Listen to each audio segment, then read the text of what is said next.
one will be eliminated from this series. However, in the lower bracket is Grim Reaper Gaming Gladiators, and that is not someone you want to meet there.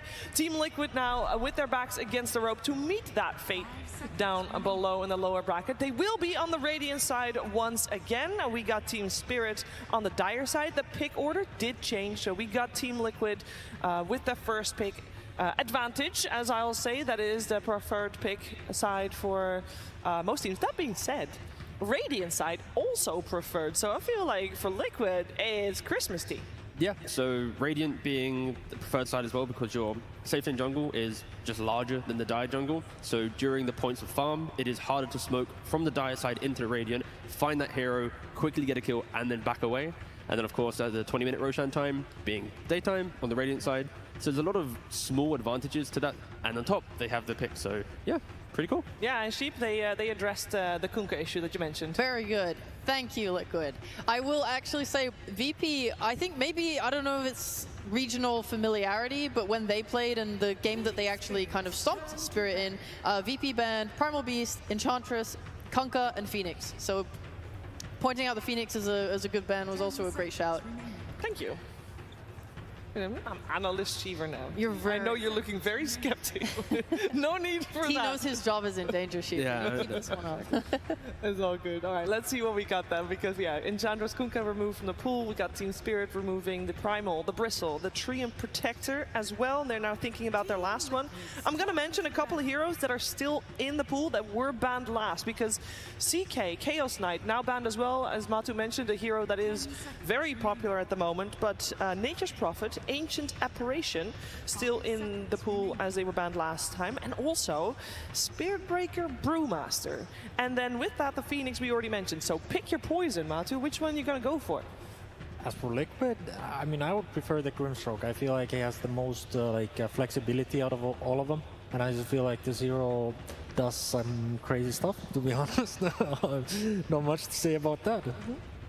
All right, fair enough. They're going into their bonus time for this ban. That being said, Spirit did the same thing. It's kind of unusual to see that.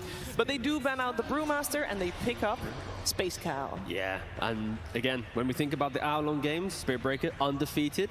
Hopefully, actually, you know what? Have you seen how fast previous game was? Oh. Yeah, but I want an hour-long game. You know, I need some like nail biter of a game too. We just had a 78 whatever minute. Were you not satisfied? No. Okay, I want never every mind. game to be that long. Let's go. But no, so for Liquid, of course, when you say pick their poison, they go for Spirit Breaker. I think at least with Liquid, they are demonstrating that they can put it in 4 or 3. And instantly, Spirit going for a very snap counter pick response here. You have Disrupt to just save whoever's getting jumped on to prevent Spirit Breaker charging away. And also with your ultimate, with that Purge, just stopping Spirit Breaker being so tanky with the bulldozer. So yeah, overall, a very good pick, and they can put it 4 or 5 wherever they need to. So if they want to give it more farm priority, that is available for them as well. Something I really loved when we saw Spirit Breaker played earlier today in some matches was the supports and their warding. If you're able to put wards like deeper on the map and give vision to like camps, then you can use that to charge through waves and cut things that you wouldn't normally be able to see if you didn't have wards set up in lanes. So I really liked seeing that earlier. I would love to see that utilized again. If this is a core Spirit Breaker, we've seen the effect of how annoying this hero can be when he just takes your waves, doesn't let you push, causes problems.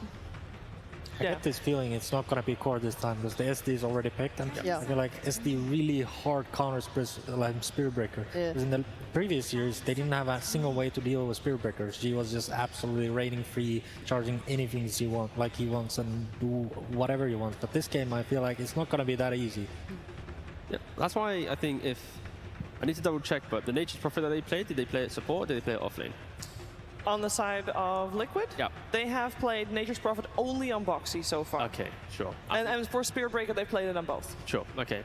I was just thinking, like, I want to see that really aggressive ranged hero to play with the Spirit Breaker, because if SD is 5, you don't really play forwards in the lane. You might disrupt to annoy someone, but I want to use the Spirit Breaker 4 position to then body for your offlaner to just really obliterate that lane. And then from there, you can take the fight elsewhere. They're banning out the Invoker and the Tusk on the side of Team Liquid. Are those 2 bans that we can learn something from, Matu? I just really like that approach because obviously Lar hasn't been to the scene for that long, and he definitely has his like the best heroes. When I think of Lar, I think of Kunkka, I think of Invoker. Just get him out of there and just let him play something he's maybe not as good at. Like if he's like god tier at these heroes, he might be like pro level at the other ones. So you need to make things easier for yourself too. Get him out of the comfort zone. Yeah. I know he plays the mean Zeus as well, but I don't think that hero is really pickable at the moment. Sidebar. I'm really upset that both Shaker and Ogre aren't in the meta, only because of when they're picked here and we get to see them clapping. Sure, but Shaker is in the meta. What are you talking about? I mean, it's not picked though. It meant in this series meta then. Oh, okay. I was gonna say it's like, you know, we've seen quite a few for Saturday. Saturday, okay. Yeah. Saturday claps. That is okay. That's fine. Guys, there's at least 3 more games that are happening on stage. You know, It better happen today, or at least on the weekend. All right.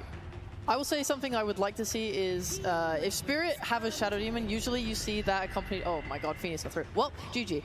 Anyway, with Shadow Demon, usually you see that accompanying these carries that really like to use it, like the Luna, CK's Band type thing. If they're able to have a Phoenix like this and ball up in a group, it makes Spirit Breaker, especially on support, which we're leaning towards, much less effective. Like you want to be able to play off pickoffs. This hero cannot deal with swarms of heroes. So if Spirit turn their draft in that direction, I want Liquid to be able to address that now in advance. Yeah, the key thing here is this Spirit Breaker, you charge, there's Disruption, there's an egg. Both supports now can actually protect themselves against a core Spirit Breaker, and that's why I kind of lean to Matu's point. I would like to see them push it more into a support role. We've seen VP do it with FNG, Liquid do it with Boxy. It doesn't have to be a core. Like, just because all the other teams are doing it, I think drafting-wise, it should be the 4. Yeah, most definitely. I mean, I feel like Liquid is in some trouble already. I don't like how this is exactly set up for them. I feel like SD, Phoenix, very good against Spirit Breaker, and now you have to kind of decide what you want to do. And after this 3rd pick, Spirit is gonna have like the what's it called, like the advantage in regards of like answering what Team Liquid wants to build, because they have to show a core hero now. The Pugna's pretty nice though. If I look at the supports of Spirit, they are now kind of what Liquid had last game, which is pretty low damage supports. You're playing into a Pugna.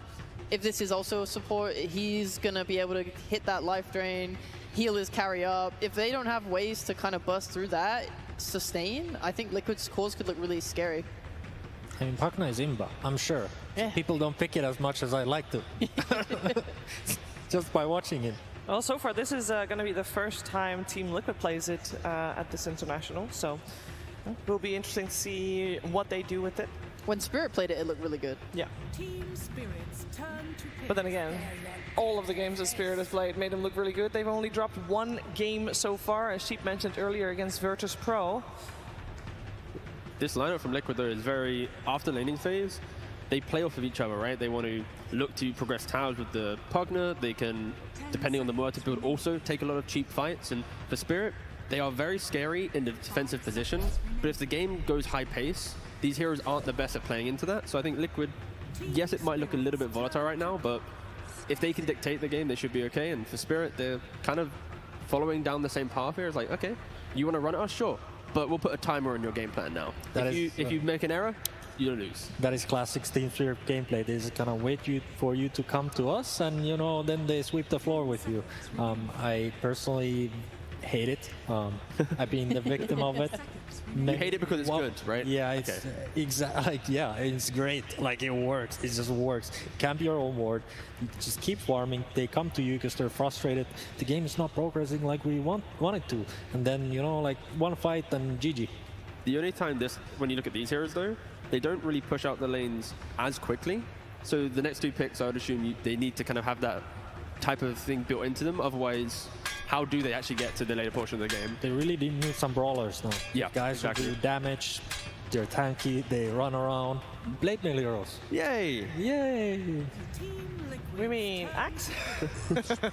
We got our Spirit picked up. We had that as a last phase ban previously.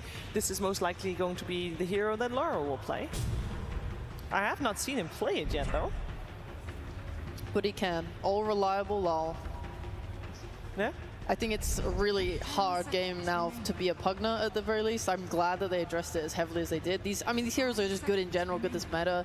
But the #1 problem with playing against Pugna is if you don't have ways to backline jump, and now they have it. Ooh.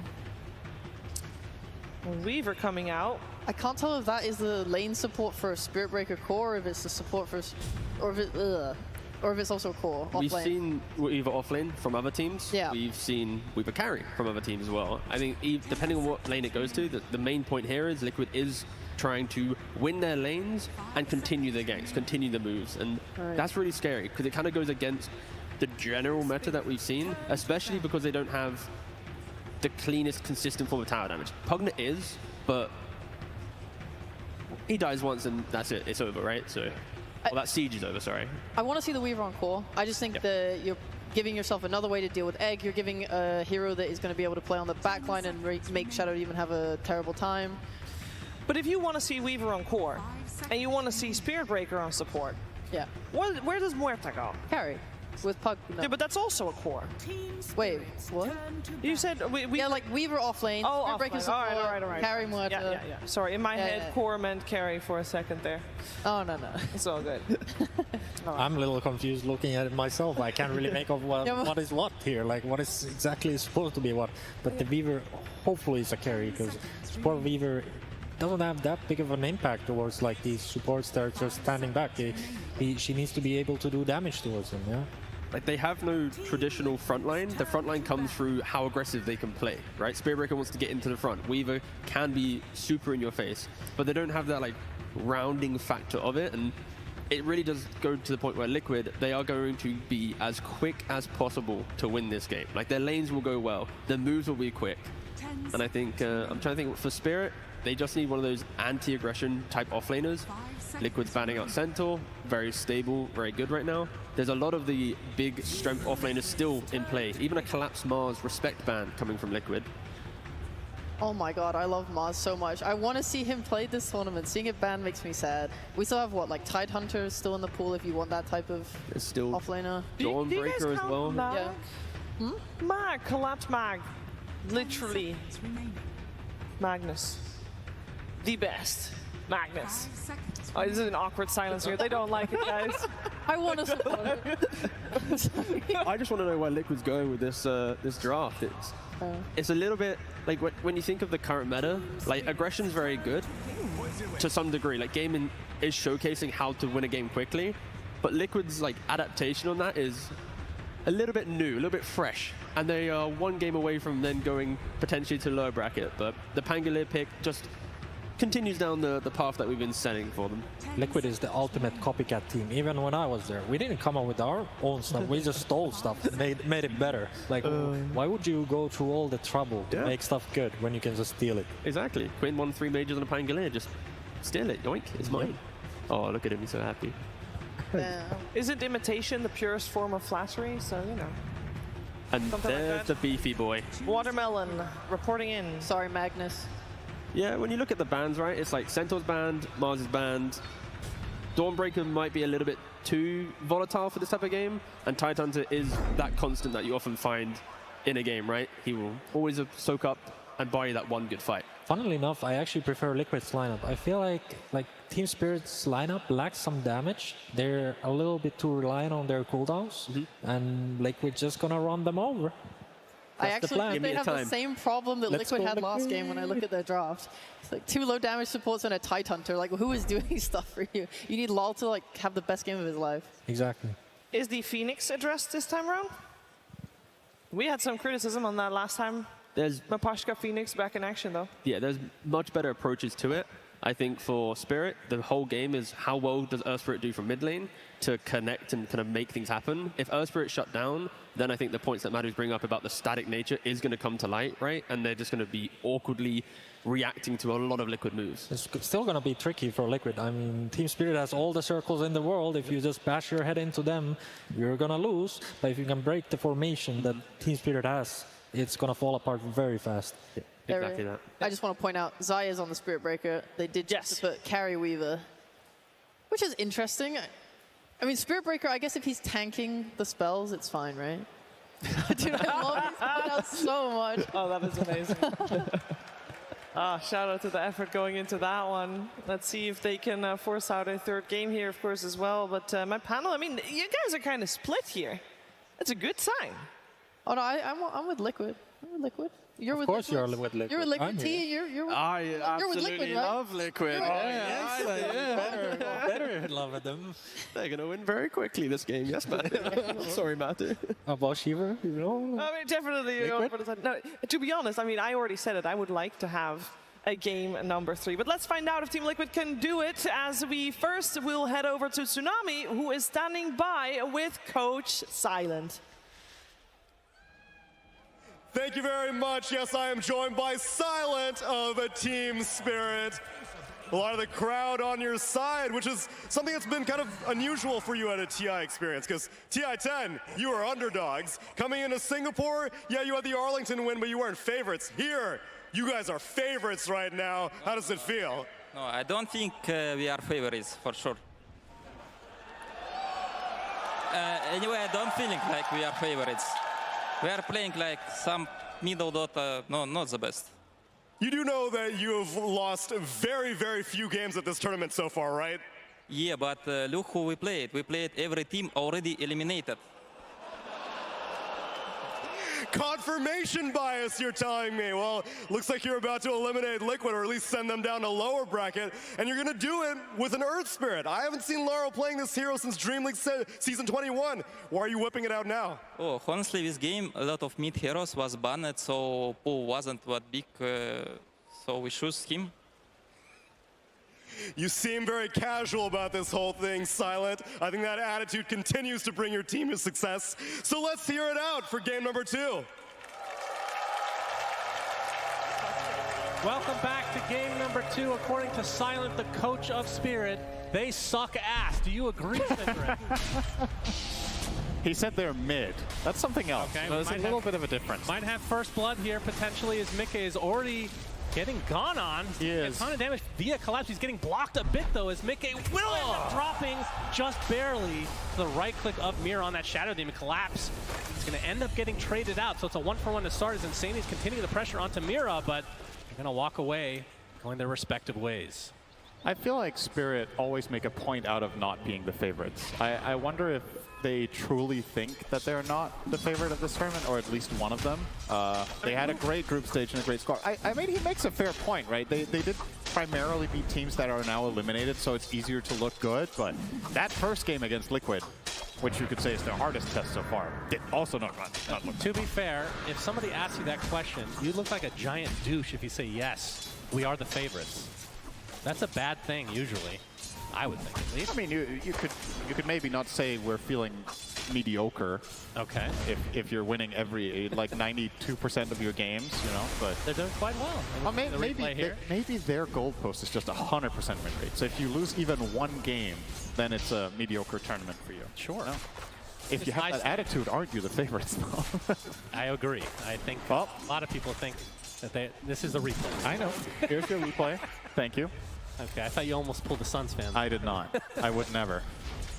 Yeah, seeing the replay here, so I mean, pretty standard stuff for a little bit of a skirmish. Weaver is an exceptionally frail hero once Shukuchi is on cooldown. If you take the fight, it's a very long cooldown, level 1. It's 15 seconds on that spell, which sometimes people tend to forget because you just have this image of Shukuchi here, there, and everywhere. But that's obviously a later thing in the game, and got to be careful when you which fights you take on this hero.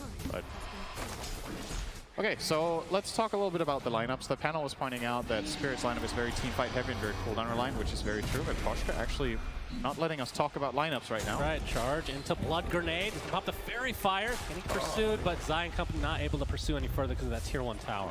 Go ahead, Cinder. Yeah, so a lot of team fight on the side of Spirit, but maybe not the most catch. You've got Laurel who can roll in and kick people back, and then you have a follow through with the Shadow Step, but there isn't any, you don't have like that Blink Call from Axe that's just always going to land, or you know, the CK Shadow Blade in this game. The nature of the game will be different. On Liquid, we've got a way more clear-cut way of initiating with the charge into Pango combo. We've got Deadshot. And most importantly, as Matsu pointed out, their cooldowns are way shorter. So you can play more of a skirmishing style. This seems like a very clear approach from Liquid based on what they saw in Game 1. They're like, okay, what we tried there didn't work. We're going to shake things up a lot. Like, this lineup is very, very different from what they ran in the game that we just saw played. We'll see if that adjustment is going to pay off here. I definitely like their odds better in this one than I did in the previous one. But, you know, at the same time, it's a bit high risk playing like this, perhaps. And the battle for the Lotuses, and Mickey will reign supreme. Higher tick rate on his server. But Mira, like you talked about, Shadow Demon against the Spirit Breaker, it's kind of like the big counter to the hero overall, along with the itemization. It feels like even in games that we've seen this picked, the Spirit Breaker still destroys eventually. That's what it feels like, at least. I don't know if that's confirmation bias or what. Would you agree, disagree? I mean, I think core Spirit Breaker is just extremely powerful right now, almost no matter what. I think you need to completely obliterate him in lane to shut him down. We saw the game against Muerta just now in the other series with VP against Betboom, and despite the Heritage playing a very good laning stage against pure Spirit Breaker, he still came online eventually and became top net worth. So, yeah, this hero is kind of crazy right now. It's banned in most games for a reason, and I'm kind of surprised that we get to see it twice today. I thought this hero was just going to be an almost must ban in every game, but the teams are trying to find solutions. Obviously, we saw the Doom as one potential solution, didn't work, and now we see Mira on the Shadow Demon. Demonic Purge is an S-tier spell against Spirit Breaker, slows you to a crawl, removes Bulldoze. But yeah, we'll see if that's enough. We've seen this tried by other teams. This is not the first time this tournament people pull out Shadow Demon against Spirit Breaker, and I think the last time it also lost. So I think it works a couple of times in the game, and then when he gets enough items, it just doesn't matter anymore, it feels like. That is exactly how it feels. And I think one of the big issues, maybe if you want to call it that, with Spirit Breaker is his ability to farm has been just power crept so hard yes. the last couple of years. That is why he's one of the fastest farmers in the game, and he's a cow. That doesn't really make sense. It's kind of crazy that a hero that used to have it as his Achilles heel, right, was the struggle to find farm, is now top net worth in a lot of its games. Like, that's a very major transformation this hero has undergone. And maybe it's a bit on the high side right now. He definitely seems to be, okay, hang on. Decent combination onto Neposhka, fearing him back into the silence, but just barely out of range. Yeah, but bottom lane, Insania takes a tumble via Mira, who's now getting chased by Mickey, but won't pursue any further, it looks like. Has too many creeps in the tower. Mickey can't really afford to go hunting for a potential Shadow Demon kill there. He needs to ensure that he gets this CS. And yeah, this is a very easy lane for Tide, I think. There's a reason that Spirit went for this as their last pick in this game. The lane matchup of Weaver is very straightforward. You get a couple points in Crack and Chill, you largely mitigate all of the Geminate attack, and you just sit there and farm. So top net worth. So calling it now, Dead in the Water against Weaver. Very good. Against Pango. Very good. Against Spirit Breaker. Very good. My God. It is very good. That is an S-tier shard this game, I think. Yeah. And I would not be surprised if Collapse prioritizes that very quickly. And the fact that you can just anchor them, and then when Spectre actually has farm to be able to ult in anytime they want, they can get some nice pickoffs with just that as well, without too much to really expend by doing so. Yeah, just an anchor and a Shadow Step can kill supports as well. Of course, Mickey does have Geminate attack, which helps. Yeah, it's something. When he gets level 25, he might take the one with an additional attack. Yeah, did it 3 times. The other 2 cores are melee against, so it's going to kind of be the same issues we saw last game to a degree. We'll see what kind of build that Foxy ends up going for. I know it feels like they start out as support with North and then eventually turn into a core anyway. Oh, big damage on Zai. Nice block. He blocks Yatoro, going to continue on. Just the one not going to survive. TP a little bit too late as Yatoro claims that kill. That was just flat out. That was just beautiful from the push kill. That was flawless execution. They force out the charge first off with a bit of damage and harass, and then he just blocks him the whole way after. Very well done. Zai probably had the option there of TPing back to base. Obviously, Spirit Breaker is one of the heroes in the game that suffers the least from porting to base. You can just charge back to the top lane. So maybe regretting that choice right now of not going for that. I definitely think he would have survived. The kill was very slow. But he'll make the same play just with a death, returning up to top. So all this talk about Pango getting nerfed, quote-unquote, to the ground several times now, and we're still seeing it. Yep. Pretty consistently.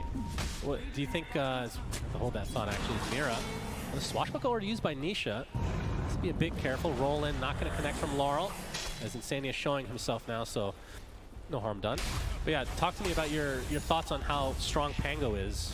He's still continuing to get picked, because the one thing that hasn't really been nerfed, I think, is his ult, if I'm not mistaken. So the concept of the hero is largely the same, right? We've been tweaking numbers, a little bit less damage on this spell, a little less damage on that spell, a little more mana cost, but the essence of what the hero does is largely unchanged. It is buying diffusal, burning mana, and then having an ult that's very hard to counter strategically. Yep, calling is there. Nice dead shot, gonna bring Mira back into the fray. Will die as a result as Nisha showing off that new Rolling Thunder, but the haste rune being applied by Laurel.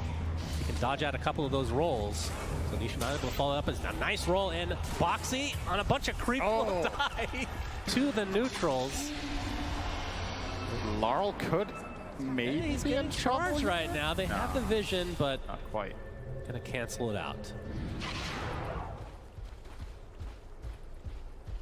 Sure, Boxy was a bit surprised to receive the hit and run there. Yeah. And then dies to creeps anyway. He's going to be very happy to die to the neutrals. Yeah.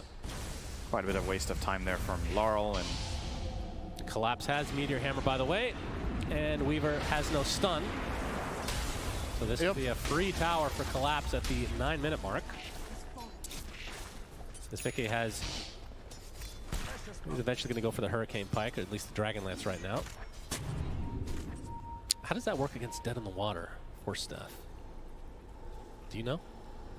I think you would just move with the anchor, but it stays on you, That's right? That's right. You get anchored. Yatoro, already at half HP, going to use that ult to get away onto the other side. Mickey is waiting for him, but does not have the damage at this point. Yatoro back to base. Yeah, he's going to live, but that's still a good move from Liquid, slowing him down quite a lot. Having to use ult and TP to just survive, and they find Mikoshka here too, and nicely done. A good sequence from them. Let's count that as a kill and a half with how much Yatoro just lost from having to port to base, having to walk his way to top lane, and having to buy a TP as well. All the expenses add up, and they're going to turn into some serious tower damage too. 2 games now, he's getting massive stacks. Yeah, this time around he won't be farming it too fast though, because he went for 3 points in Kraken Shell, so this is a bit slow. But eventually he'll get through it. It just takes smaller bites. Insania nether blasting the tower, so eventually will be a delayed trade between the 2 tier 1s on opposite sides of the map.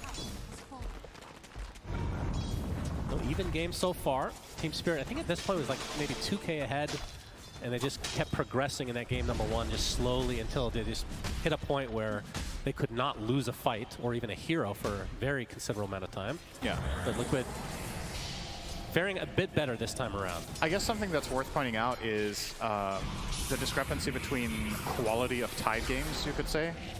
The matchups for Tide in this game are so much better than Zai's were in last game, so I'm expecting Collapse to have a better showing. There's nothing here that's preventing him from getting Ravage off, unless you get like some sort of ridiculously perfect chain stun combo around Kraken, or you line up an exact silence combination. I mean, you get where I'm getting at. It's very difficult here to prevent him from having that impact. And you don't have the most obvious silver edge buyers either. Are you going to buy it on Weaver? Double invis, I hear it's good. I mean, it's not out of the question because buying crit on this hero is good anyway, and you're also against Spectre, so you probably do want a break.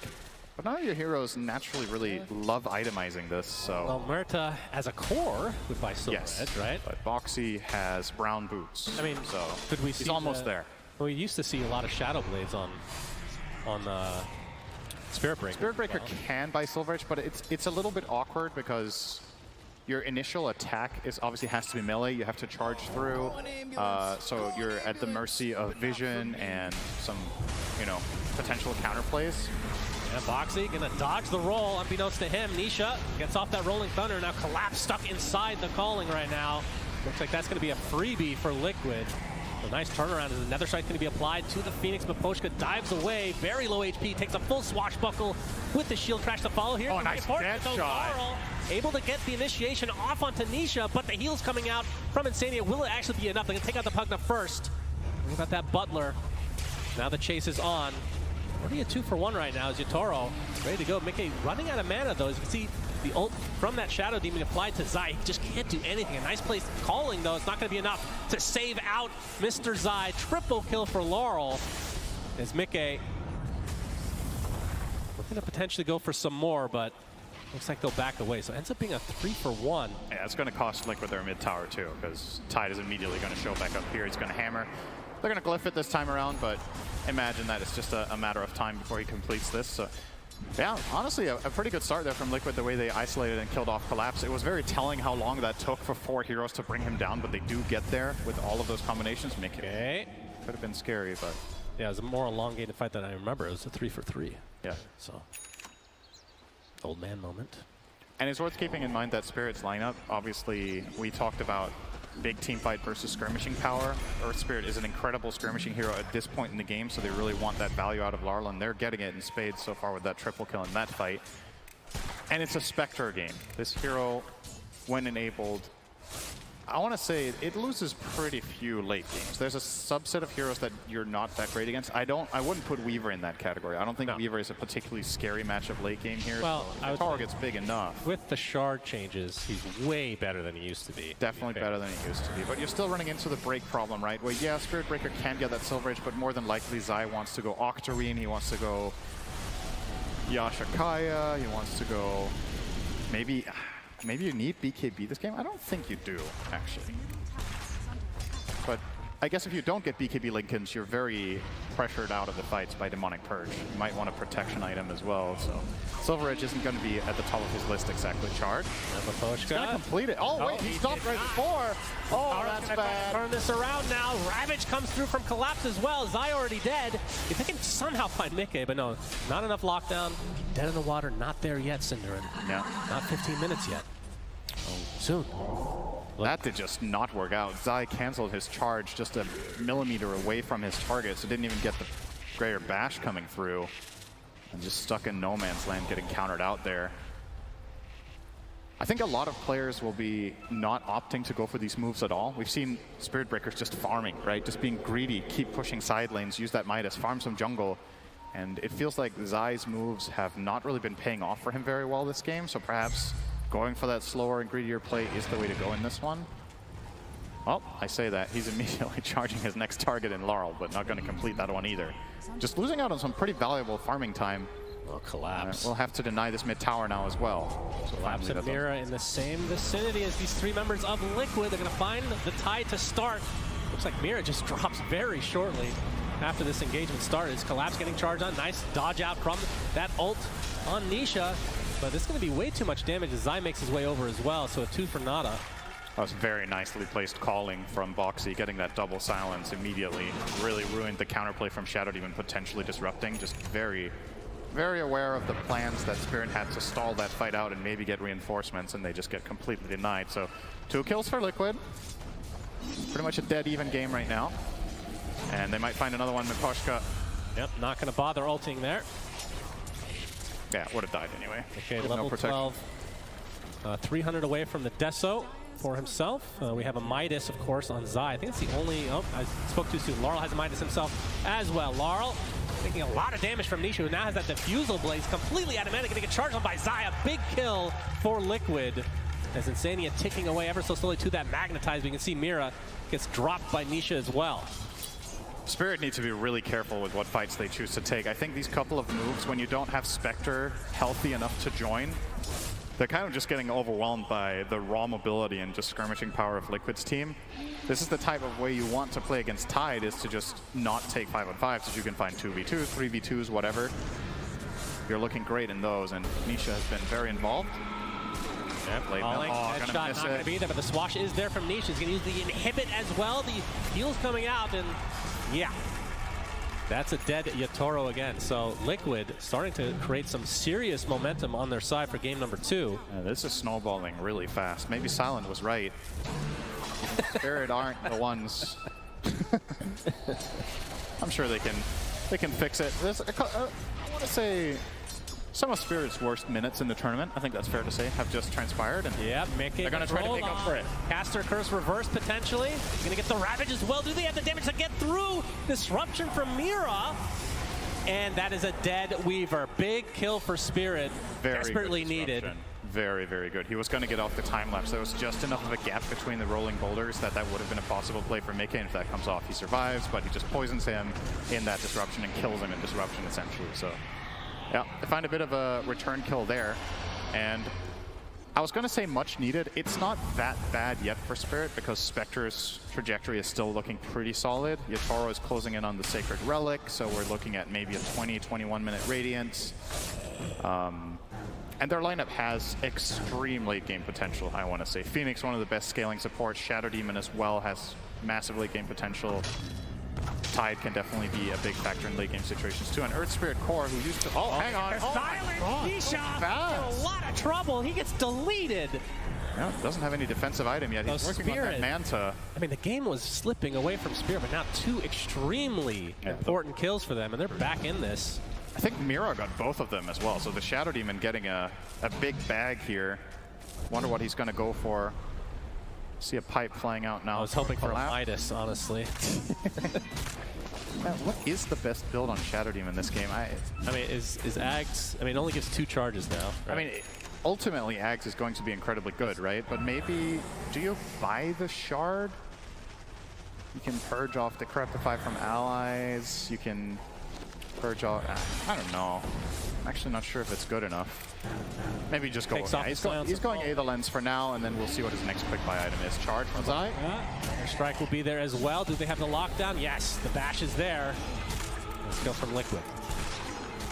As oh, I was going to say another Midas maybe coming for Boxy, but he actually switches up his build to be a Greaves instead. So helpful for the team. That item is not very popular. That's true. Very interesting choice to see coming out from him.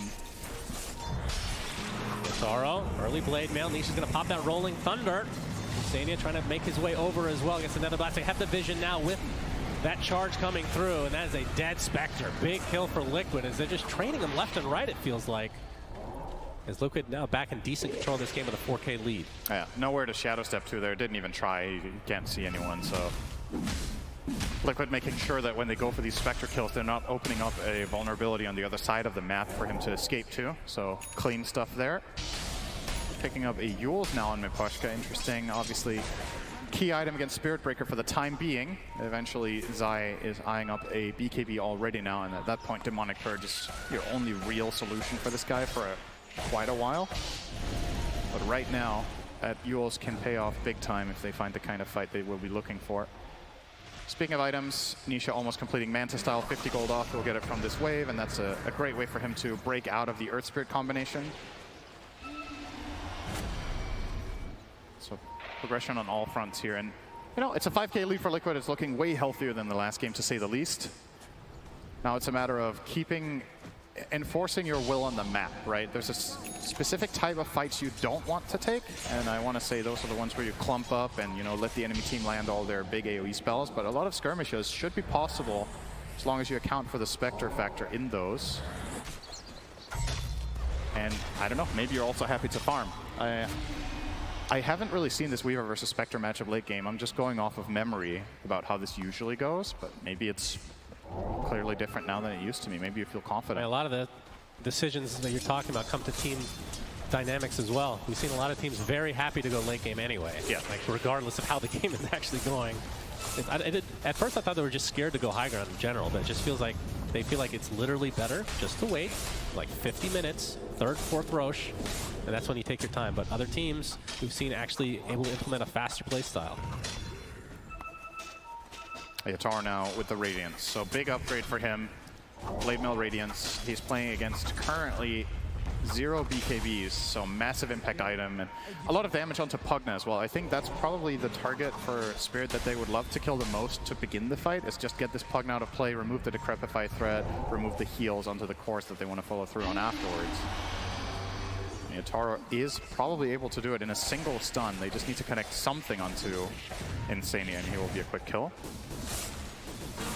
See Yotaro again. Yep, Swash to start things out. He's going to use his ult to dodge out the first Rolling Thunder proc. Nicely done, but will they still find the damage? Deadshot. A little bit awkward, though.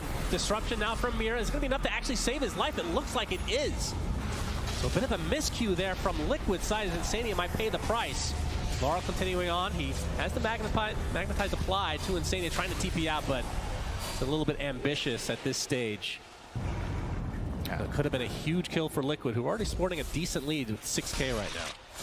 It's one of those moments where you're kicking yourself a little bit, right? Because with maybe slightly better communication, that misplay doesn't happen, and at the same time, Yotaro with a great Shadow Step dodge there made their Right, their life's that bit harder. It's just one support at the end of the day that you lose, but realistically speaking, that was probably a dead Spectre that you ended up losing, so it kind of feels like you lost 2 or 3 heroes even in that engagement. But they're still looking very healthy on the gold, and as we all expected, guys, Spirit Breaker top net worth, minute 23. Truly one of the heroes of all time. Octarine keep it rolling. is finished for Zai. Midas, BKB to come, I assume, is Shadow Blade. So he will be going for the Silver Edge eventually. And it's Tormy time! And Poshka will get the shard, and that is a very, very good one. Yeah, gets a lot better when he gets level 12, because then he has the protection of a much harder to kill Supernova, but still just a nice pickup in general.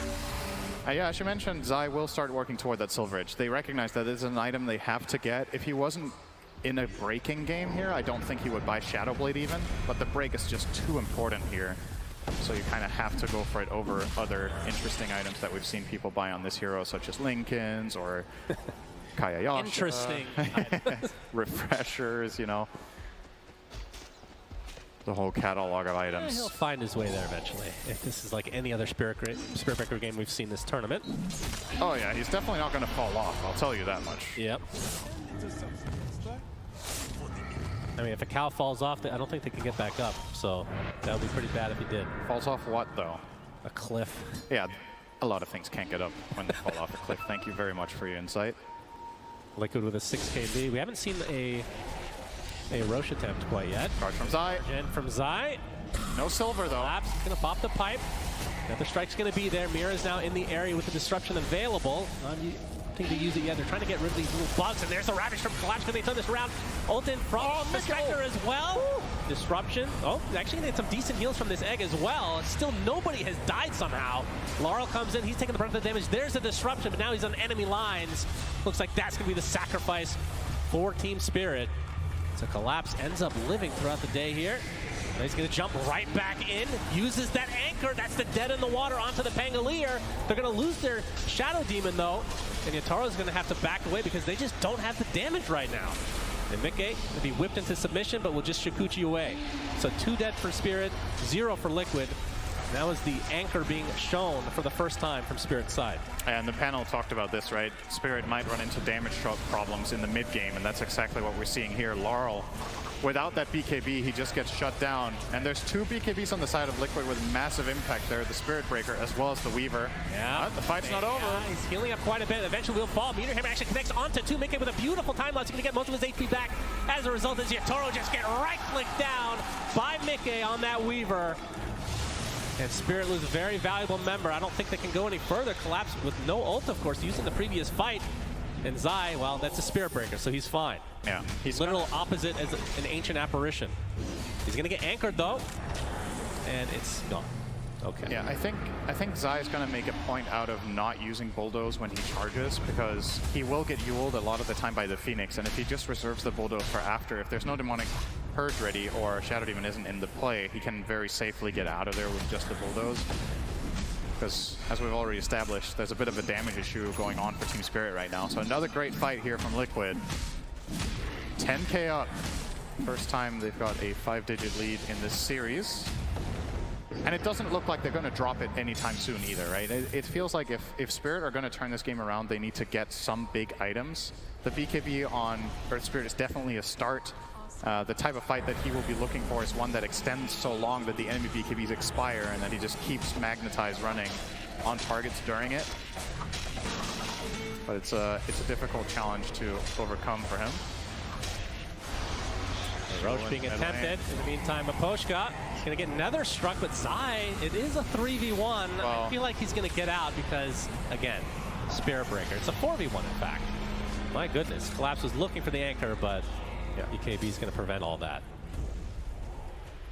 And in the meantime, Nisha will be grabbing the Aegis of the Immortal, choosing not to put it on Weaver here. I feel very confident that Mikke can stay alive. I think this is a little bit dangerous to the extent that Mikke is playing very aggressively on his Weaver for now, and if he does get caught by some sort of Ravage combination where everything is available and Earth Spirit gets to chain all of his spells with his BKB, I think he can die. I guess the same could be said for the Pango, so maybe it's kind of... Just pick your poison, you know? Yeah, Misha, looks like that is going to be the completed Aghanim Scepter on the way. So Shield Crash will now proc Swashbuckles, and very valuable item in general. As that 15 talent, I would assume, is Collapse being forced back.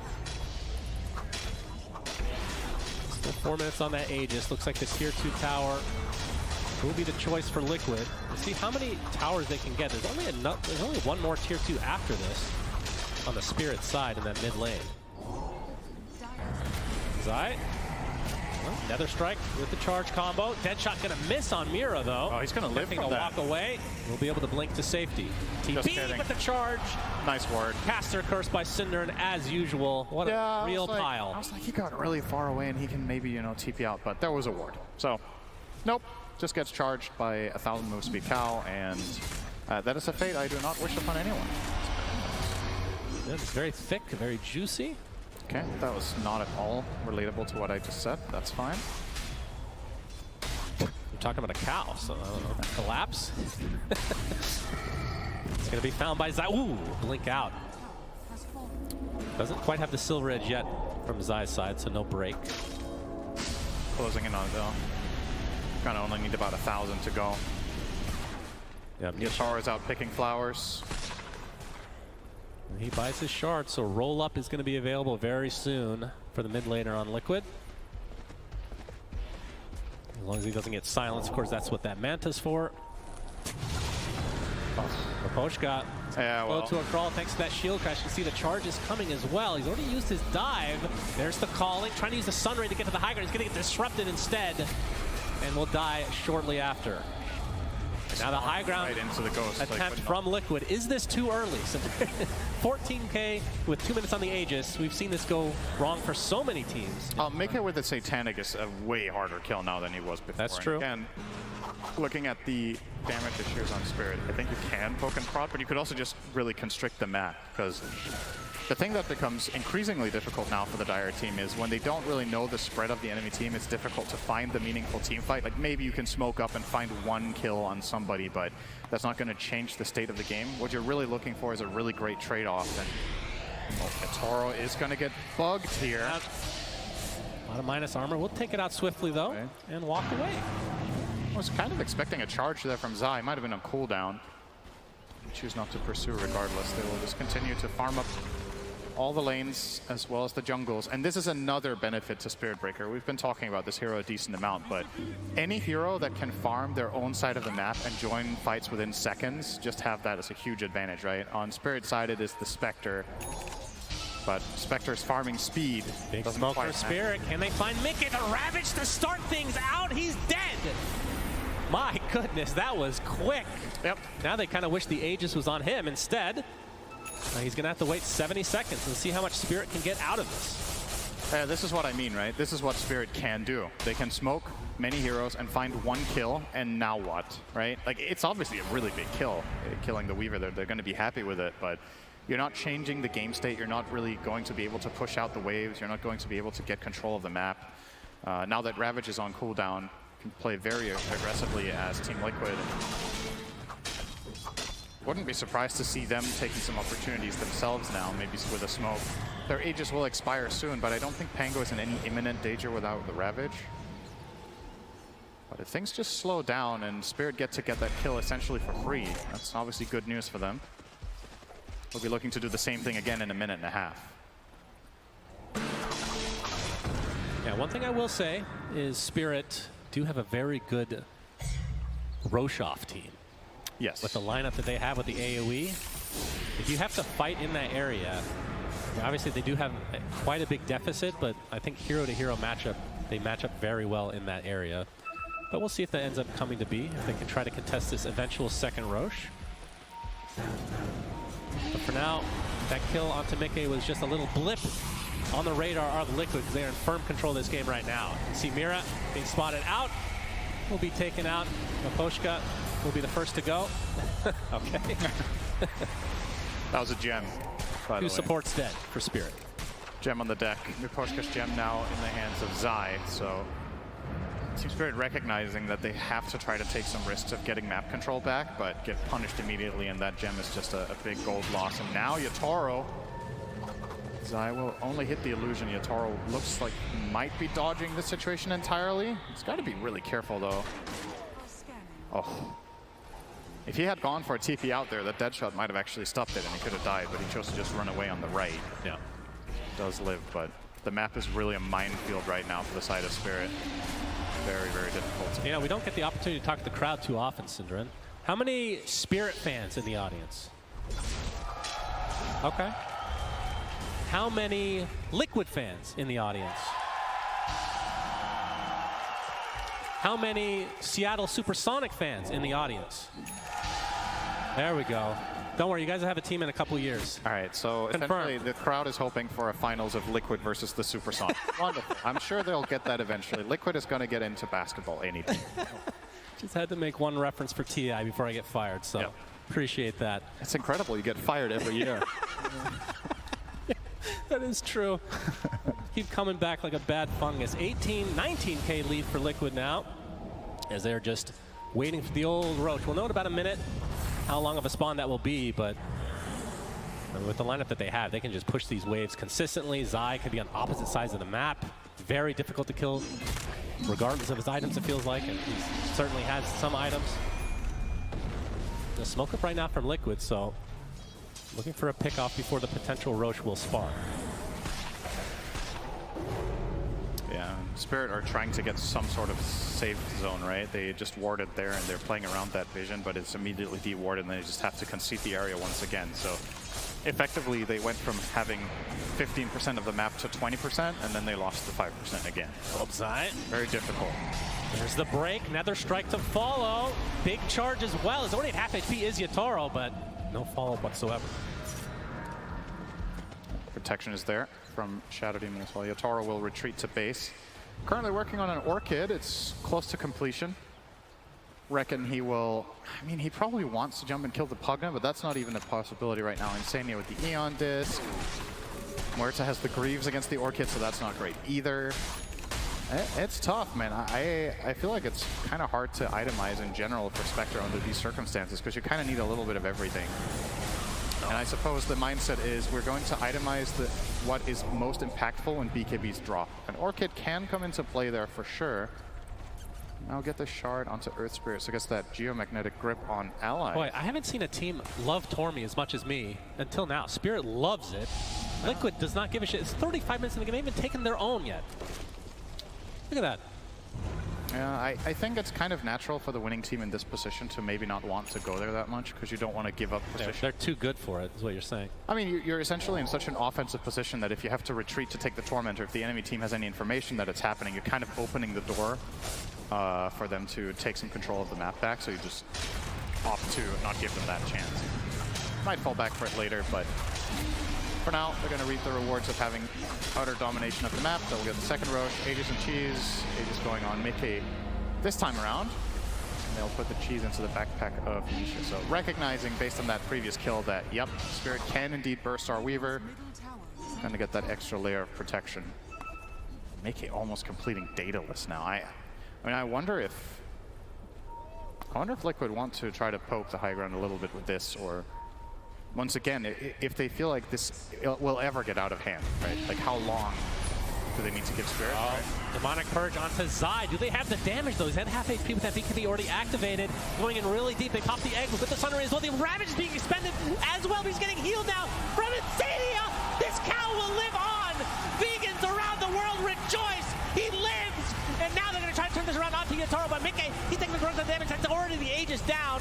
Zai getting one more charge off. Eventually he will fall, though. So beef enjoyers enjoy, but Yatoro will drop as well, so there is a trade, and it's very heavy. 3 dead for the eventual kill onto the cow. That was a really clutch save from Insania. Also a brilliant execution from Spirit, honestly. I did not think they were going to be able to pursue that Spirit Breaker kill at all, but clipping him on the edge of the Ravage and Sunray, that would have been a kill without Insania's save. And sure, they get him in the end, but it made them overextend so much further. And Liquid come in and get quite a bit of a cleanup, and this could open the door for the high ground. Obviously, Aegis down, so you need to be a little bit careful on Mickey not to overcommit. But this time around, there won't be a Ravage. Timeout's down for 40 seconds. Tier 3 tower down, base exposed.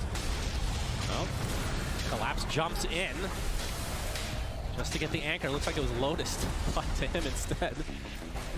That's another fortification. That's the last one for a while here from Spirit's side. A little missed time on the Nether, or the Nether Blast. But you can see that Deso just doing absolute work. That is a melee racks down. As Collapse wants to go a little bit further, another 15 seconds for that. Oh, that's a very precarious spot. Trying to get to the high ground. He's going to get disrupted instead. You can see Laurel going in with that BKB and the Blade Mail as well. Still a lot of damage being applied, but no kills as of yet. Now Spectre about to spawn with a Shadow Step here. Indeed, they just need a little bit of vision. Laurel trying to provide that onto Boxy. They've got to get something out of this, and they will. It's just the support. They lose their melee racks. It's going to cost them dearly. Yeah, that looked like a bit of an awkward situation. I don't think Laurel meant to kick Collapse into the enemy team there, but they do get out alive on their tide still.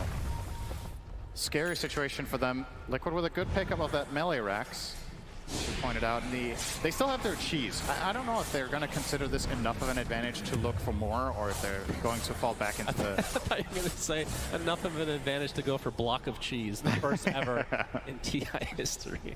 Yeah, has that? No. Okay, have you seen a pro game with Not one, not one. Okay. I feel like of all people, I would have heard about it, so I'm just going to assume that it's never happened. Yeah, maybe that needs to be a little bit easier to make, or good. Just make it good, please. So Zai is now level 25. Oh, he's got a Stormcrafter. That's some nice move speed and mana. Goes for the 20% greater bash chance here, so now up to 37. He's decent attack speed as well with his Silver Edge. He was broken by the creep temporarily. That's going to be broken by the counter step, but he's actually going to use his ult onto the other side. Beautifully done. They kill off Nisha right off the bat, and Zai, he's left kind of alone, but Mickey standing on the outskirts. The egg is placed with that Sun Ray being applied. Zai will charge away. So in the end, it looks like only one will be lost, although the chase is not completely over. Still a pretty damn big kill for Spirit. The timing on that was actually pretty ridiculous. As Zai was opening on Yatoro, he shadow stepped over to the other kill. So not only did they kill the Pango, but they also saved their Spectre from a really awkward situation. So that could not have been any more perfect for Spirit. They get a kill and they get a tower. It's not the biggest of deals, but you know, they're staying afloat. The lead hasn't really grown very much, and you're seeing the win probability kind of not really shifting in the last 10 minutes, so give it enough time, it might just start dipping down slightly. And they're getting some pretty key items, right? So Laurel getting the Axe is obviously enormous, right? This is a key way of saving from the Spirit Breaker combination onto his Spectre. There's something that you cannot break, so as long as he's in position, which he should very easily be able to get with Rolling Boulder and BKB, save a target of his choosing and kick them out. Or they could use it to kick someone into terrible positioning because Liquid don't really have the best save. Just finding a support and kicking them 2,000 range away, they're probably just going to die on the spot.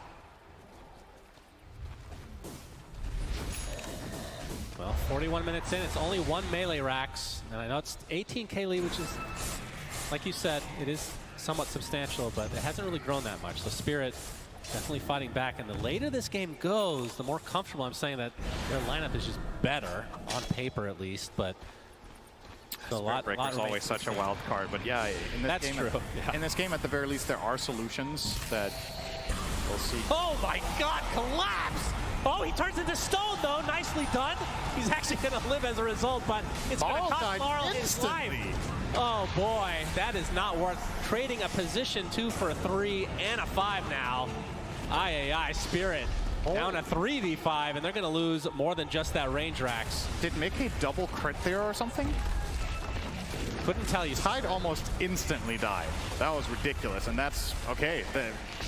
Well, we have all our theory crafting going about how late can this game go. Well, if you lose 2 heroes like that without buyback, you're going to get mega'd now. I don't think Spirit have any hopes of defending this without... Oh, actually, Earth Spirit buyback did come up, so maybe you could go for some sort of a hold with 4 heroes here, but this is going to be really, really difficult to pull off. Sure is. A Ravage to start. There's the buyback as well. The egg with the Sun Ray. In addition, Zai. Oh, They actually deleted Mickey. Somehow locked him down 100 seconds without their Weaver now. Can Liquid get away without any other casualties, though? Boxy, he's going to get anchored. Gonna have to fight his way out of this one. Looks like Zai wants to continue on. Gets off the charges. Lars will pop his BKB. BKB's galore, in fact. There's a rolling thunder from Nisha with a roll-up. Being used to lock several heroes down from Spirit, but they do lose their support in the end. And a nice roll onto the high ground. Finds Insania. Eon Disc will just delay the inevitable. So 3 kills in favor of Spirit. They defend what looked undefendable and indefendable, that was whatever the word. Super close to being 4 kills because the Pango Collapse cast Hex during the end of that Rolling Thunder, and it expired just before the Rolling Thunder did the Hex duration. So otherwise he would have been caught on his TP out and then could have turned into something big for Spirit. I mean, it's still pretty solid given the circumstances. We're now kind of back to the gold that we had before, the 18k lead, but you're down another lane of barracks, so there's going to be more problems on the map for Spirit to solve. And still, given the circumstances, that could have just been the end of the game instead. So I guess you got to take the small victories where you can get them. Yeah, Collapse with that Meteor Hammer. Going to be able to take out this tier 2 tower, looks like. And need to go for the anchor smash on buildings, by the way. They find Yatoro. Yatoro. Disruption's going to keep him safe for the time being. In fact, it saves him in the end. Oh, Demonic Purge. Okay. Demonic Purge applied to him. Collapses in the area. Now the big charge from Zai trying to keep the rest of Spirit at bay, but the anchor's applied to the Pangolier. That is a dead Nisha. Does have buyback, but just waited out. Still had the cheese as well. Zai and company trying to find more than just the Shadow Demon. They're going to find the Pochka. Looks like he's donezo. Oh, just barely getting out was the Tide. So Collapse does live. So lots of back and forth in this game number 2. But a huge kill on Tandy. I feel like when either team just finds one hero isolated, they just get deleted instantly. Yeah, this can snowball very quickly in fights for both teams. You see the quick kill on Pango. The good news for Liquid in that situation was that Supernova wasn't ready, so they were able to collapse onto the Phoenix and bring him down. Love the purchase of Lincoln's, by the way, on him identifying, okay, I mean, we have to just start solving the Spirit Breaker.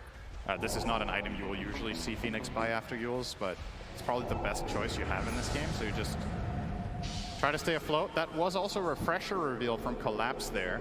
So a lot being expended from Spirit, and honestly not really the best result, right? Considering that they found the Pango kill first. I don't think that went as well as they would have hoped, and now they're also going to lose the Roach. They have no Ravages, so this is completely uncontestable. Let's see who gets to pick up the goodies. There will be a refresher shard on this. Will Zai have 2 refreshers? No. Not yet, at least. Or do you give it to? Well, Boxy will hold on to it for holding now. it, yeah. So he'll have 2 pierces of the Veils. Not really the best hero in this game for the refresh. I feel like maybe he should pass it on. I think he's acting probably holding it for Pango, right? Yeah, he's being a courier right now, for sure. You would think so. So they do have the 2 cheeses still. So block of cheese enjoyers out there rejoice. Definitely a possibility. What if you got 4 cheeses, then you got a bigger cheese? The big cheese? Yeah. Does this look? Nah, actually, it's not a quarter, is it? It's like a 1/6 or an 1/8. That's a good idea. Block of cheeses, too easy to make. Let's make it 8 cheeses. We've had some games this tournament that could have almost. It could have. Yeah, could have. As we have a smoke now from Liquid, sporting this 25k lead. It's all about the buyback situation, especially for Spirit, because Liquid will likely just be in their base. Yep. The engagement has been actually expended here. They're still holding on to the refresher in Boxy's backpack. I mean, the calling is a pretty filthy spell, and having 2 of them back-to-back is very good, but I still think the Pango would want it. Anyway, here comes the Siege Tower. Will be falling to just the Siege creeps. McKay's going to show himself. Back away. Want to be very careful here. Despite having 2 cheeses in the Aegis, we have seen a lot of high grounds get punished. Yep. And Yatoro is huge. It's worth keeping in mind. This is a level 26 Spectre with 6 slots. There's still a bit of room to grow, but he is very, very strong. Wants to finish his Abyssal Blade, and then maybe replace the treads, and then we're at the maximum output. Yeah, he has Nullifier and Bloodthorn. Yeah, he can kill this Pugna very fast. can kill anyone really fast, essentially, if they just find the Ravage opener.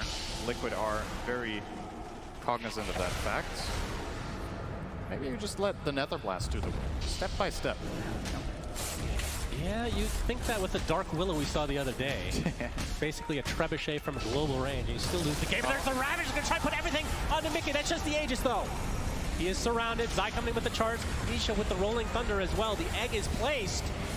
Do Spirit, or do Liquid actually want to stick around? They used a couple of ults just to try to be able to fight this. Is Zai able to charge out with that refresher? Boxing to pop his ult, trying to apply as much pressure as possible, but now he's in no man's land. He's going to use the refresher shard that we were really theory crafting. Ah, yes, the refresher pike that we all thought was going to be. Oh, dear. So Aegis, all right, shard gone. Yeah. They do hold on. Collapse refreshed his Ravage and didn't have mana for it. So that could have probably gone a lot better for Spirit than it did, which is kind of scary news for Liquid, right? You have all these advantages, you're trying to push high ground, and despite only one Ravage coming out, you still didn't get anything out of it. And I love this from Spirit, you know, take some initiative, play on the second Ravage that you have, you know there's no Aegis. Maybe you can catch them before the BKBs come off cooldown again, and that would lead to a really big moment for you. Spectre can take care of the base. Shadow Step at the ready. Oh, Aghanim Scepter for Zai. Beautiful. Level 27. Oh, boy. That's okay. Okay, well. Oh, Bounty Room. Don't mind if I do. OpenAI would have killed him there, but that's the kind of reactions you needed. Yep, true. Next time, ask ChatGPT to play your game of Dota for you. Nisha, Rolling Thunder. He's actually going to get it off. Gets the stun off to 2 as well as Mickey trying to apply as much pressure, but there's a disruption, mitigating a lot of the damage here. But now the pressure being applied to Mira, who dies and now buys back. Decrepify. Onto Yatoro. He's going to get onto the high ground safely. Not a whole lot was lost, but Spirit, that's one support buyback that they had to worry about is Boxy getting gone on now by Yatoro. Nice dead shot, keeping him at bay. Looks like he'll get away safely as well, so. I think this might be a next Roche situation for Liquid.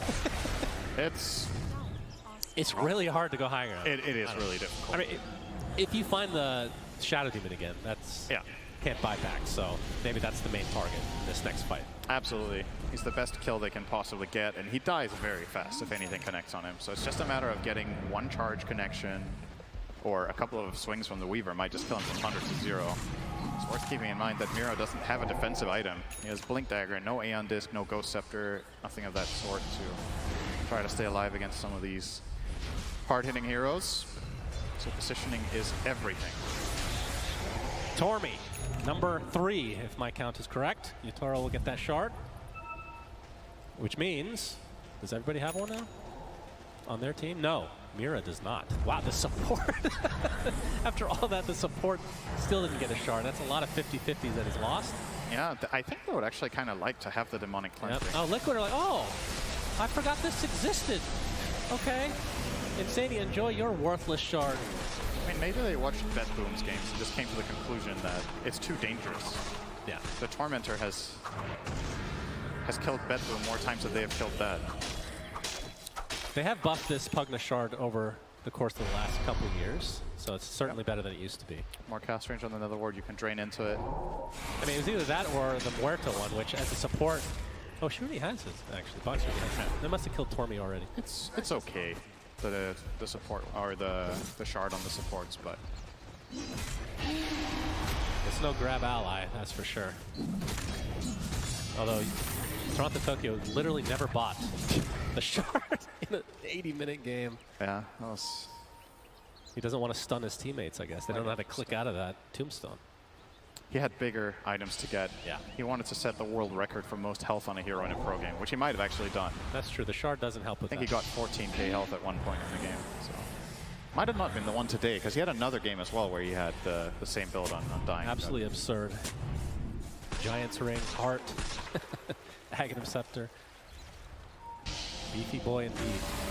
Nisha now with a double damage bottled.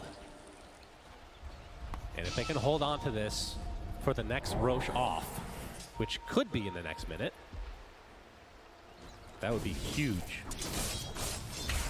Love the placement from Zai here. He's literally just a smoke breaker, waiting for any sort of opportunity as well to maybe pounce. He will go here. Yeah, there's the charge to start things out for Zai. Looking for another strike, but the disruption is there. He's going to get cleansed now. He's already at half HP. He's going to pop his refresher, try to get away. The Rolling Thunder's now in with Nisha. Not going to do too much damage, focusing all their efforts on the Laurel, who's kind of on the sidelines. He's going to turn himself into stone to stay alive. They lose the Shadow Demon, though. Now the roll away from Laurel. Being pursued by Mickey, who still has double damage. Collapse! Almost gets insta-give, and now the charge is there to try to finish him off, and he does so successfully. Will buy back 2 members of Spirit with still with their ultimate, so Ravage is still available. Looks like they're going to be able to sacrifice Insania here. Yotaro's kind of all alone. Insania now, BKB, okay?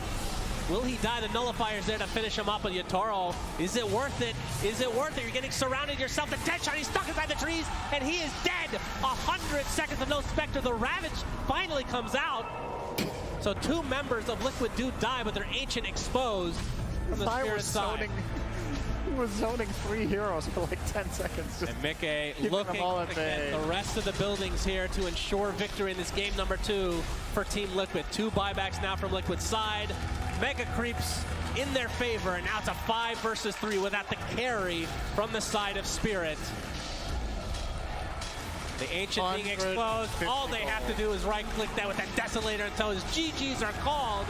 This series is going to game 3, which I'm glad to see because it deserves it. Yeah, really nice bounce back from Liquid. After that first game, they solved their problems from that first game very elegantly here with a couple of adjustments in the draft, right? They went away from this high cooldown reliant, big ball kind of strategy that they ran there, and now they're playing more skirmishy, they're playing more loose, more freely, and do a wonderful job. All their lanes went pretty well.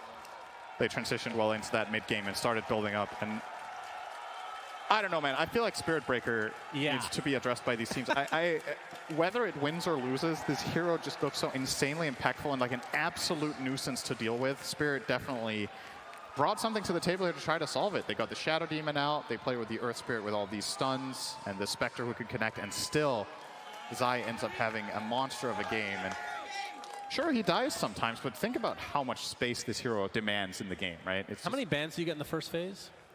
7 in total. 4 for one team, 3 for the other. How many bans do you need to finally ban Spirit Breaker? Like, what's the magic numbers? I mean, it's been banned in a lot of games, to be fair, right? Just today, we've seen it run in 2 series. I feel like it's not going to be making another appearance today, but we'll see. You never know. Maybe there's other solutions that the teams have up their sleeves. This one didn't work, though. All right. Well, let's see what the panel has to say about the meaty Spirit Breaker.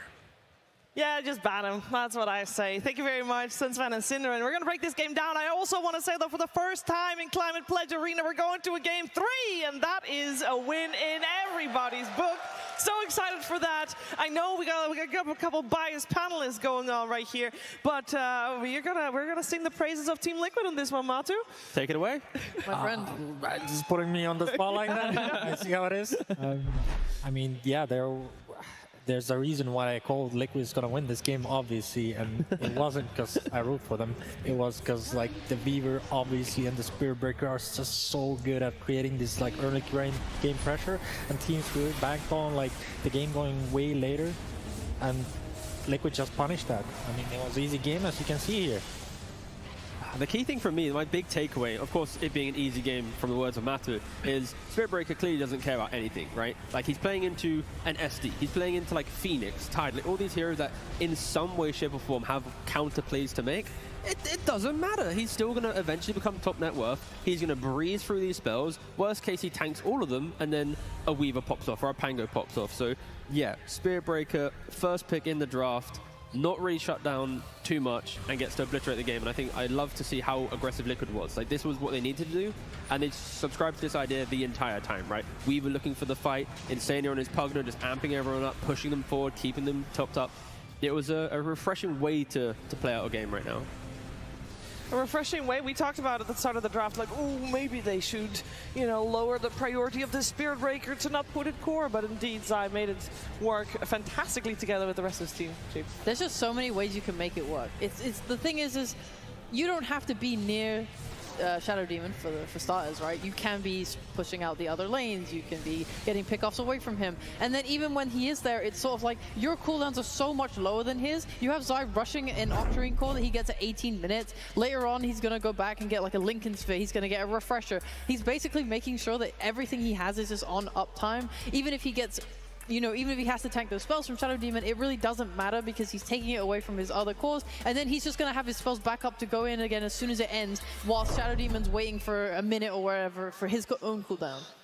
Yeah, we are going to talk a lot about the game we just saw and about the game that's coming up. But I was looking around and we saw, oh, I see them. I see them. I was looking around to see if we can catch Slacks and Tsunami because we're going to head over to them. They are in the crowd right now. Yeah. Yeah, that's right. We're enjoying the games, but I thought it's an opportunity to enjoy the gamers that are out here, because here in the Climate Pledge Arena, we've got some real Dota super fans out here. Absolutely, and they're excited to see that Game 3, am I right? But the other thing that's interesting is that a lot of you play your own Dota games, and we actually took an opportunity to look into some of the details and learn some of the interesting stories about our audience here in the Climate Pledge Arena. For example, did you know, currently, there is someone in the audience right now who has played every hero once this year, except Beastmaster. Why? What's wrong with Beastmaster? He sucks. Okay, good answer. I mean, that guy's right, apparently. Meta-defining analysis in this audience as well. Let me give you another one. Sure. There is one person in this audience who has played 75% of their games on Pudge. I like how so many people were like, that was probably me. Yeah, awful, toxic. Now, we have someone really special. Can we please take our camera to seat number 2647? 2647. Go with the camera, please go. Please go. Keep panning. Okay, zoom in. Keep panning. There we go. A little bit more. And there, yeah, right there, right there. You that there. guy in, yeah, Yes, you. yeah. The most commends in Dota 2 in the audience right there. Congratulations, the most commended. A round of applause. No, I'm just kidding. I don't know who the hell that is. You don't know that? Come on. That's just some random.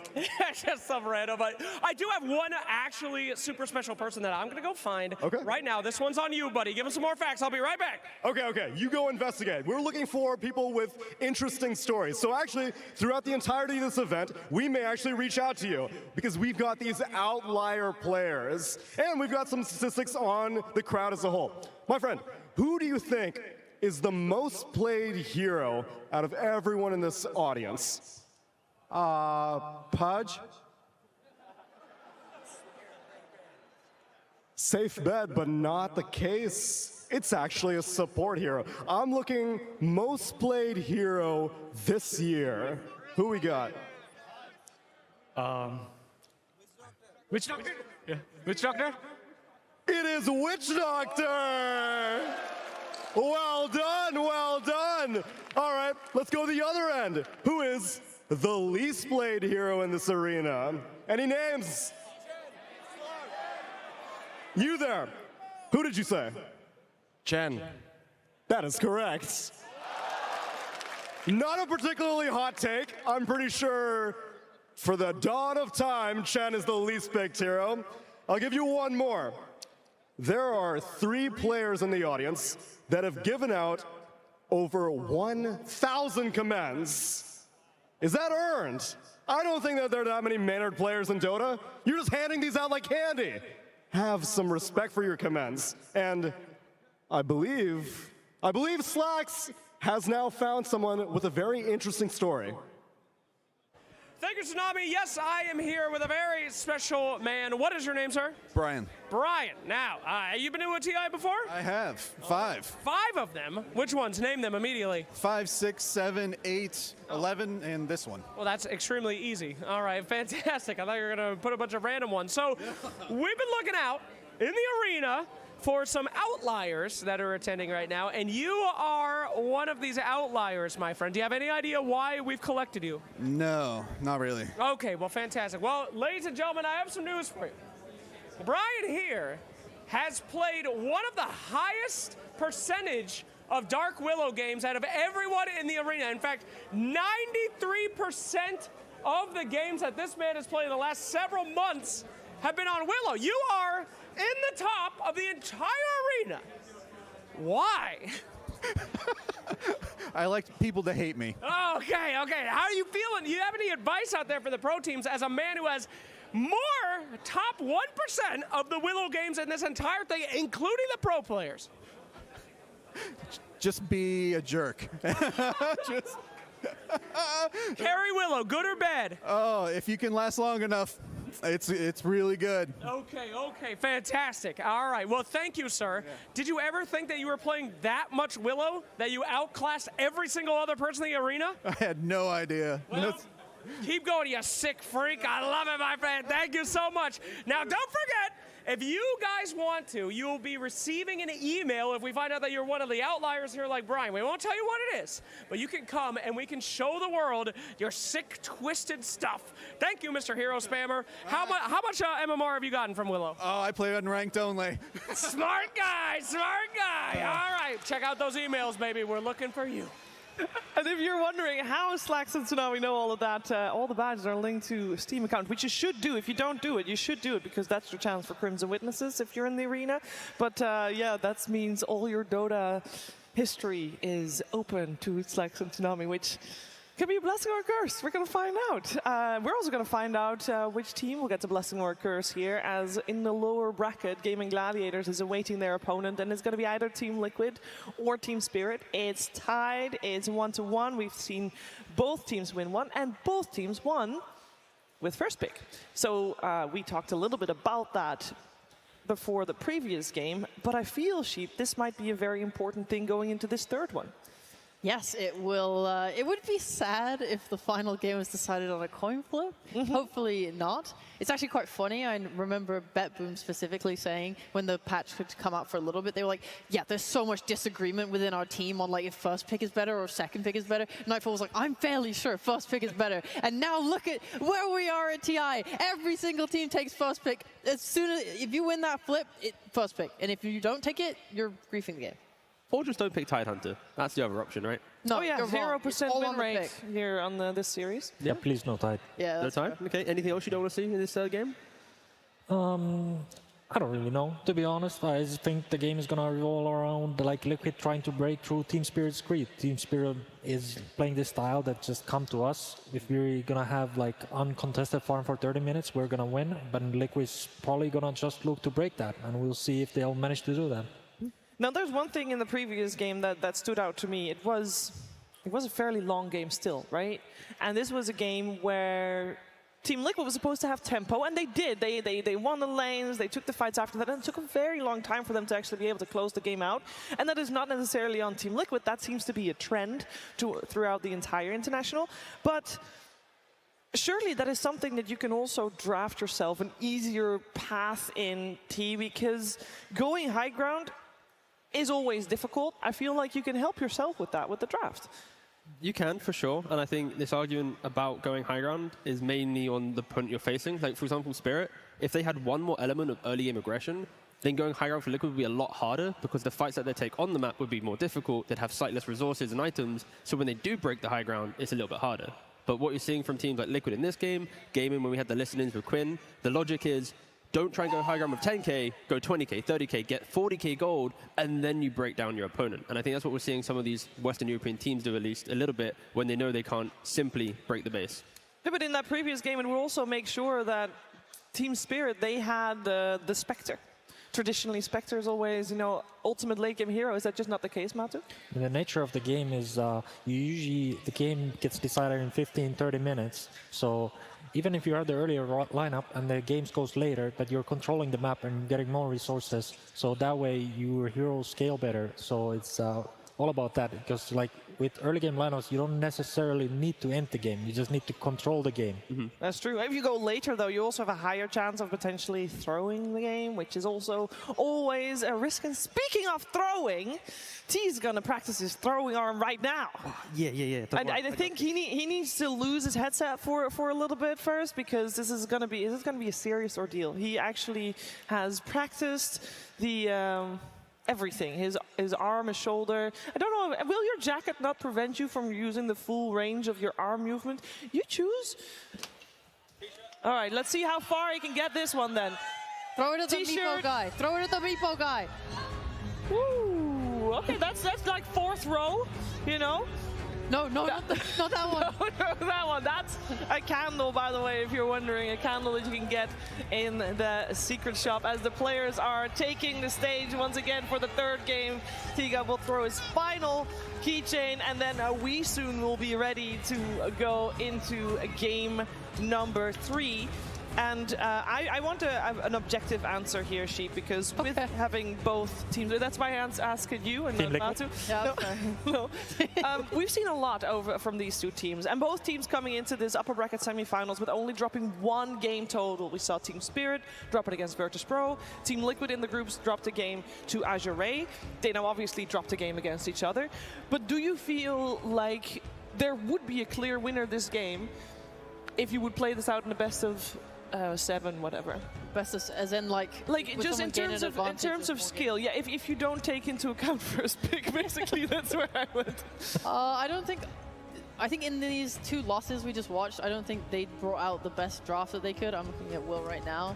Yeah. He's looking at us. Tell him. He is Tell actually. Oh yes. Hello. Hello, William.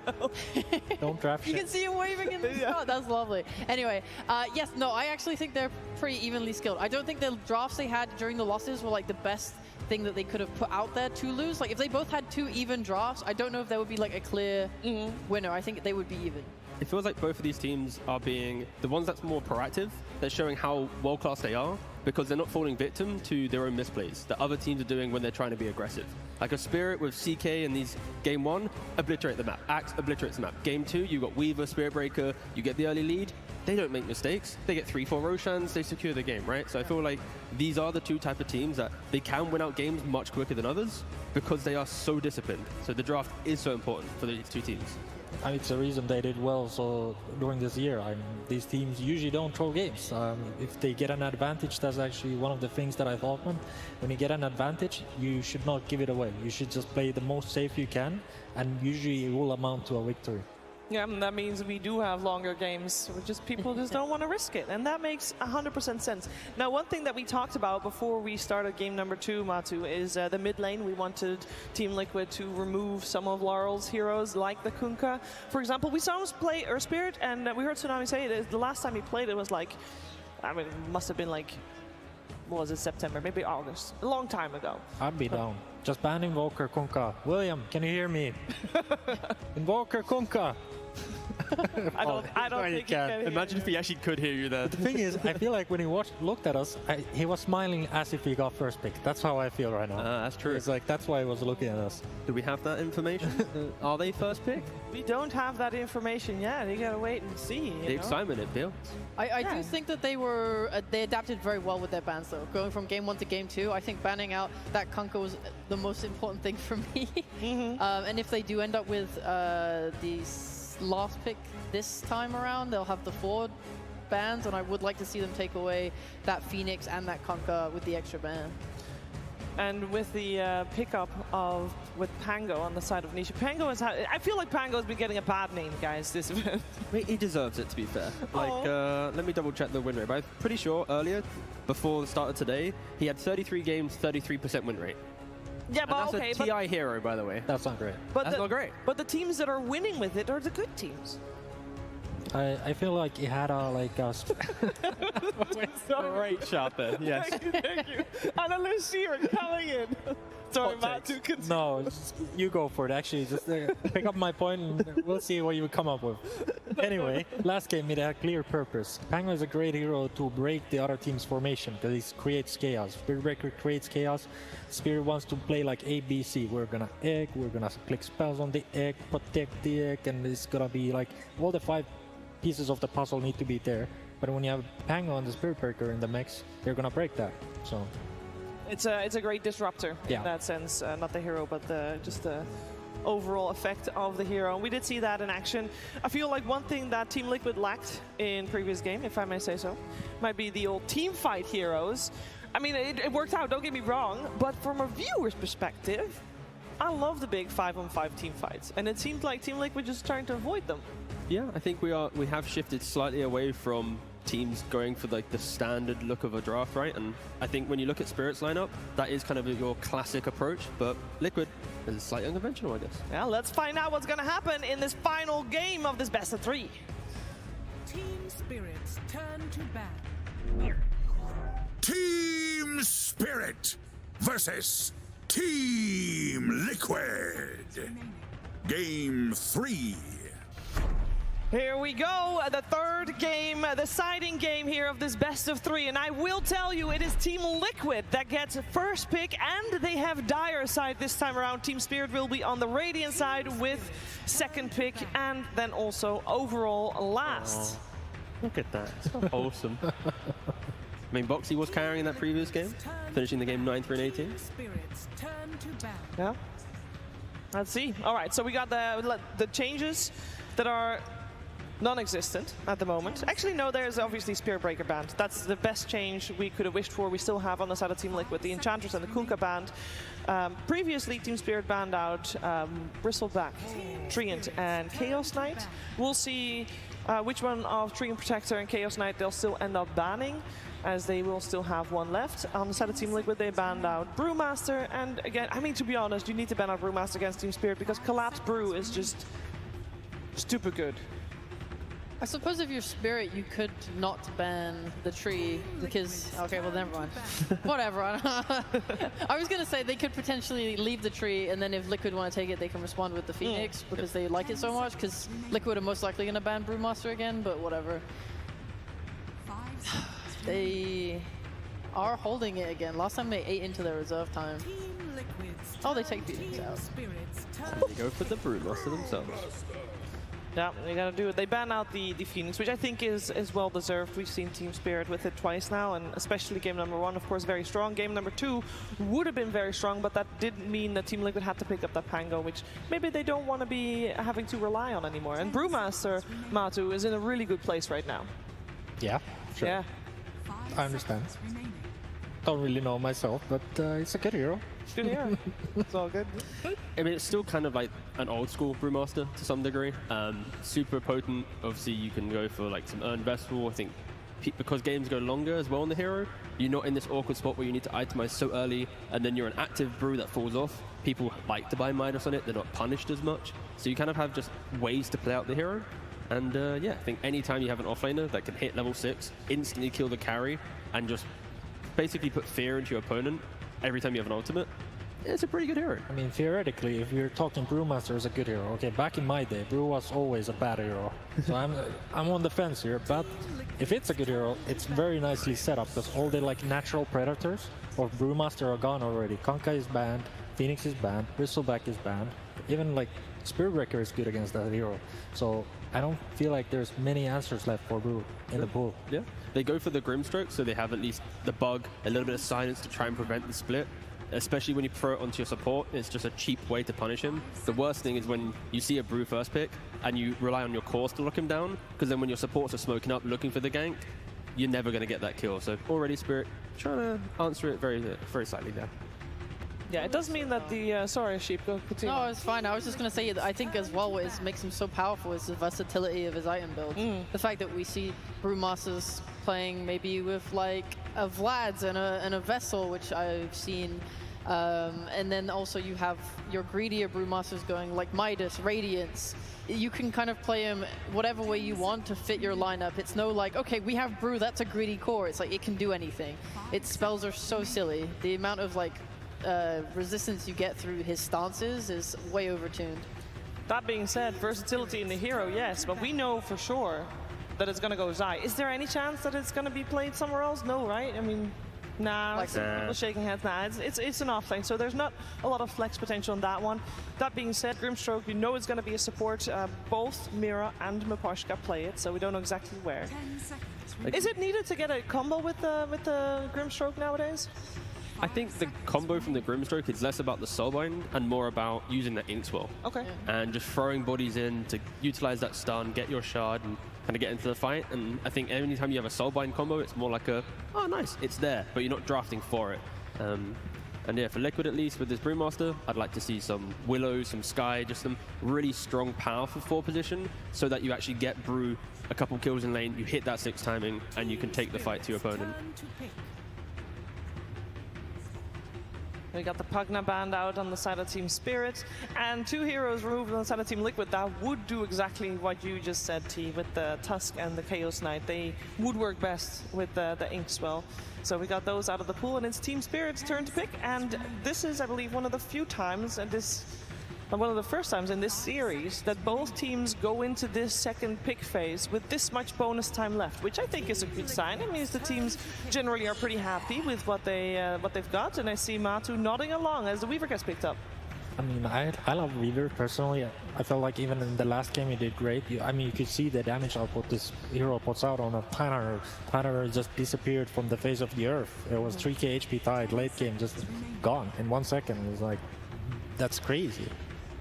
Yeah, and if you rewind all the way to the first game of today, Game of Gladiators against Nouns, we did see the Weaver versus Brewmaster matchup. And of course, Weaver is Weaver favored, right? You can disengage from the Brewmaster, you always chase him down, you're bullying him in lane, especially when you throw the Grimstroke as well, you don't actually have a stun to threaten him. The Brew just can't TP out to the Weaver aggression. So if they do opt to go for that, it is a tried and tested successful lane against the Brew off lane. And on the other side, if they do want to put it as support, we've seen Grim Weaver support this tournament at the very least once. I saw it, and it was nice because the Weaver could go for the Solar Crest, and which makes him able to use the Inkswell, right? Like usually Weaver at the beginning of the game, he's very squishy, not really able to just kind of sit on top of a hero and utilize that spell. But with the Solar Crest, he can, and you are very effective at using the Twin Gates and rotating onto these lanes because the Shakuchi means that you're so fast. You can do so much. You can even like go mid and then get back to your side lanes very quickly. You can utilize your invisibility to get into like the triangle and put deep wards down there. Like the effectiveness of a good Weaver support is mwah, chef's kiss. Yeah, Team Liquid is thinking about how to deal with the Weaver because we've seen it be very good, but how do you deal with it if it's indeed slightly broken? Like what do you play against it? In the past it was always silences that are good. Bloodseeker is good if it's a good hero. There's always like these Giga carries, Faceless Voice, they're always the best against Weaver. But something tells me like Yatoro doesn't come to the stage and just play Weaver second pick. It's like, that's not his jam. He wants to get last pick or second last pick. Pick me that Faceless Void or a Spectre last pick. And it's like, something doesn't really add, like the picture is fake for me right now. Like, well, so I don't quite believe it. They haven't played it yet, so we don't know where it's gonna go. They haven't played it yet at this international, that is. So we'll see where they'll end up with. And we got a Dark Willow picked up on the side of Team Liquid, and we should know where that's going to go. Because so far it's only been Boxy that plays it, and I don't know, I mean, has Mickey been playing it? Should we consider it? Oh, speaking of disruption, that's the real disruptor right there. Yeah, and this is the joy of when you have like a little mini meta developing in it between a team, right? Spirit takes the Weaver away from Liquid, and now it's like, okay, what's the counter to Weaver? And sure, currently, Disruptor's not played at all, but it's an old school counter to Weaver. When he Sakuchi's in, throw down that Static Storm, contain him with that Kinetic, and then on top of that, you go for a Willow, which in laning phase, the routes, the ways to prevent Weaver from just freely Sakuchiing, he's going to have to think a little bit more as he moves around. Both supports are going to be quite potent for the Weaver, but if you go with Matu's point, then if there is a little bit of disguise in this Weaver, then you've just picked two supports to do nothing to potentially a 4-position Weaver if that is Spirit's inevitable angle. We'll see. We don't know yet, right? Holding. I just feel like Disruptor Willow Brewmaster would be an open invitation for myself to pick Faces Forward, or like another hard carry that doesn't really care about these heroes. I mean, Weaver does, to an extent, care about them. So. Why Faceless Void? Is it the BKB timing that makes him? Yeah, I mean, so like Weaver is not a natural BKB hero, although you will buy it eventually, but I feel like a hero that goes earlier BKB will just like, okay, I mean, you have these heroes that do absolutely nothing to me. That's fair, yeah. I can see like the Liquid approach of we're going to hit level 6 Disruptor and we'll just run at Faceless Void over and over and over again that could be abused, but yeah, that BKB timing would put an easy stop to that. Yeah, I will say Disruptor fits very well in the story that we've been telling so far about which team is doing better, because we've been saying, you know, whichever team gets ahead on the laning stage is going to do well, and they're going to play very safe and get further ahead before they eventually close the game out. And Disruptor is considered to be the best hero to play when you're ahead from the laning stage. It also comes with the caveat that if you're behind on the laning stage, the hero sucks. Yeah, you're a hero that wants to play forwards, right? And oh, a little bit of Tiny. I mean, again, a cool little combo with Grimstrike, but going back to the Disruptor, it does help when you're playing with a Brewmaster, because Brew will always set up the vision for you to get that glimpse to find those opportunities. So it shouldn't be a difficult game to see Insania pop off and drag heroes back. And a Ricky. No one saw that one coming. Aha! Jesus, how long have you been sitting on that? I held up 12 sides in the arena, so that made me happy. That is most definitely going to be a Ricky mid against Invoker. Yep. That's one of the most old school counters. If you can have a goofy counter against Invoker, that would be Ricky on the mid lane.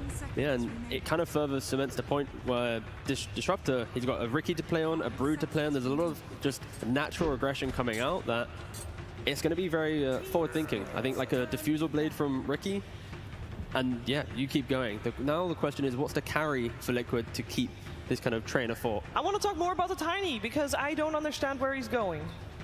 Me neither, but we're not supposed to. We're supposed to watch it. It's just going to be like a Weaver carry. It could just and then be just support Tiny Grim. Yeah, I think Tiny could be 4 here in this situation with Invoker mid, Weaver carry. There's also the scenario where we've seen Invoker support, we've seen Invoker mid, we've seen Weaver support, we've seen it core, we've seen Tiny mid. Technically all 3 of these heroes have a case to be somewhere they shouldn't really be, but I'd like to see maybe just Weaver carry Tiny support probably. Now that we know that Ricky's mid though, wouldn't you put a different hero rather than Invoker mid? If Ricky is such a good matchup against that, is Tiny Ricky better for the side of Team Spirit? That's also a potential argument, putting the Tiny mid, pushing the Weaver to a different role, because you don't want to have your Weaver carry be jumped by the Ricky. And then, yeah, there's a lot of answers that Spirit need to find here, but it just complicates things for Team Spirit a lot. Now they have to move roles, heroes everywhere. Can they even make sense of all of it in the end? What is this supposed to be now? Yeah, they've got less than a minute reserve time plus their pick time. They have 2 seconds in reserve time. A lot of reserve I will time. tell you that one. That is, yeah. And I mean, on the side of Team Liquid, they're running out. They have 5 seconds left. They ban out 2 tanky heroes in the Centaur and the Tidehunter. They're expecting Team Spirit still to need a hero for Collapse as they pick up the Spectre themselves. This is so good. This is literally completely perfects what I was imagining of the draft from Liquid. You're playing with a vision-giving hero in the Ricky. You're playing with a global core that can join like Spectre.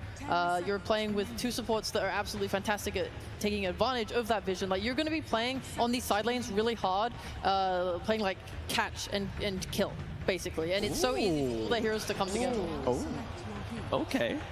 Matu, you're a Night Stalker specialist.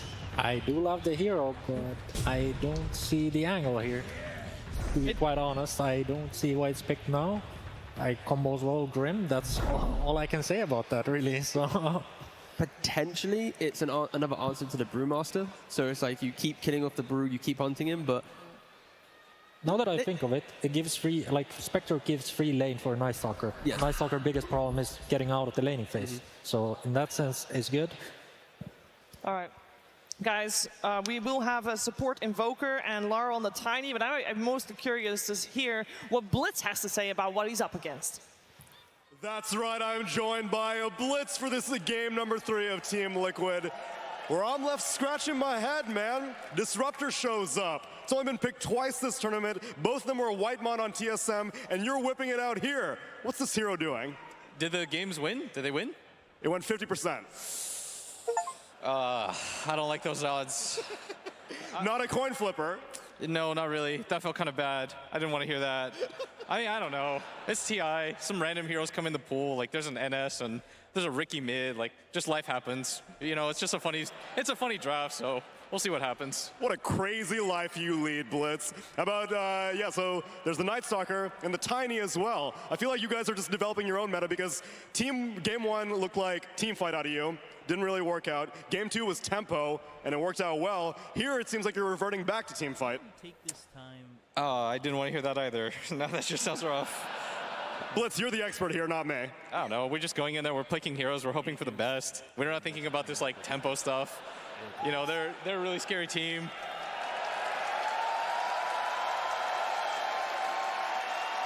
You know, I just did an interview with Silent, and I was like, wow, you guys are considered the favorites. And he's like, I don't know. I don't really think we're the favorites. You know, everyone we beaten is eliminated. Can one of you have some confidence? I firmly believe that they will, maybe they'll beat us. I don't know. It's like a 50-50. Let's send it to game number 3. Very humble boy indeed, Mr. Cinderman. We got game number 3 underway in this upper bracket matchup, and winner of this gets top 3 at this TI. Yep. A lot on the line here, a lot of prestige. And if there's anything you want in your determining game to get top 3, it is mid Ricky. That has got to be. That has got to be the thing, and you pick Disruptor. Yeah, I love this. You know, this is, to me, is one of the most interesting parts of Dota, is when you go into deep tournament runs, when the weird picks start coming out because you start playing some 7D chess against each other. I feel like Blitz is keeping his cards kind of close. I don't think they were just, oh, I guess we're picking this now. This looks fun. We're just trying our best, you know. There's definitely a plan. But there's probably a little bit more depth to it than that, but he obviously doesn't want to share that, which is completely, that's to be expected. And that leaves us to try to make sense of the whole thing. So I think the Disruptor was picked into Weaver and Grimstroke. Glimpse is an amazing spell against Weaver, so that's probably why they got inspired to pick it, but also the Static Storm combination, right? And you have a really good pairing with the Brewmaster because you can Cyclone to catch someone, and then you can drop them down into a Static Storm Kinetic Field combination. So it's essentially a guaranteed setup for Disruptor. I think that's part of what they're looking for. The mid-Ricky seems to be a solution that multiple teams have tried to run against Invoker, but the Invoker will just be relegated to position 4 here. And the Night Stalker, yeah, that one's the most curious one for me. Is it literally just, oh, the safe lane is Spectre, so we can play a greedier, weaker lane hero that can play tempo later? Or is there some more depth? Because, I mean, yeah, the silence against the Brewmaster is nice, but this doesn't strike me as like an obviously incredible Night Stalker game. Maybe when he gets BKB. I like how you're trying to break this down as much as possible. And the real simple answer for everybody out there for Ricky mid, it's either going to look really good or really bad. There's pretty much no in between. So if you're a Liquid fan, we'll see how that goes. I mean, this is upper bracket, so you can throw out some curveballs, right? You still have an extra life to work with. That is true. But this is just not, this isn't even in my top 10 heroes I think of when I hear Taro might actually die here. Yes. He slims back and down he goes. First blood for Liquid. That's why they picked Ricky, because he wasn't there at all. Yes. Because he was cheering them on from mid, and that gave them a morale. You're expecting Ricky to never be there. Yeah, Taro did get the rune, so it was a 3-rune trade-off for first blood. I think that's relatively even. It's mainly about how impactful the experience is going to be for the heroes that pick that up. Like getting a faster level 2 in a lane could maybe lead to a secondary kill, and then all of a sudden it's really good. But the Weaver is going to be, I think, quite tough for them to kill in this bottom lane. Well, another hero we haven't really talked about is Tiny for Mr. Laurel, and that would be the mid lane. I have missed this as a core so much. Why do they pick it here? Yeah, who knows? I think they don't even know themselves by the... Judging from the interviews, we're just looking at the... Like, what do you want to play today, buddy? Yeah. Oh, you want to play for top 3 TI? Oh, okay. I guess you can play Ricky, Nisha. Well, yeah, picks, I suppose. I think what Tiny does offer in this game is he's a really good assassination partner together with Grimstroke. So if you jump some of these more frail heroes, like Ricky has a relatively low HP pool and can't really use his spells during the Avalanche Toss combo. You can kill the supports very easily. Both Willow and Disruptor kind of die if they get jumped by a Tiny with Inkswell on him. And you have a little bit of an extra thing that I don't want to overlook too much in this game. I think Mira can have a relatively big impact on Invoker with a level in Sunstrike. Just 1 point after the change to how Sunstrike scales with Exort, it does a lot of damage level 1. Probably not going to see him skill it right now, but it could be an earlier thing in the game than we see a lot of them. Early aggression, Boxy taking a brunt of a lot of damage from Spirit. Zai trying to keep Yatoro at bay. Oh, more right clicks, Boxy barely survives. Taro not able to get close enough to use that Inkswell to full effect, but still definitely directing a lot of damage Liquid's way. But yeah, Grim Weaver is a very strong lane against Brewmaster in particular. It seems like the Weaver was a direct counter pick when they saw this come out from Liquid as their overall first choice of the game. see how Zai manages to deal with what should be a very unfavorable matchup in that bot lane. And it only gets worse, because when Grimstroke and Weaver both hit level 3, it just ramps up to 11 very fast. Tornado. Cold Snap Tornado onto Insania. Decent amount of damage. Collapse, of course. It is daytime, so he is half a hero at the moment. Yeah, he's running double bracers against a weak lane, though, so he's just going to farm. I don't think they can really stop him from getting CS in this lane. At the same time, though, it's probably also not the worst lane matchup for Mickey either. Minute 5, it's going to get tricky, because an Invoker Nightstalker suddenly transforms into a monster lane. But for the time being, it's pretty good. Nice little play there with the glimpse from Insane. Could earn him. Beautifully done. Very gorgeous. Oh. Shot. Wait, Collapse That's actually got it because of the Cold Snap. Nicely done there. Spirit. Thought the Glimpse was going to earn them a Lotus, but didn't. We'll see how effective this Night Stalker is going to be. This is not a hero we see all too often these days. There was a time for it, of course, back in your day, many years ago. Yeah. It was a mid hero back When's the last time we've seen Night Stalker mid in this? I don't know if we've seen it in pro game in this pack. Blood Grenade there, Inkswell as well. Taro gets credit for that one. This lane is so nasty because as soon as Willow uses Brambles, if they either don't connect or expire on the lane, Brewmaster is just defenseless. You're literally just Shikuchi in with, you drop the Swarm, you Shikuchi in, you Inkswell level 2 on the Weaver, and he just runs on top of him, and Willow can do nothing but look as her Brewmaster just inevitably dies. So very tough matchup here. You sign up for this when you first pick Brew in this patch. Teams are starting to figure out how to really deal with this guy in lane. And yeah, Zai is already trailing by about 1,000 behind Yatoro. So pretty much the entire net worth lead of the Radiant side is in this lane. And in the meantime, silently, 12 denies top for Night Stalker. So laning stage going very, very well for Spirit in this one. Yeah, mid lane relatively close on CS, a little bit more on the deny side for the Spirit side. Tiny V, the Ricky. I mean, were you expecting this to be any different? Like, I know it's not traditional mid at all. Yeah, I don't really have much experience to draw upon here, but I would sure think there's a lot of games you can look at turbo mode that are probably the matchup. I mean, instinctively, I would say this is probably a slightly better lane for Tiny, but Ricky floats quite a lot of lanes, especially against melee heroes, so I guess it's kind of just going to be a wash. And the most important thing for both teams, really, is that their mid laners start getting involved in some sort of correct action. But Ricky is an awkward mid laner in that respect because he doesn't truly unlock his rotations until he gets Diffusal Blade. If you compare that to a hero like Pango, who also goes Diffusal, well, Pango has a lot more to offer before he's before his Diffusal comes out. Ricky has these 2 little jumps that do some damage, but it's not Pangolier tier. Collapse now can bully a bit, thanks to it being nighttime. And Spirit, you can see, already has a slight advantage in the laning stage. His bottom lane, Yatoro taking heavy damage, applying as much pressure as he can. Zai's gonna take a Thunderclap, pop the one to stay alive. Yatoro does end up getting the kill, but the damage coming out from Boxy in that Shadow Realm, just too much to handle, so ends up being a 1-for-1. Yeah, half a second left in the Shikuchi there, so nice for Liquid to find that trade. That was very close to just being one-sided. Have a toss from Laurel. He's level 6 first. Not that either of these ults are going to be that crazy in lane. It does offset. I mean, at this point, Ricky should be getting out CS by Gruul, right? Like, now the damage discrepancy is so big that Laurel should get more or less every CS that he wants. He will not be lucky enough to get the rune, though, as that is being covered by Miposhka, who has to okay. He gets the double damage. He's going to get stunned. Do they have the vision? The sentry just in range, and down goes Nisha. Yeah, did he... Very greedy.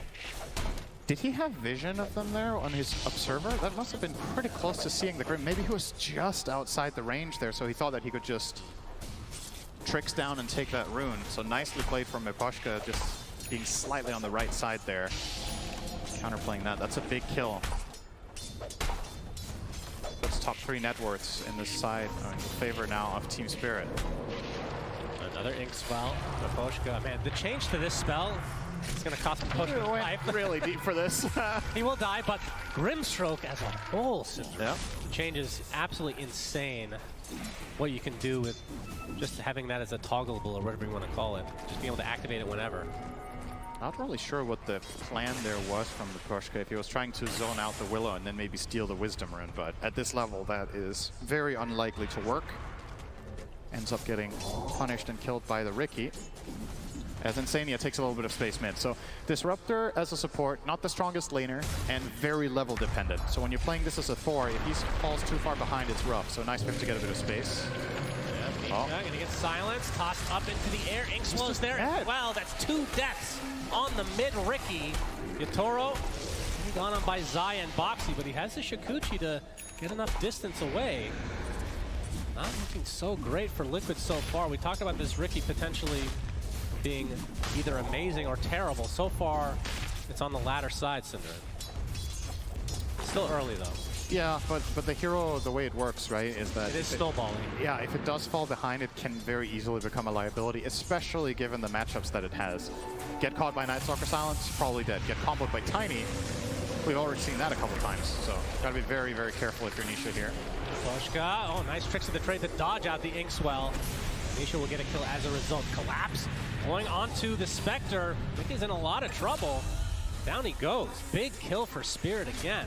Yeah, Liquid had both of their supports mid there trying to get the additional kill onto Laurel, but that was just not going to happen. Ricky, when you've expended both your Blink Strikes to kill the first hero, that's kind of the end of the play. Like, there's nothing more to be gained. And Spirit immediately identify that this hero positioning from Liquid is punishable, and they jump on that spec. Yep, mid lane Nisha, good smoke screen.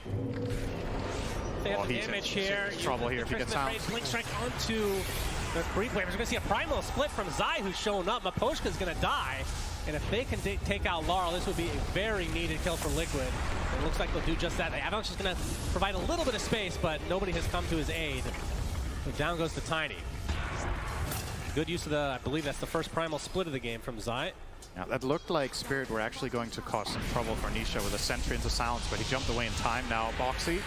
Crippling Fear, just so... He's gonna live for now. Boxy. And now he's going to die. Yes, he will. No, it was technically correct. He did live for now. It's just a very short amount of time. Now is a very short duration of time for you. I mean, now, yeah. And everyone. Limps back into the kinetic field. Mickey gonna get some right click. Stop trying to TP out. Nisha's here as well, but too much damage onto Collapse.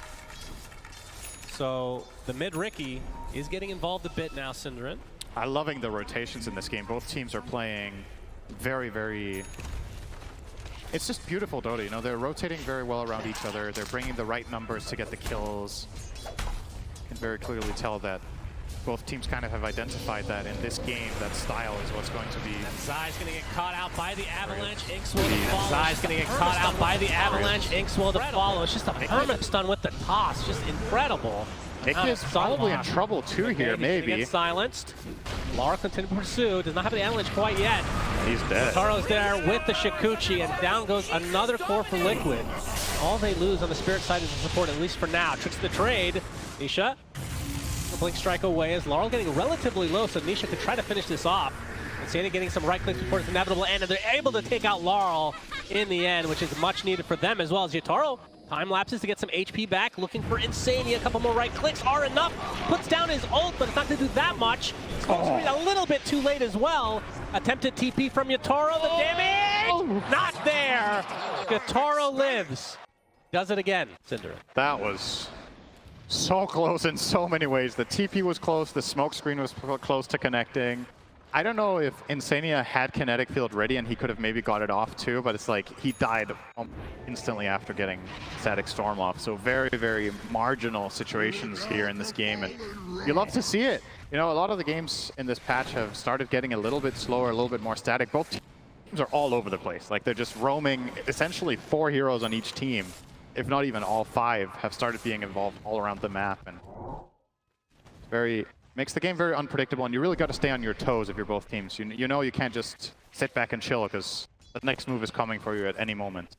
I wonder who the next target's going to be. The big winner in all of this has to be Nisha, right? He's almost got Diffusal. He's top net worth. We talked about Ricky not falling behind being important, and that has definitely been accomplished here by Liquid. So that Diffusal will be arriving now on the Courier, and they're instantly going to put it to use with a smoke.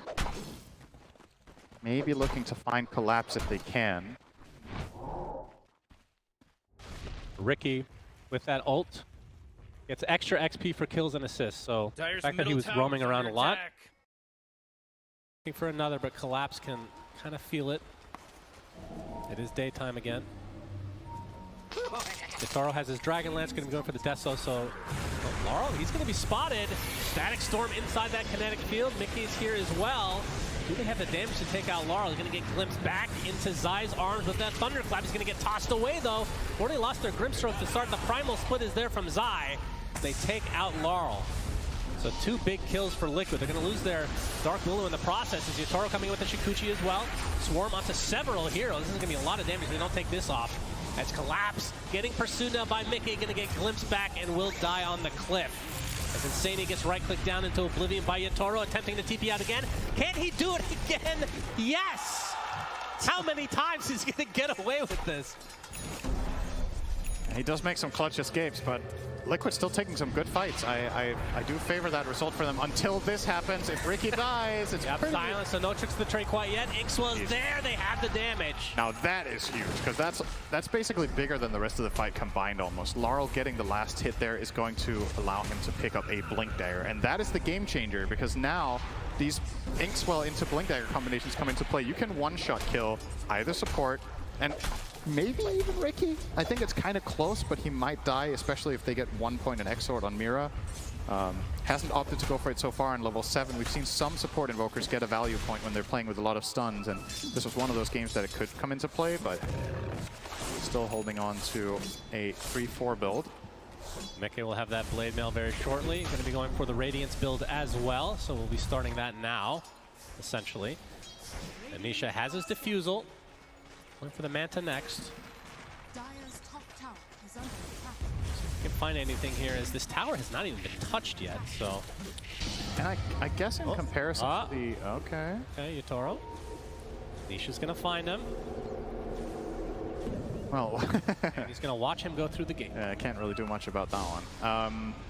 I guess in comparison to the other games in this series, Collapse has been quieter, right? And they did pick his hero last, so the question is, when is this big payoff going to come from this Night Stalker? He's currently 1-2-2. Oh, Nisha. Oh, the sentry's placed. Oh, the smoke screen. Shadow Realm is going to provide a little bit of cover for Boxy. Gets up a nice Terrorize onto 2 as well. He will likely die in the process, but this saves his Ricky mid. Mr. Nisha will survive as a result of this. It will cost him a tier 1 tower, though. This is the first rotation, and Laurel showing off the Blink now for the first time. Yeah. Blinked immediately when he got smoke screen, so Nisha didn't get to get an instance of damage on him. Could have changed things, perhaps.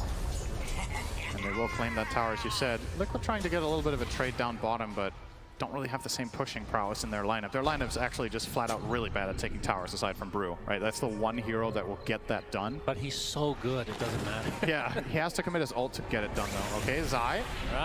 Primal Split is there. Nado going to provide some cover, but will be surrounded and eventually brought down. That's a Shadow Step and a Primal Split. Mira. Does that. They also find Miposhka. Another support kill. Going the way of Liquid, so take out both of them from Spirit's side. And Laurel without a support, not really comfortable going in for any kind of initiation. Level 10 right now. Zai has that Midas, by the way. So getting some extra levels on the Brew. Pretty normal pickup from this. Sometimes you see like something before that. I think Liquid have to be a bit careful here. Maybe they're stepping. Avalanche onto 2 from Laurel. Static Storm being applied, though, on the other side of the fight is Collapse, taking a lot of damage. He's completely isolated himself, and he will drop. Big kill for Liquid. All right, that looked like it was going to get scary with the TPs coming in and Laurel having the blink angle, but it happened to Liquid went in time. Right into the smoke screen. Nisha is going to find Mira. He's going to dodge the Avalanche as well.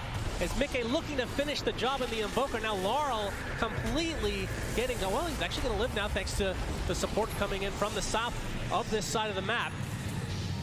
Mickey looks like he's going to opt to dodge this fight entirely. Another TP out from Liquid. The Shadow Realm TP with the high fives, but the Avalanche is there, so Spirit do get one.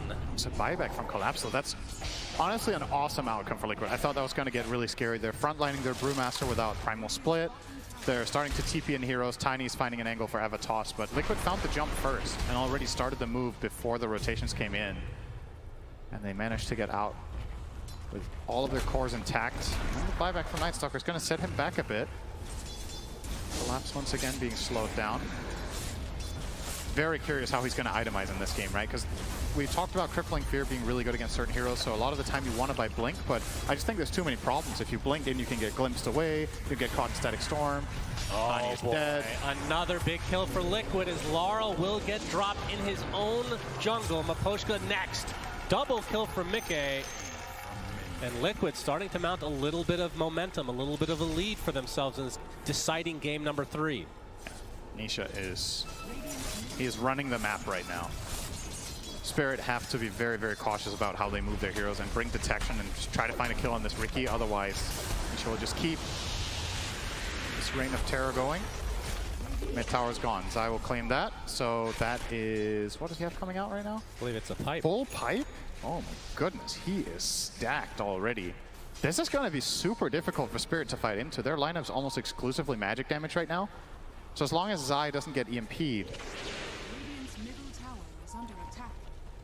can have a huge impact with that item here. Mira in the cover of darkness here.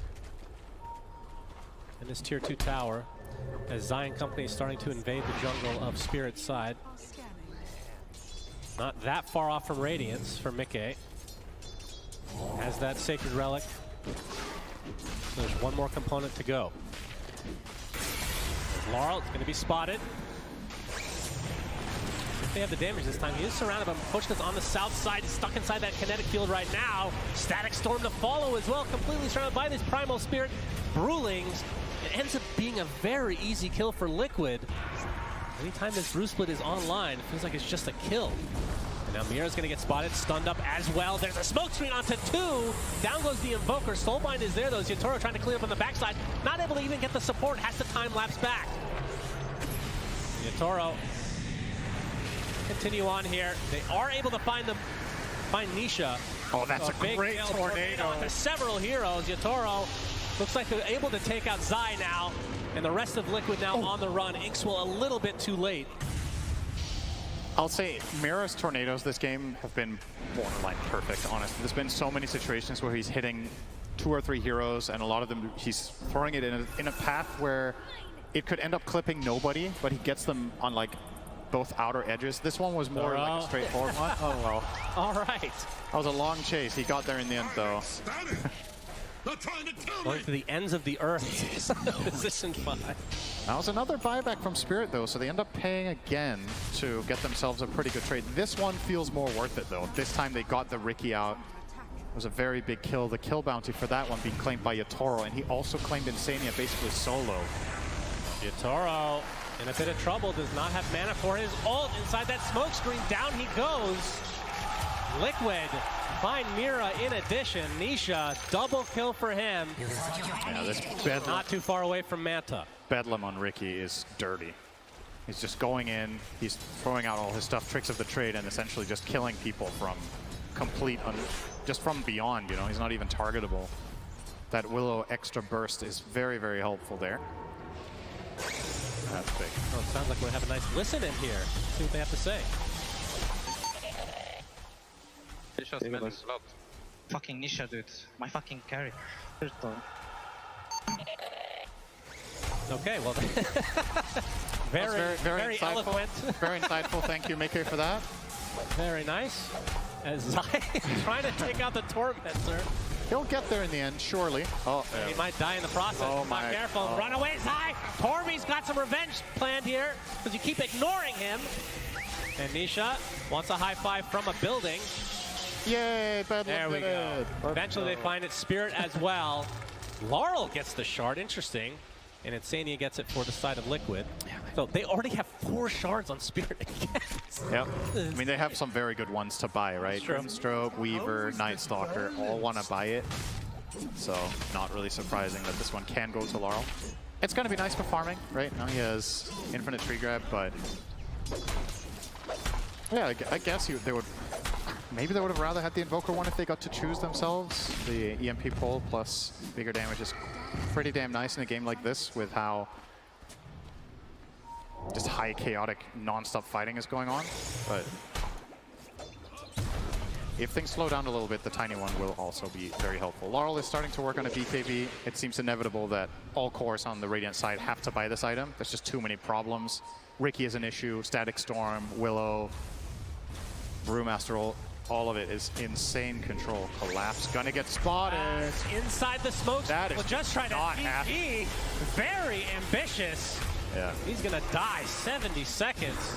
Tier 2 tower looks to be Liquid's to claim. Fortification's there though. That's a dieback too. So, you know, wonder if Liquid are gonna think about a potential Roche here. You know, you're in the right side of the map. Your lineup is not the greatest at it. Obviously, if Spectre had a Manta, it would be a lot easier. He still at least has 4 points in Desolate, which makes it a lot faster than... Yeah, their lineup is pretty garbage at it. I mean, Ricky does a decent amount, I guess, if you can keep the aggro off. Yep. It works. And now, okay, this was something I was thinking about the other day. Now, Nisha is going Axe on Ricky. What happens if you put Bedlam on him and he jumps into a hero? Does the Bedlam then follow that hero? It should, logically, right? Yeah, it should. Maybe it will crash the game. Let's hope that's not the case. Don't worry, we have a backup, I'm sure. We'll just start a turbo mode game if that ends up crashing it. Well, if we do a turbo mode game, that's probably going to be like this one was anyway, right? Oh, close on the glimpse there. Insania just barely got away. Miposhka there. Now, what if Rubik was on the other end of all that? Oh. That actually might crash. There's one employee at Valve, the janitor. His entire job is to clean up all the issues with Rubik. I think they have 5 people employed full time. He to never make leaves the Rubik and Morphling work in Dota is... Yeah, true. It was a choice. They regret it, I'm sure. Nisha, oh. Maybe we step onto Miposhka. He looks to be very dead. Oh, wait, they got that Weaver in a lot of trouble. He's okay. Looks like Ricky's going to stay alive here. Terrorize is there, not really clipping too many heroes as Nisha gets off the smoke screen again, but the right clicks are way too much from Yatoro, who actually will live through this engagement. It's collapsed now, taking a Spectral Dagger, nice tornado onto 2. Zai is there with that Primal Split available. Mira gonna go in, Viz just going for a D-Ward, knowing that he is likely dead. So 2 for 1, but Favor, I mean, it's 2 supports for the mid Ricky. That team fight is basically the perfect example of how important BKB is going to be for the rest of the game. Yatoro is able to take the fight to Nisha, just pops the BKB, knows that nothing is going to kill him for a while, and they do get that pretty big kill, but still solid sequence from Liquid once again. They're up 4K, they have Spectre. We know how fierce this hero can be late game. This is the same matchup that we saw in a previous game in this series with the Spectre versus Weaver. I say previous game, it was literally the previous one. Just that this time the Spectre team is the one that's ahead. So that matchup is going to be very, very different. Primal Split used there, by the way. That's a big cooldown. 2 full minutes now without that. We'll see if Spirit try to capitalize as BKB for Laurel is there. Finally, the Manta comes through on Mickey, so he's got the Radiance Manta. And Zai going for, I mean, a lot of times we see the Brewmaster go for Radiance, but probably don't want to, so just going for the auras. Oh, this is an interesting choice here coming out from Spirit. They're being scanned out. Yeah, that was an instant scan, but no Brew Split makes this very difficult for Liquid to do anything about, so as much as I said that's interesting, it's actually a kind of obvious play now that I think about it. You're right, it's not interesting. It's the least interesting thing you've ever said, probably. Very, very straightforward. And they will grab it. Who does the Aegis go to? It will be Yatoro, unsurprisingly. Also very uninteresting that they put it on him. That was what you could have expected. You're really on a roll today. Very uninteresting commentary. Oh, I try. So let's see, what big items do we have coming up next? So with that Roche, things are probably going to slow down a little bit for Liquid's ability to play aggressively because Weaver will be very hard for them to kill twice in a row. As a result, we'll probably finish the MKB within not too long. He's about, what's that, about 1,500 off it. Or 2.5k, excuse me. So it will actually take quite a while. But he needs it, because he's against Brewmaster, and he's against the Radiance from Spectre. That seems like a straightforward thing. And something we haven't really talked about in this game is break, right? That was a conversation from last game against the Spectre, where we ended up seeing it coming out in the Spirit Breaker. Who's gonna buy Silver Edge on Radiant's lineup this game? Night Stalker? I've seen it on Tiny before. Tiny mid. could. It's kind of meh, but It can work, of course. I mean, eventually you get the Ags, right? So you have crit anyway. And, yeah. But then, like, that's kind of, you're doing that from afar a lot of the time. But that's why it gets awkward, right? Yeah. Oh. Okay. Toro out of there. Oh, maybe he felt a little bit... he felt a little bit extra confident because of the Aegis and maybe thought they weren't even going to try, but Liquid are... They're shying away from the fight there. Collapse has his shard. The eating of creeps. Yeah. Eyeing up a nullifier into Dagger currently. A 3K lead for Liquid. He might have an engagement here. Smoke screen again with the Spectral Dagger. Man, he is just stuck in place. Cannot do anything. There's still the Aegis, of course, on the side of Spirit. Already at half HP is the Weaver. There's the initiation from Laurel, but he's going to get glimpsed back out right off the bat. That's going to break things up for the time being. 3 minutes still on this Aegis. Spirit trying to force something. Yeah, Collapse wants to steal the Wisdom Rune here. That'll be a pretty big steal. He's pinging it out. He has perfect vision of this, so there will be the scan coming out from Liquid. Oh, it will be too late. Actually, he didn't. Okay. He did not go for it. He wants Insania instead. Crippling Fear now onto 2. They can get the Primal Split, man. They can do it. He cannot get off his ult. 50 seconds dead for Zai. That is a huge ultimate not available for the side of Liquid. They're going to lose Grimstroke, though, to start things out. And Nisha getting pursued. Already at half HP. He's taking so much damage. Weaver just rips him a new one, but Laurel dies shortly after. Lots of trades on both sides. Toro popping the BKB. Sunstrike not going to clip. Looks like the Ghost Scepter's there for Boxy, but will eventually die. And a good exchange again for, I say again, a good exchange that time around for Spirit. They basically equalized the game in terms of net worth, and starting to see this Weaver really pop off in the fights. And I guess most importantly for them, Laurel is significantly overtaking Nisha right now. It's kind of flatlined a little bit. Nisha was running this game, and a couple of fights in a row now, they've been able to isolate and kill off this Riki, who's kind of struggling to find a footing. As soon as he gets Crippling Fear or get caught by the Tiny, you don't have any BKB, can't really guaranteed reset and get out of there. So he's very much dependent on other heroes causing chaos, and the #1 chaos creator in his team was the first hero to die. Namely Zai, not getting that primal split off was huge. And honestly, Collapse's choice to scout the Wisdom Rune, see it spawn, and then not go for it, and instead go for this jump was instrumental in this outcome. So very good decision making on his part. He's now rocking a shield, 4,000 health on him effectively with that right now. We'll lose it all to Spectre Illusions. Yep, very normal. But still quite tanky and looks beautiful. The glowing white is, ooh. Does this surprise you at all? That's a little bit more in favor of Liquid than I thought. This feels like a 50-50 game. I mean, it is a Spectre. Gaben loves Spectre. It's always true. I think any game that's even on gold minute 30, Dota Plus will always favor the Spectre team. I don't think I've ever seen it not favor Spectre in this late.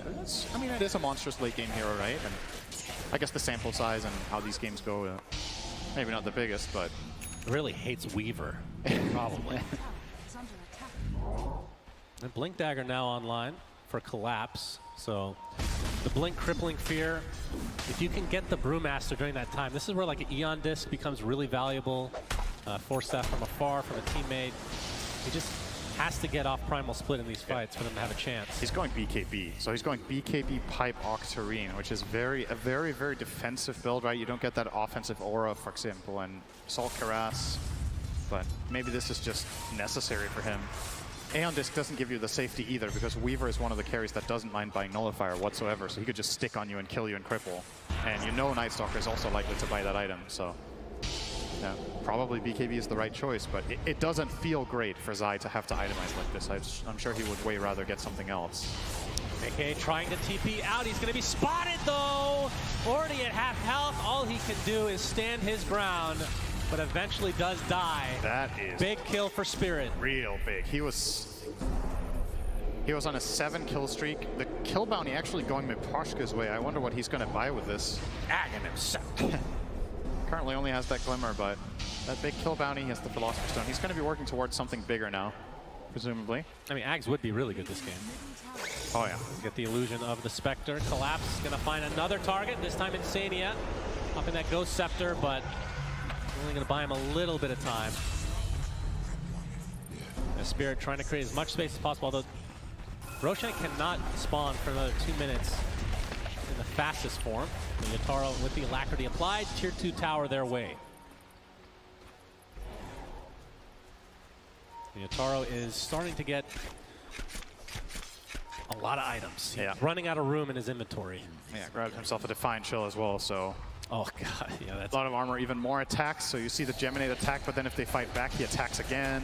That's right. He is really putting some pressure on Zai, just showing who's boss right now. Tier 3 neutrals do we have coming to the other side? So we have the Elven Tunic on Spectre, which isn't that impactful against Weaver, who already has the True Strike of MKB. Quiver on Willow, another Elven Tunic on Ricky, and man, this MKB is very good right now, I have to say. Tormy time for Spirit. This will be their final shard, so Mira will get it, unless there's a bug in the game and it goes to Team Liquid. I mean, they could still lose the fight. Yeah, they are losing it horribly, as Collapse refuses to give up. Cannot stand this building. You must vanquish it. Miposhka with one more Inkswell will run away in shame, knowing that he cannot stand up to the great cube. The game cube has been conquered, though, and Mira will take the shard. So now you have the pull effect on EMP. Yep. Maybe the most annoying shard in the entire game, if I do say so myself. Very good.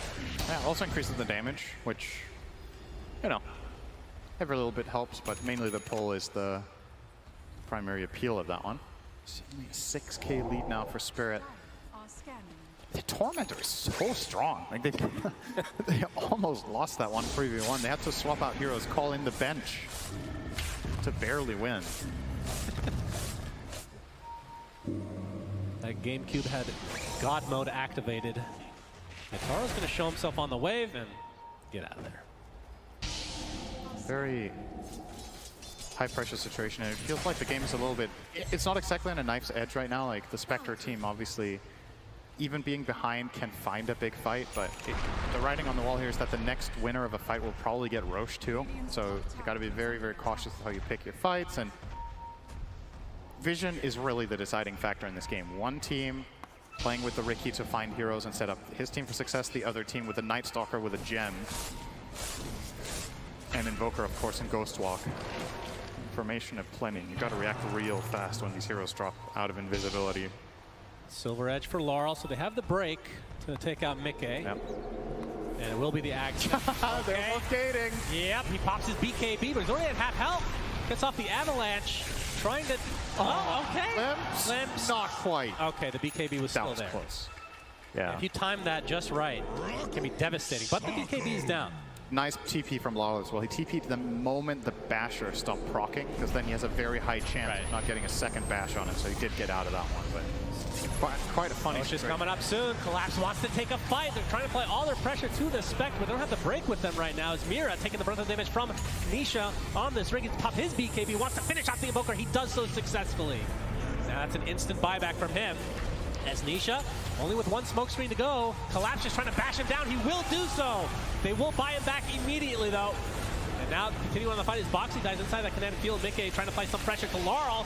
He's already at half health, but there's the break. Can they finish off the Spectre? But no, not going to be enough damage. At least not yet. But jumping in is Collapse to try to finish the job. But there's the Manta style, keeping him alive. Yotaro, though, very healthy, will claim the kill for himself. Now focusing on Zai, whose Primal Split is already down. Barely lives to the last Geminate attack. Big Sunstrike coming out. Double kill for Yotaro. And just like that, I mean, effectively it's a 4v3 right now, but there were some buybacks coming out. It's a dieback on Ricky. Nisha's game really starting to go down the drain here. He is now 6th on net worth, behind every other core. Mid Ricky, we said it when the game began, it's a very snowball-y hero, and he was off to a good start, but as big as that snowball became, it kind of just came crashing down, and he just lost all of his advantage. And this game, to me right now, it's all Yotaro and Collapse just flat out overpowering them, just kiting them around these fights, outlasting the Primal Split, outlasting the Ricky damage. Yotaro with the Satanic, effectively second life in that fight, and Collapse just keeps playing the angles with the ult. So beautifully executed from Spirit. Now 12k up. And if last game is anything to go by, Weaver is not struggling with killing Spectre late game as long as there's a break in play. So yep, true. You don't have to worry if you're a Spirit fan that they're going to run out of firepower Tiny is also a little bit of a wild card in that regard. Sure, he's the one applying the Silver Edge, but he could technically Silver Edge hit and then get a couple of trees off with his BKB volley. And force out Zai's BKB already. Yatoro will take that. He obviously still has his Aegis, so we'll stand trying against the tower. Mickey coming in. They do a lot of damage to Yatoro, but he's going to be able to live through this onslaught. He's going to get glimpsed back, though. Satanic there as well. Satanic healing up nice and sound. Going for a potential kill onto Zai now instead. How is he still alive? This is basically a 4v1. Yatoro and Shikuchi's away very safely as Collapse buying some time. With that crippling fears, the primal split is used from Zai. And if they can't get anything out of this, it'll be a disaster for Liquid. Get a BKB. Comes back, but the BKB's there, and they effectively get no kills. They do force out a BKB or two, but that's a big ult down. Losing that split could potentially open the door, but Yatoro decided to TP back to base, so he's going to continue farming up. Approach that level 25, which is even more of a damage boost for him. We've seen how hard he's hitting already with another Geminate attack.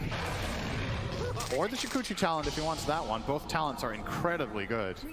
Shikuchi dropping from 6 to 3.5 second cooldown with that talent allows you to position yourself in the fight very quickly and keep being mobile. But I reckon he's probably going to take the Geminate attack and just try to overpower them during the CC. Plus, that's going to be more effective at sieging high ground anyway. Yep. Oh man, Weaver with Alacrity seems to be something. He is so strong. Okay, they find Mickey here. He's immediately going to jump out. Yep, looks like he's fine. Dodge the bullet there. And Liquid going to try to defend this eventual push. Still 2.5 minutes on the Aegis, so they don't have to rush this from the Spirit side.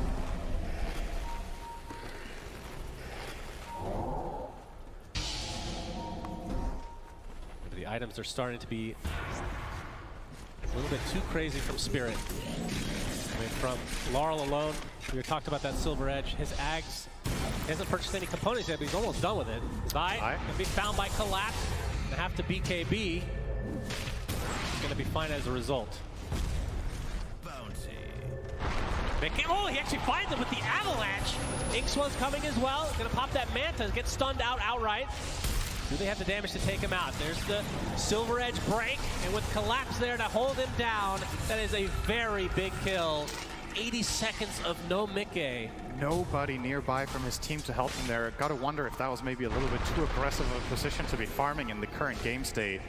All of the top side of the map was completely free and available for him, but was playing in that bottom half with no backup. And that one hurts. He has no buyback. I mean, Spirit don't know this for a fact. If they knew, I think it's Elena Barracks. Honestly, I don't see how you take a fight ever without Spectre alive. You can try to stall it out, but Yatoro has already shown to be way too overpowering. And with now that level 25 talent, he might honestly be able to almost one-shot supports before they even have time to react. So really got to be on your toes here. Yeah, they're definitely playing it safe. I mean, even if they force the buyback, this is a hero that just gets into the fight so fast. Still, I mean, they have that Aegis, so it feels like this next minute, or now, when you want to try to push the envelope if you're Spirit. The delay tactics from Liquid, glimpsing. Yatoro in the base now, focusing on the buildings. Alacrity's there as well. As Collapse pops his ult onto the high ground they go. These buildings melt. 7 seconds for Mickey to come back. Yeah, Collapse hits for 500. We're talking about Yatoro's damage, but this Night Stalker is no joke either. Yeah, boom, boom. Down goes the melee racks. See if they back away. Still 30 seconds on this Aegis, so they don't really have to if they don't want to, but disciplined play from Spirit in this crucial game number 3. Winner of this top 3 at TI. Loser goes to the loser's bracket, or the lower's bracket, whatever you want to call it. Okay. Mickey with the Shadow Step, able to find a support in the form of Miposhka. Yeah, he didn't last long. Just the immediate reality and then Abyssal. Just blast him. You're not going to survive that as Grimstroke unless you have an Eon Disc here. The kill is just way too quick, so at the very least, Liquid open up a little bit here. Now the question is if they can capitalize on it. They're trying to with this smoke, but Spirit being very careful with their positioning. Unlikely to get any more heroes caught here.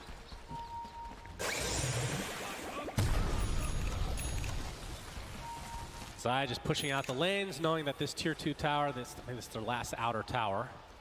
Trying to protect that at all costs. Mickey working on a Scotty. Already one ultimate orb in if he wants to purchase it. I wonder if this is the best item to buy here. I think it's kind of difficult because arguably you also really want either a nullifier or a Bloodthorn, so you can just go in, isolate targets and kill them. But maybe he feels like he needs a little bit of an all-around tankiness as well from this Scotty, but yeah. This is a game where Spectre needs to get 6 slotted if Liquid want to have any hope, and there's still quite a bit to cover for that. Still rocking an Urn. I would love to replace that one. This is a, I mean, he's, all things considered, I want to say relatively poor on the spec in this game. He has almost 400 CS and still... Well, compared to Spirit, yeah, of course. Yeah, but also just when Spectre has this many creeps and this KDA, I feel like usually the hero has a little bit more to show for it 43 minutes in. Like, I would think this Urn would have been replaced already, so I wonder where all that gold went. I mean, that's just them being cornered in the base, right? He's probably getting some lower quality CS as well in terms of just overall net worth, not killing the Ancients, not getting bigger creeps. So it might be a little bit misleading. Spirit, we'll see if they want to just wait for Roche. Another minute away. We'll see a smoke from Liquid, though. Gem still on collapse. I feel like he has not died in quite a while. He's had that for a really long time. Yeah. 7, 4, and 10 right now. And probably one of the scariest heroes. The Night Stalker just coming up high ground, walking through terrain with that crippling fear as this tier 2 tower will fall. And Spirit positioning themselves for the Roshan to come. It is a minute until nighttime, so if it's not a fast spawn, it'll end up in the top area of the map. See who that ends up benefiting. Well, I know one hero that likes when it's nighttime. True. I have my favorite for that type of fight. I mean, he has his ult anyway, so at this stage it doesn't really matter. But even if, I mean, it means that if the fight extends really long, he still will have an inherent advantage. Going to gate up here. Maybe try to get a flank move going. They do have a smoke on the really fast Roche. 8 seconds. Oh, Mira gets caught immediately. Yeah, deleted. Does have buyback, so that's a long respawn timer, though. You might have to buy back if you want to contest Roche. There, the crippling fear initiation from Collapse with a nullifier, bringing Dark Willow down to her knees. Boxy's dead. That Collapse standing his ground against Nisha, doesn't really care about anybody. Primal Split already activated. Laurel swiftly killing a couple of them. He's going to get pursued. He's going to get dusted. In fact, now he's kind of all alone. He's going to get Abyssal Bladed by Mickey inside that Static Storm. Now, big kill for Liquid. No buyback for Laurel at all. They do find Ricky on the other side, though. Big trade for the likes of Team Spirit. And then Mickey trying to run away, being pursued. Nullifier with the blink from Collapse. Double kill for Yotaro. And Roche will be joining you very shortly. And despite having that Ag Static Storm, if they don't have the Ag Static Storm, I think Tiny doesn't die. He couldn't use the cheese, right? So that could have been big for Liquid, but it's just not enough. Ricky keeps being traded away in every fight. Spirit are on top of him, and now they're going to try to siege the high ground once again. And with these buybacks unavailable, this is absolutely the second lane. Oh, yeah. They could probably get second lane plus Roche here. We'll see if they try to fight over more than that, if they want to try to get Megas even. I mean, Weaver pushes stupidly hard right now. It's a very, very quick push. That is backdoor protection. Doesn't matter. Oh, all right. Like the old Dota 1 days. Now the backdoor protection's gone. This is second lane of racks for Team Spirit. That took 10 seconds. They could get Megas here for sure. He's not going to back off. 50 seconds of no Spectre, 30 of no Ricky. It's just a Brewmaster and 2 supports. They're going to keep glimpsing it back. The damage is still applied. It could be global for all he cares.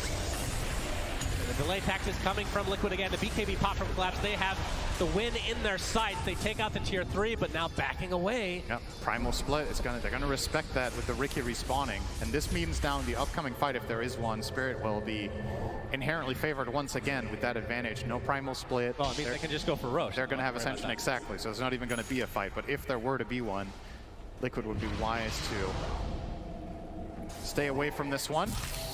Roche wants to leave, knowing what fate is coming for him. God, this There's the Aghanim Scepter, by the way. Wild. So that is going to be all right. The Aegis, the cheese, and now Refresher Shard, which Collapse is going to hold for the time being. They just instantly eat the cheese. Did I hear a cheese? Well, there's still a cheese on Yeah, well, Tiny. we had that already, right? I think they instantly ate that cheese. He was really hungry.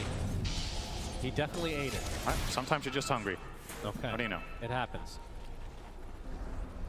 Well, Aghanim Scepter now there for Maposhka, by the way. We talked about this as a potential thing. His Dark Portrait. Well, they find Mira. He bought back recently, so technically a dieback, 5v4. They need to hurry back to base, though. This is fast. Range Rax is going to die with one more right click. In fact, they might be just going for the kill here. Collapse getting the crippling fear. There's the Abyssal Blade as well. Is that enough damage to actually get a kill here as Mickey trying to limp back to his fountain, but Laurel and company forcing out the fortification. Now Laurel looks like he's going to be the sacrifice for Team Spirit. So they don't get what they came for, but they did force a fortification. Yeah, Weaver needs 4 free seconds, and this is Megas. Honestly, Yatoro could maybe Shukuchi in there, pop BKB, and just go for it, but playing it really safe here. Yeah, true. Not going to take that risk. Collapse looked to have the opposite opinion. He popped his BKB trying to commit, but they ended up kind of having to back out. Or rather, no, actually, he didn't pop his BKB. He popped his BKB to escape away from the glimpse, so take that back. They were kind of on the same page that was a reset. And now Liquid, will you try to do something with this 5-on-3? Buyback available on Tiny. Spirit, just get the hell out of here. They're not going to stick around. The risk is too high. There isn't enough to obtain by forcing this fight. You know you are this close to top 3. It's just one fight. They might not even need to fight. They just need to get to the base. Yeah, I mean, look at the top lane. It's already pretty pushed, so yeah, Mickey has to take care of this. As Mickey's going to show himself, push out these lanes. As you're right, especially without that fortification, it's just a freebie if Weaver's in your base. But Liquid, they want to do some base pushing of their own. They're sick of being stuck in their own. Okay. Holy! Getting surrounded and destroyed. Does have his buyback intact. He was not ready for that jump. Everything out here. The Primal Split taking out the tier 3 tower in the bot lane and now focusing on the barracks. Team Spirit, are you going to lose a barracks after all of this? Collapse, again, still has his buyback available. Primal Split is ending, though, so not a whole lot of tower damage after the fact. His Dark Portrait is effectively forcing them out. Look at him. Oh, my God. That's pretty strong. Yep. Won't lie. Doesn't it do more damage than Spectre? That's about the same, I think. Right? I need to read this again. 150% outgoing damage, so yes. It's strong, man. Yep. So the barracks will remain for Spirit, and the buyback as well for Collapse, which is definitely the bigger deal at this stage of the game. Doesn't need to use it. Yeah. Still, that does put a bit of pressure onto Spirit, because now you got 45 seconds you got to wait. That takes it off the Aegis, so it's essentially a minute to work with the Aegis. If Collapse hadn't died there, this... Oh. Okay. That was creep. He was killing creeps. Yeah, I mean, I just heard a really loud sound. I was like, what the hell was that? Okay, just no, I'm good. I'm good. Don't worry. Oh, Zai. Zai's going to be spotted. Nataro's like, oh, there's a panda here. Forcing out the BKB. Zai still doesn't seem too bothered by this. That's a decent chunk of Spirit's lead that was lost there in that exchange. Liquid got a couple of towers. They got a big kill. Suddenly starting to feel within reach for them once again. And if they can outlast the Aegis and take one good team fight, all of a sudden this can start getting really, really interesting. Spirit are probably going to try to force this bottom barracks within the next minute, I would imagine. They really want to just escort this creep wave that they've got coming. I think Liquid is not going to let them reach the base. They will try to take this fight outside. Smoked up on Brewmaster with a ninja gear.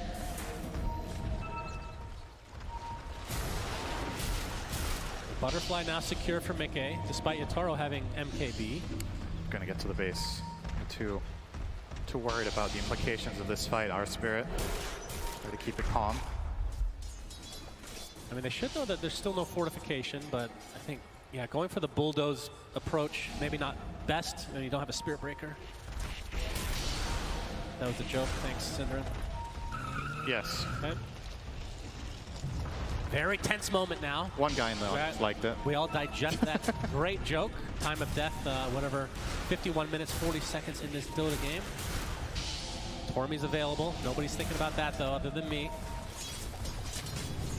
9K lead for Spirit, which at this stage, not very much, but the building advantage definitely in their favor. Collapse popping the ult, looking for Zai. Crippling Spear is there. Pops the BKB. That's all they wanted to get out of it. Nisha trying to go on top. We can see Abyssal Blade onto Laurel, stuck inside the static sword, but pops his BKB of his own and will walk away safely. Everyone just trying to wait out this primal split now. As Collapse looking for Nisha. Nullifier still applied as Laurel kind of just stuck in place. He's going to eat the cheese to survive. Nisha's dead though, as Collapse basically soloed him. Does have the buyback available. See if he expends it at this moment. Looks like Mickey's going to be next on the list though. No buyback on him? That's big. No buyback for him, so that's a 4v5 essentially with the buyback now coming out from Nisha. Collapse looking for the kill onto Zai. Tornado for the time being already at half HP. He's just melting under the pressure. And that's another hero without buyback on the Liquid side. Effectively 5 versus 3. And all is open for Spirit to potentially take this game number 3. A couple more right clicks and down go the rest of the buildings. Mega creep secured for Team Spirit. And now going for the tier 4s. That's the last fortification for Liquid now. Zutoro just using Satanic to take off Cursed Crown, not even caring about anybody. It's so much building damage. Already both tier 4s down to static, started putting all their effort onto the Weaver. Laura literally ignoring everybody along with Collapse as they will take down the Ancient and Team Spirit secure themselves top 3. What a great game, especially the first 20 to 25 minutes. These teams were so evenly matched. Every single fight was trading of kills. Nobody really truly dropping the ball, but in the later moments of this game, some of the clutch moments, a couple of pickoffs on the Spectre really slowed him down. Nisha very much lost the advantage that he had early on, and Spirit just kept the ball rolling. And I think, in essence, the biggest difference in this game, I want to say, is the amount of core deaths that end up happening on the side of Liquid, right? You've got 10 deaths on Ricky, you've got 7 deaths on the Spectre, and sure, Laurel has got 9 on him, but only 4 on the Weaver and 5 on the Night Stalker. the lowest death hero in the game having 4 deaths is, you know... It was a bloodbath. It was absolutely a bloodbath, and these two teams, I mean, there's no saying they won't meet again, but at least for today, Team Spirit, the stronger team, guaranteeing top 3, and well-deserved. What a great series. Both teams, I don't think anyone is really disappointed with the level of play that was shown today. Another team goes to the lower bracket that are ridiculously high skill. I mean, they had such a good year in Team Liquid, so I'm sure they're not done quite yet. But yeah, it's quite a performance here from Team Spirit. I think that game particularly, Collapse's Night Stalker created so much space. I feel like that hero can kind of be it can be a blessing in disguise, or it can be terrible, but the Ricky was what didn't work out for Team Liquid. Let's see what the panel has to say about this series overall as Team Spirit, again, secure top 3.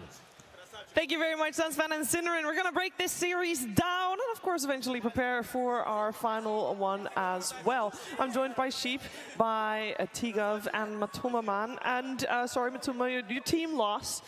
Which lower bracket, you know? What is that again? It's a sad day to be a Liquid fan, most definitely. Oh, nice dodge. It's a sad day to be a Western Europe fan, since I believe Gaming and Liquid are facing each other off in the lower bracket. So yeah, that's going to be a tough one as well.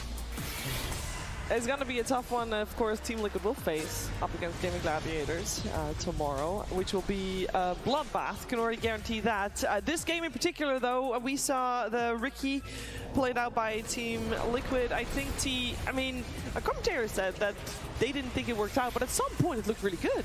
Yeah, I mean, when you're laning into, you're picking it to lane into Evoker, but then you go into a Tiny, there's elements where you'll always have pick-off, but the Tiny, the Grimstrike, the combo, the pick-off, it can then counterplay onto you. Yes, you might have a good start, but this inevitability of getting punished is going to occur. And fair play to Spirit. I love this Night Stalker pick as well, just for what it did for this mid-game. Every time he wanted to, he just pops that ult, he walks throughout the fight. A Disruptor shows, dead. Willow shows, dead. Brew goes, uh-oh, there's now a silence in play. He had to go BKB. I just think, yeah, this entire series was just 2 world-class teams going at each other within the draft, giving different heroes, trying to go for different answers. We saw in the interview as well, Blitz trying to go for the Disruptor. He wasn't too happy. It was a 50% win rate. Now it's a 33% win rate. Thank you, Liquid. And yeah, I just like the fact that we see these teams making these small moves against each other. Yeah, I was a big fan of how Spirit used their vision all game, actually. Like, between the Night Stalker being able to show all of the key targets that they wanted to go for, I think they also utilize warding really well, as is the Team Spirit way. It's something that they're very notable for. But especially around the portals, I think there was times throughout the game where they had both top and bottom warded up. So they basically kind of just had like full vision of any way for Liquid to get around the map, and then could just punish any moves. I think this Night Stalker just was such a great last pick that protected them in all of their fights, just from stopping Liquid from doing what they wanted to do, like T covered. Yeah, and Mato, you've been singing Weaver's praises today, and he did not disappoint. He most definitely didn't. I mean, they were like not the best heroes against Weaver per se. I mean, ideally you want stuns against Weaver, just lock her down and kill him, so she can use her ulti. So it worked out well. I feel like the Riki was kind of like, and it got exposed. You can only pick Riki when it's like a really, you know, your matchup for sure. And in the past, Invoker was always mid, but nowadays, since the Sunstrike is stronger and it actually can play on side lanes as well as support, so I feel like Liquid kind of, I don't want to say like that they like sabotaged themselves, but they kind of like, they kind of did. They kind of that was shit. Really? Like, what am I watching? I'm so sorry. It's okay, because for all Liquid fans out there, we get to watch more Liquid, because if you go through the lower bracket, you just have to play more in order to still make it deep into the tournament. So we'll see how they do over there. We also know that we have a top 3 team amongst our midst. We got Team Spirit guaranteed top 3 here at the International, and the man of the hour is Yotaro, who is standing by with Slacks. Absolutely. Thank you so much, Shiver. I am here with Yotaro! Oh boy, feels good to hear that again, huh? Yeah. All right, now I got a big question for you. Every single pro player here is terrified of you. I've talked to them all. They say you're scary, they want to beat you, you're the one, yet they still are not beating you. I don't understand. Everyone agrees you're the best. They're terrified of you in particular, yet you still win. Can you explain this phenomenon? I think I just have the best team ever. That's all. Beautiful. So selfless. All right, let's talk a little bit about your performance in that. CK, unbelievable first game. You were just running all over them. The Spectre, we don't talk about that. But the Weaver is pretty good. Are we going to see a lot more Weaver? I hope so. Okay. What do you prefer playing? I don't know, Spectre. Oh, give him the Spectre, for sure, absolutely. All right, now, we saw your journey so far. It's been incredible. Congratulations on top 3. I know it's never happened for you guys before. A huge moment, right? Were you expecting to be, top 3 once more? No, not at all. What? Come on, bro, you guys are good. Did you guys expect to be top 3? All right. Well, I'm expecting you guys to go to the grand finals, personally. When you do go to the grand finals, who do you expect to be there? Is this just, round 1 of the grand finals, potentially? Yeah, so I think so. So you think it would be Liquid again? Yeah, I think so. Okay. Will they break the second? Oh, someone just booed. What the hell? Relax. Jeez. All right, Yotaro, my boy. Looking out here in the crowd, is there anything that you have to say? Because last time, you guys have been out before, you're underdogs. Now everyone knows your name. I'm sure your pubs are miserable. Everyone's always trying to target you. What do you have to say to all of these fans out here that have been cheering you on? Thank you, everyone, for supporting Team Spirit. We try harding so much, and we hope you enjoy our games. Ladies and gentlemen, give it up one more time for Yotaro! Over at Team Spirit, thank you so much. An incredible performance as always. There's going to be so many carry weavers, but we'll see many more coming up. Back to you guys. Oh, that's good. Do that. Thank you very much, Yotaro and Slacks there. And I think one thing also that we have to address here, when Team Spirit won the International 2021, it was in Romania, and unfortunately, we did not have a crowd. I was the crowd, actually. I was there. There was like 7 people. There was like 7. There was at least 10 of us. Made a lot of noise, sure, but I don't think you can really compete with what's happening here. But I know, Sheep, there were a lot of people saying, oh, you know what, was it really TI without a crowd? It is so good to see them do it here in front of this many people. Yeah, if they can win again, but like in front of a crowd, that would be so hype, because, there was at least 10 of us. I don't know, I think it's just hype. I think a bunch bunch of us on the talent team as well. It's like our first time covering in front of the crowd. The crowd just makes the event so much better. Everyone has been so energetic. Everyone here has been so amazing. It is awesome to be here. It is fantastic. I think, Matu, you've played many times with and without crowd. How much of a difference does a crowd make? I mean, the fans make the event. That's like I don't even know how to describe it anymore, to be honest. Like, I'm just speechless. Like, they make it happen. Without them, we wouldn't be pros. We wouldn't get paid to play this amazing Dota 2 game. So, all thanks to you guys. Yeah, that deserves an applause as well. And Matu, I know that you're not going to be here for our upcoming series. We'll miss you, but I want to ask you a couple questions about it. First of all, who's going to win? Who's going to be up against Spirit in the upper bracket finals? LGD. All right. Second, is there anything else you want to say? This is your chance about Liquid, about the fans, about anything that you haven't said on panel yet. You're like, I'm going to go on panel, and this is my one chance to say this one thing. What is it?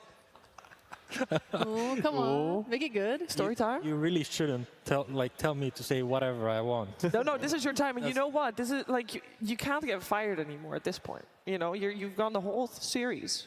So you can say anything you want, almost anything you want. That is true. I mean, please. Hello to my wife, Katri. And obviously, win Liquid, please. Nisha, do it. Do it, all right. We're soon ready to move forward to our next matchup, Tigo. I do want to close the chapter on this series. Was Game 3 what you wanted it to be? Nah, not really. But why was that? Because I kind of feel the same. I mean... No, not in terms of result, Matu, please. I'll be very honest. out of this.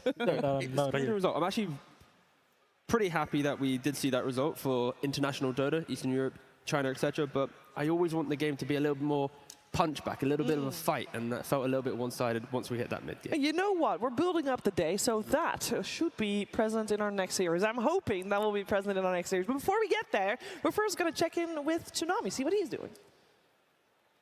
That's right, we've been playing a lot of games out here on the stage, but guys, I wanted to play a game with you guys in the crowd. You may recall, if you watched last year's TI in Singapore, we played a little game about trivia. And I had quizzed my panelists back then, but this time, it's time to put the crowd to the test. So you guys, are you ready for another edition of Forced 50%?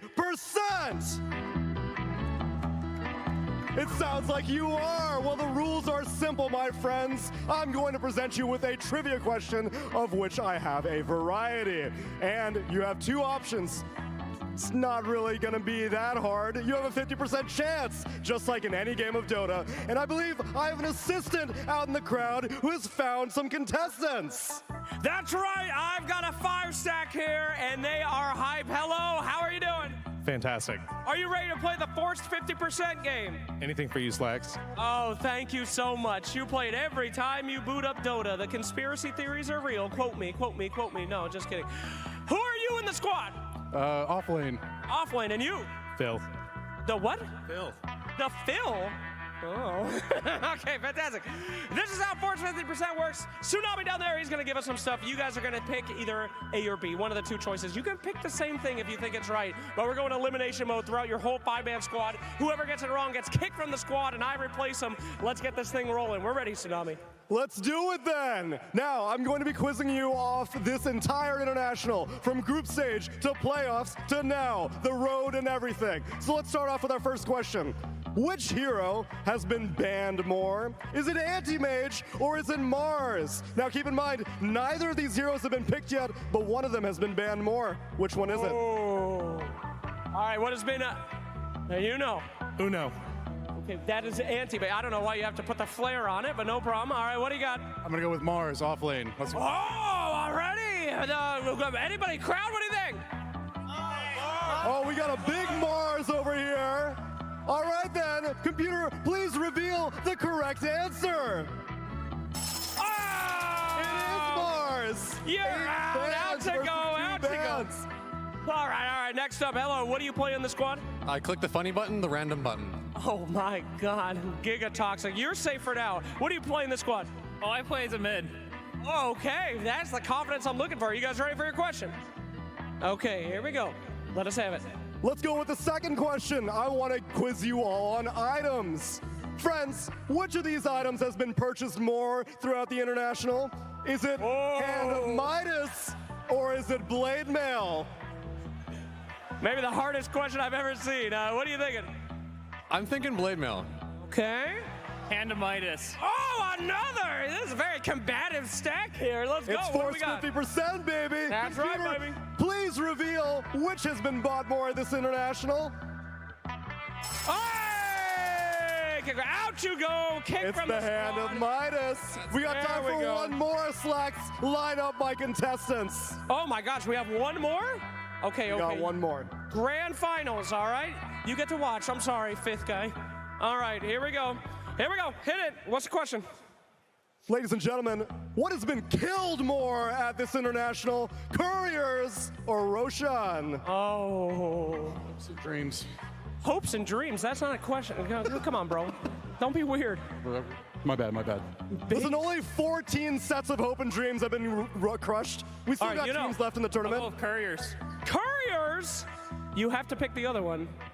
Roshan, we'll go for it. Okay, fantastic. What's the answer? Computer, please reveal what has been killed more. There you go. Fantastic. Thank you so much. Thank You you win the very beautiful much, candle. friends. And that's another edition of Forced 50%.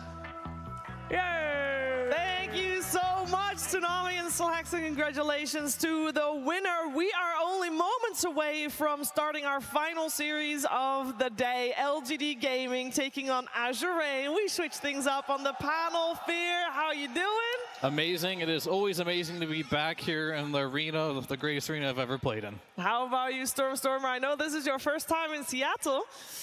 Feeling good, feeling good. Like, I mean, first of all, thanks for having me. What's up? Like, freaking Climate Pledge Arena is amazing. Holy shit. It is amazing. I think the the stained glass theme really does it justice. But you know what really does it justice here, Sheep? One word makes it justice. I'm looking for one word.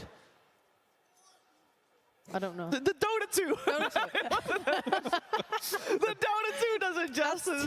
It's amazing to be back, to have this world-class Dota coming your way. And for world-class Dota, we need world-class teams. And we got 2 of those. And we're going to have them take the stage right now. Ladies and gentlemen, everybody welcome Azure Ray.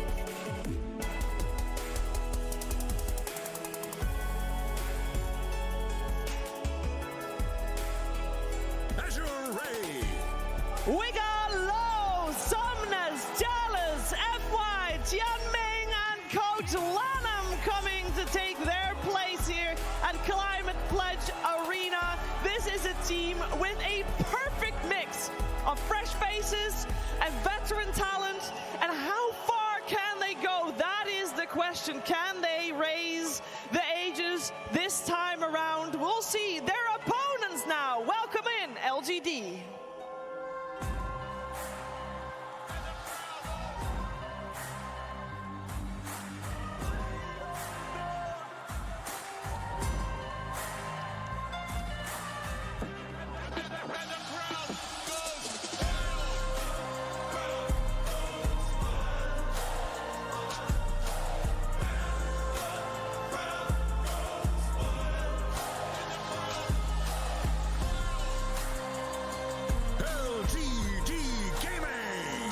Shiro, nothing to say, new planet.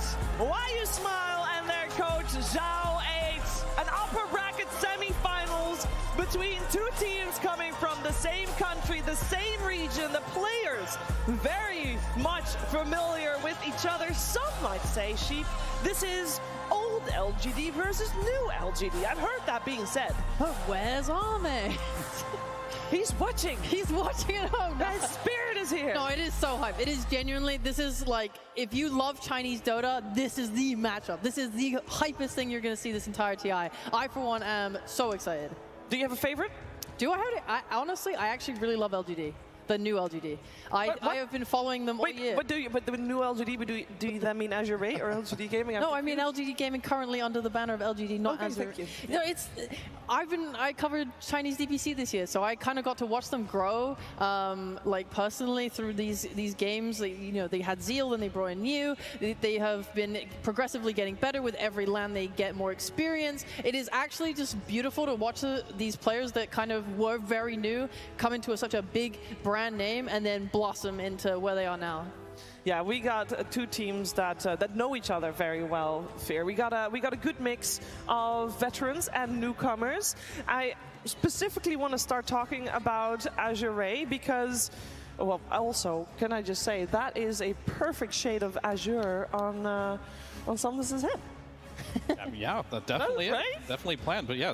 This squad in specific here, they were formed, what, 5 months ago? Yeah. And they decided, hey, let's just form a team. It could be fun. We could play Dota again. We got a bunch of legends in there. You're bringing some new blood into the mix too. And this team on averages, they're pretty older. They're on the older side, but yet they're still crushing it. They have all the experience, and their gameplay has spoken for themselves. It's been a rocky year overall for like China, I'd say, from what we'd used. But like towards the end of the year, both these teams have really stepped it up and have brought like A-class Dota coming from China. Yeah, Stormstormer, you're intimately familiar with Azure Ray. Probably sadly so for your side. Unfortunately. Unfortunately. What can you tell me about them? Because there's going to be a lot of people watching that don't watch the whole year and they come in for Azure Ray. I don't know these guys, how they play, what they do. Well, as Fear's already said, I think they're a pretty newly formed team, which is quite impressive for them. Like, one of these two teams is going to go top 3 no matter what, right? And Azure Ray, what I find fascinating about them, I learned about them in the best of 2 we played against them, is that they have like quite some unique playstyle. Like, they love fighting so much, like even no matter what happens in the early game, they don't fear back of bringing all 5 numbers to a team fight and bringing the numbers together. I think they just really respect each other a lot. It looks like a team to me that, like, if one guy says, let's go, let's go, let's go, all people follow that call. So it is definitely like a team with some, I think, own character. They have their own character. They are familiar with each other. I want to talk a little bit about experience because last year, last chance qualifier, FY and New, now both on separate sides, they both attempted to play at the International. Both fell short in the last chance qualifier. They, of course, went their different ways, which is how they ended up here. But I want to talk about that type of experience being needed in order to come further, because last year, Stormstormer, that was your first TI, right? How much did last year's experience help this year? It definitely helps quite a bit. I think in general, every single LAN that you join and that you play, you progress, like your experience, you like are less afraid of playing in front of a crowd, if that makes sense, and everything. The nerves, you stay more cool about it and everything. So I think what is really interesting about this Azure team, that is, as you mentioned, they have a lot of newer, like younger players, and of course all the veterans, as you said. So I think they're gonna have like a new, like I think a really, really good mix of like emotions and also like calming down, because I think you need a little bit of both. You shouldn't be like too unemotional, too how to say, cold-hardened, but you should also not be over-explosive. So healthy balance. Healthy balance, exactly. That's a good way to say it. Yeah, healthy balance here as well. Do you have a favorite here, Fear, by the way? A favorite? I don't know if I have a favorite, but I do like the fact that Azure Ray is a team that has some of like the names I played with. Like when I was playing professionally, they came back. They're doing really well. It's hard to go against LGD. They're 11-1 right now. That's a spotless record, really. But I think if there is a team that can really challenge LGD, it's going to come from their region, and it's come from a confident Azure Ray. Yeah, and I know you did a little bit of research. We wanted to highlight the carry players in this game in particular, because Shiro and Low, you know, they come in with their first international here. And they're both 22 years old, and we wanted to see what set them apart here.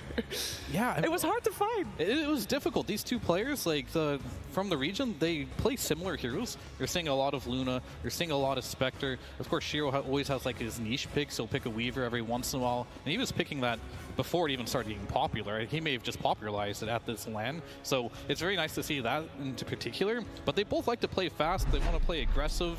And you can see their hero pools. There's a lot of Naga. There's a lot of Spectre. There's a lot of Luna. There's a lot of CK. A lot of overlap here. You got to get to the bottom half of this list here where you start to see some differences. Or that's the Weaver might come out. Sven, not so popular. On the other side, you got some Alchemist, some Slark. But those top 4 heroes, You can tell these guys play a lot against each other. Yeah. It's pretty crazy. It's really crazy to see. And of course, both are trying their best to be the next best thing, the biggest thing in Dota 2 when it comes to carries on the Chinese region. We all know Ame. I mean, you mentioned him just now already, Sheep. That's how popular he is. Everybody, when you think of a carry player playing in China, it's Ame. One of these two players will guarantee be top 3. And therefore, they'll take his place, maybe. We'll see. I think, obviously, whilst their hero pools were very similar there, if we look into the past, I think Shiro has had, I don't know so much about LoL, but Shiro has had a very expansive hero pool. It was during, like, Lima Major, for example, that he was, like, digging into the carries that hadn't been picked by anyone else. I think PA back then was very rare, and he was playing it. Like, this guy doesn't shy away from a hero pick if they feel like it fits into a draft, which makes them very scary. Like how they brought out the Willow carry for this event. Yay! Everyone loves 60-minute Willow games. Woo! But that's he set the meta. There's loads of people that tried it after him. Yeah, he's really talented. I've been very impressed with how he has come into himself as a carry this year. Now we'll see how he does here today. There's another first-timer that we wanted to highlight because it's quite a unique situation for Tianming to be in. This is the oldest newcomer that has graced the international this year, which is 27 years old. For a Dota player, Fear, pretty old or decent or young? I don't know. How do you judge? I won TI when I was 27, so maybe it's the lucky magic time, number. hey? Yeah, Magic we'll have number. to see here. But we haven't seen a lot of him because this is the first TI he's attended, and he's been playing Dota competitively since 2014, right? So he's been at it, and it's like, who's this new Tianming? He's not new. He's been on the grind. He's finally making the big stage. Consistency and like determination has really been like really how he got here, and it's really admirable.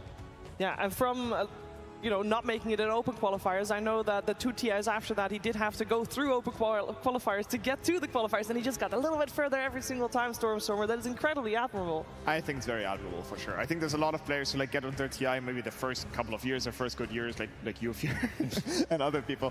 But as you said, I think it's really good to point that out, because I think it's absolutely impressive that like he's one of the older players, and like he kept trying and trying and trying, because some people might just give up after like the 5th or 6th try. This is try number 7, right, if I'm not mistaken. Yeah, try number 6, I think. Try number 6. 6 time lucky. Yeah.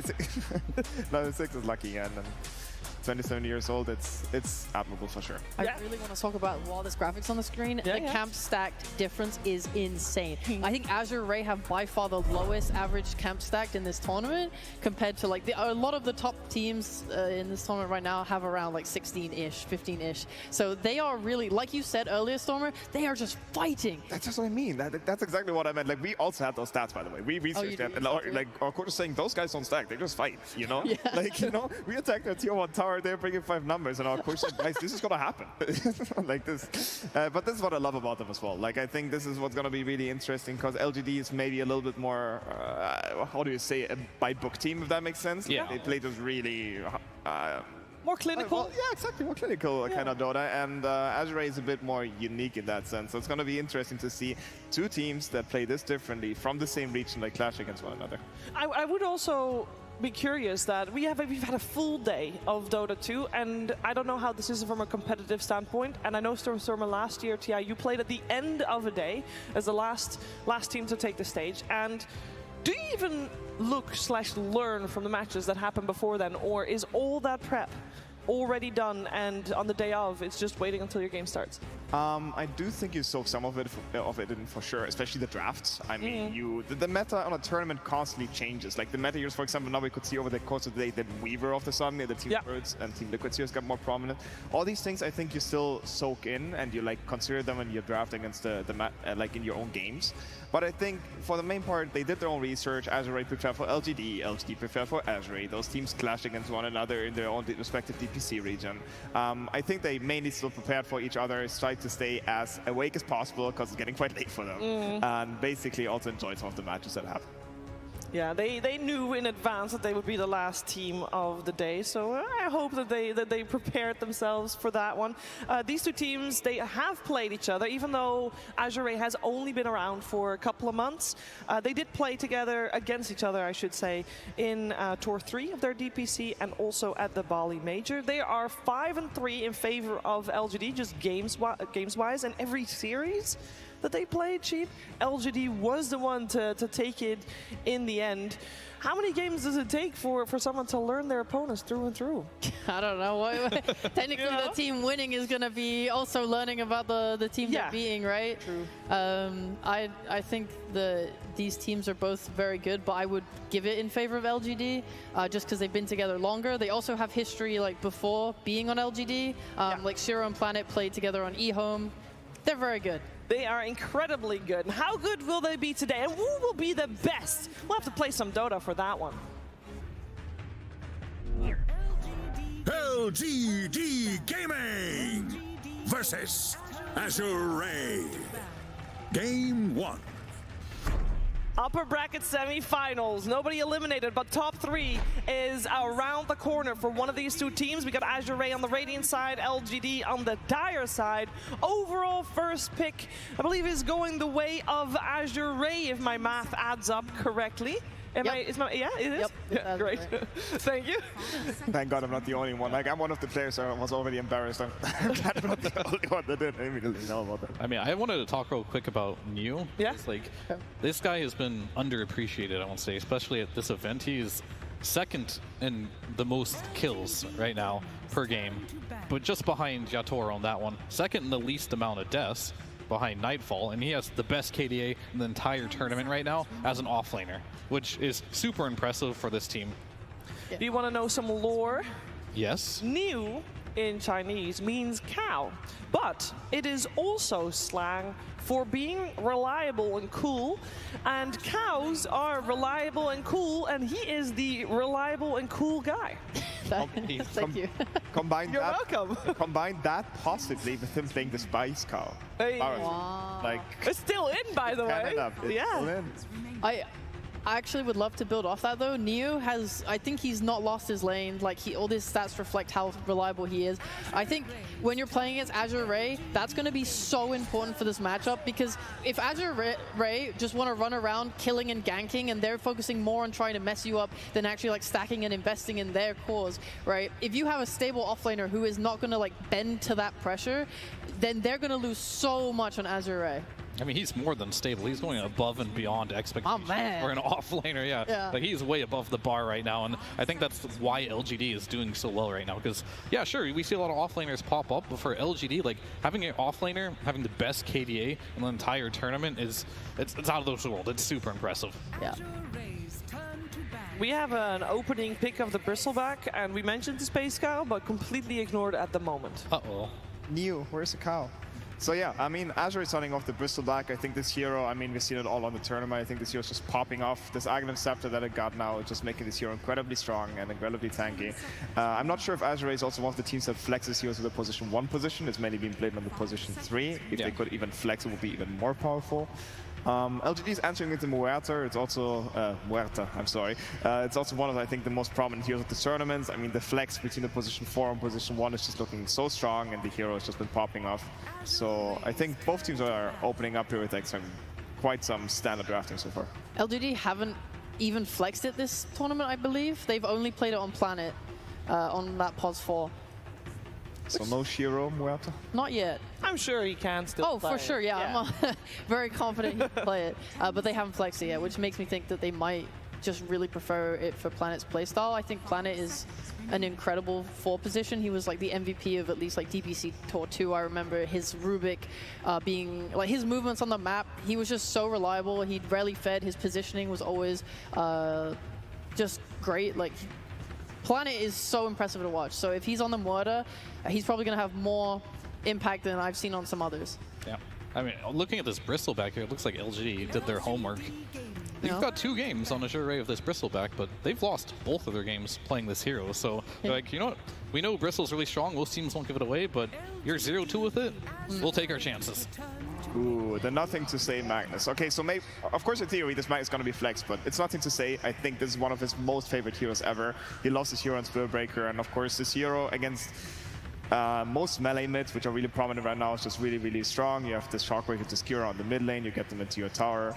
And I think since Nothing to Say honestly started being a player since like TI10, I think this has been one of his most signature heroes together with the Tinker. So I really like this pickup from LG. And Spirit Breaker's still in, by the way. Yeah. To be seen. How do you punish a mag mid? That would be the question. Yeah, I mean, it's honestly not that obvious. I mean, some heroes just like generally get skewered into the tower. Like some people have been experimenting with, like, for example, like Kunkka, because you can like get creeps from the range and you don't fall into the skewer range that easily. It's also a melee hero, so you could always OD. You can forget the Soundless OD. I mean, it's true. It's a thing that he loves to pull off, but it would be probably a bit wild to pick it up right here because you don't. In theory, you don't really know if the Magnus is gonna go mid, and then it might get flexed. Azure instead decided to go for the double support, the Shadow Demon, the Clockwork. Clockwork, of course, being insanely good against Magnus, you can catch him with the hook shot, and Shadow Demon is now offering a save against RP, which is insanely valuable. You now don't have to be afraid that your cores get bursted anymore. And they're keeping the next priority then for the mid laner for some. And FY's Clockwork has been absolutely amazing this tournament. FY in general, actually, he's like kind of back in so many ways this patch. Like, I've been kind of looking at his item builds, and he's not really building support items. The only time I saw him build a Force Staff was like on some Silencer and he lost. He's going for the Midas, he's going for the Gleipnirs. He went Blade Mill into Assault Kuros Clockwork one of the games. My man's getting farmed. He's getting a lot of farm, and he's going back to his old roots where he can carry from position 4, and it's been beautiful, and his Clockwork has looked really good. And on top of that, at the moment, on average, the least versatile role is position 4, apart from when you're talking about FY, because he has like 10 different heroes played so far this event, which is way above average. As Willow gets picked up there on the side of LGD.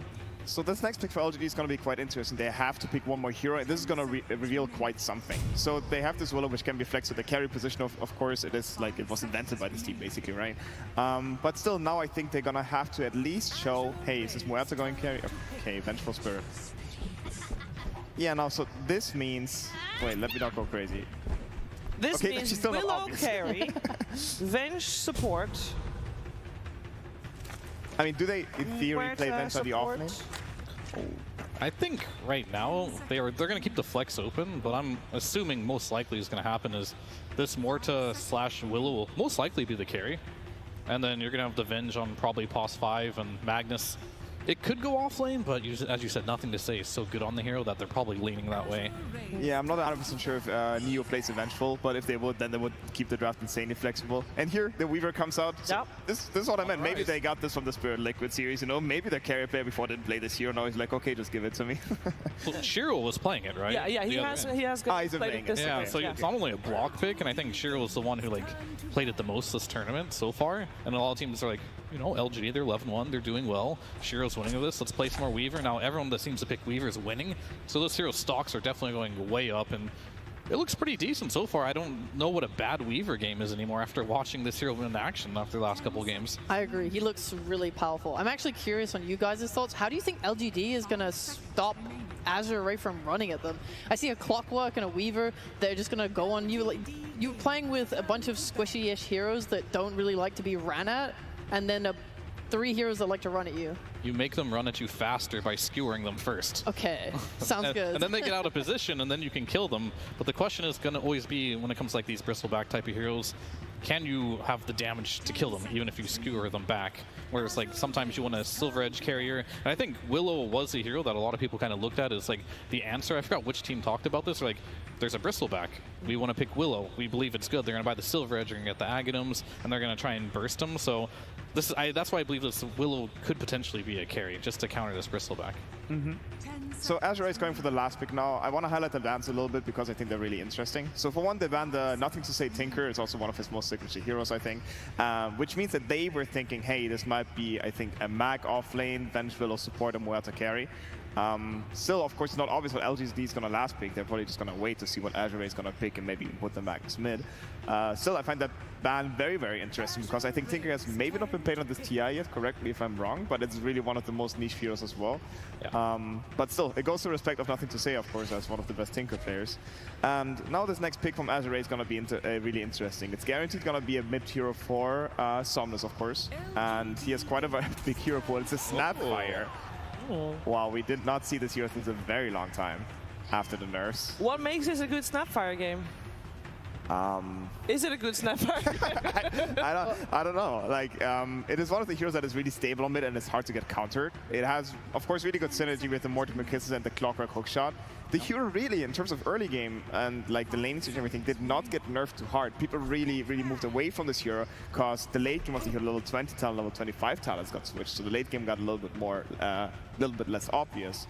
But yeah, it's once again, it shows that it's Somnus. Like this guy is not being afraid of picking anything that he like ever used to play. Doesn't say any confidence. And now it's interesting what LGD is gonna pick into this. Night Stalker. Yeah, so they're gonna pick a offlaner at the end. We're seeing a lot of new different ideas come against this Weaver. It's really new to the meta. We saw the Disruptor. Night Stalker is a great answer. They just want more lockdown. Yeah, and it will be a carry Muerta, in case anybody is wondering. Yep. Shiro will play the Muerta, not the Willow. Very similar heroes, right? Like, yes. They both do magic damage. They both build a Silver Edge. They just got everything they possibly could to try and deal this Bristle back. I am really curious about the Snapfire Magnus mid matchup. I did not see this a long time, even though I'm a mid laner myself. I think it is insanely interesting because the Snapfire wants to move close to get a good scatter blast off, but then the Magnus is close enough to maybe skewer you into a tower. But I guess if there's one player who has more experience with the matchup, it's probably Somnus, because Snapfire has not been played since a super long time. But I really like this Night Stalker pick. It is insanely good to catch the backline, which here is the Shadow Demon, which is crucial to stop like the RP initiation and everything. So I think this Night Stalker fits the LGD draft quite well, and it's going to make team fighting much easier for them. You have any final words, Cheap? How the hell can I build off of that? Like, Stormer is just the greatest player to ever do it. I don't know. I'm hyped. I'm excited. I think this Weaver is going to have such a nice game, especially with the extra save from the Shadow Demon on top. Like, the damage output we've seen from that, I think it seems hard for LGD to deal with that when he gets like the BKB and isn't susceptible to Night Stalker silence. All right, so your eyes are going to be a lot on that mid lane. Can Azure Ray shut down Neo's Night Stalker? Maybe in the laning stage, potentially, but I really like the Snapfire mid here against like the Morta Clock combo, because like you can just hookshot him, then Morta would like to stay in the back and you can cut him off. Well, we're going to have to find out and see how this one plays out. But before we head to the game, we're heading over to Xiao8, who's standing by with Michelle. Hello, everyone. I'm standing right next to Coach from LGD Xiao8. Thank you for taking the interview. 感谢你接受我们的采访。好的，那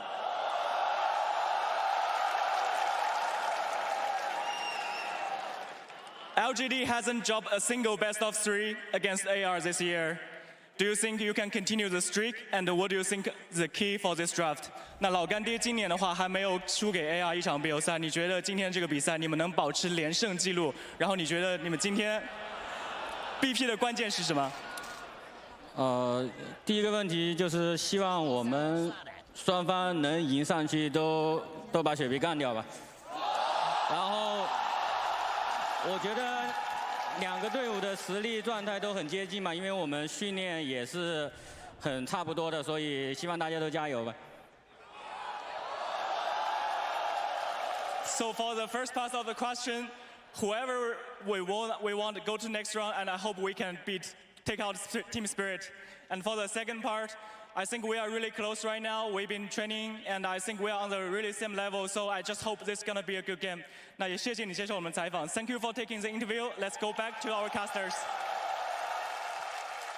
Thank you very much, ladies and gentlemen, and welcome Seattle to the final series of the day. LGD up against Azure. Fogs, oh baby, what a treat to end this day. Already, as we've heard, of course, LGD, they've kind of known what to do in the past against Azure. Today, Azure coming in with something a bit different, right? We're getting the Somnus Snapfire. Do you think this different approach might give Azure the chance that they need to be able to solve LGD this time around? Hey, the Weaver's been working today. It's been looking good. They've got a really strong, aggressive draft, so I'm looking forward to see what we got. LGD, a very strong scaling draft as well. They can also fight in the early mid game, but Somnus might have something up his sleeves. Let's see what he's got with this Snapfire. I mean, what do you sort of think was the thought process behind it? On paper, what do you think Somnus saw this game with the Snapfire that other teams just haven't been seeing when it comes to picking a mid hero? I mean, besides just like tempo that fits well with the draft with the Bristleback and Weaver, and even like the Clockwork, just being able to be super early aggressive, I think it does have this early kill threat onto something like Muerta. You're very immobile early game, just drop the kisses. There's a hook shot kisses, that hero is very likely to die, and that's the carry. So I think that's probably, I mean, I guess what I see for it, but maybe also just other little things, of course, too, versus this Willow, too. They have the burst that's always going to be able to go through the Shadow Realm.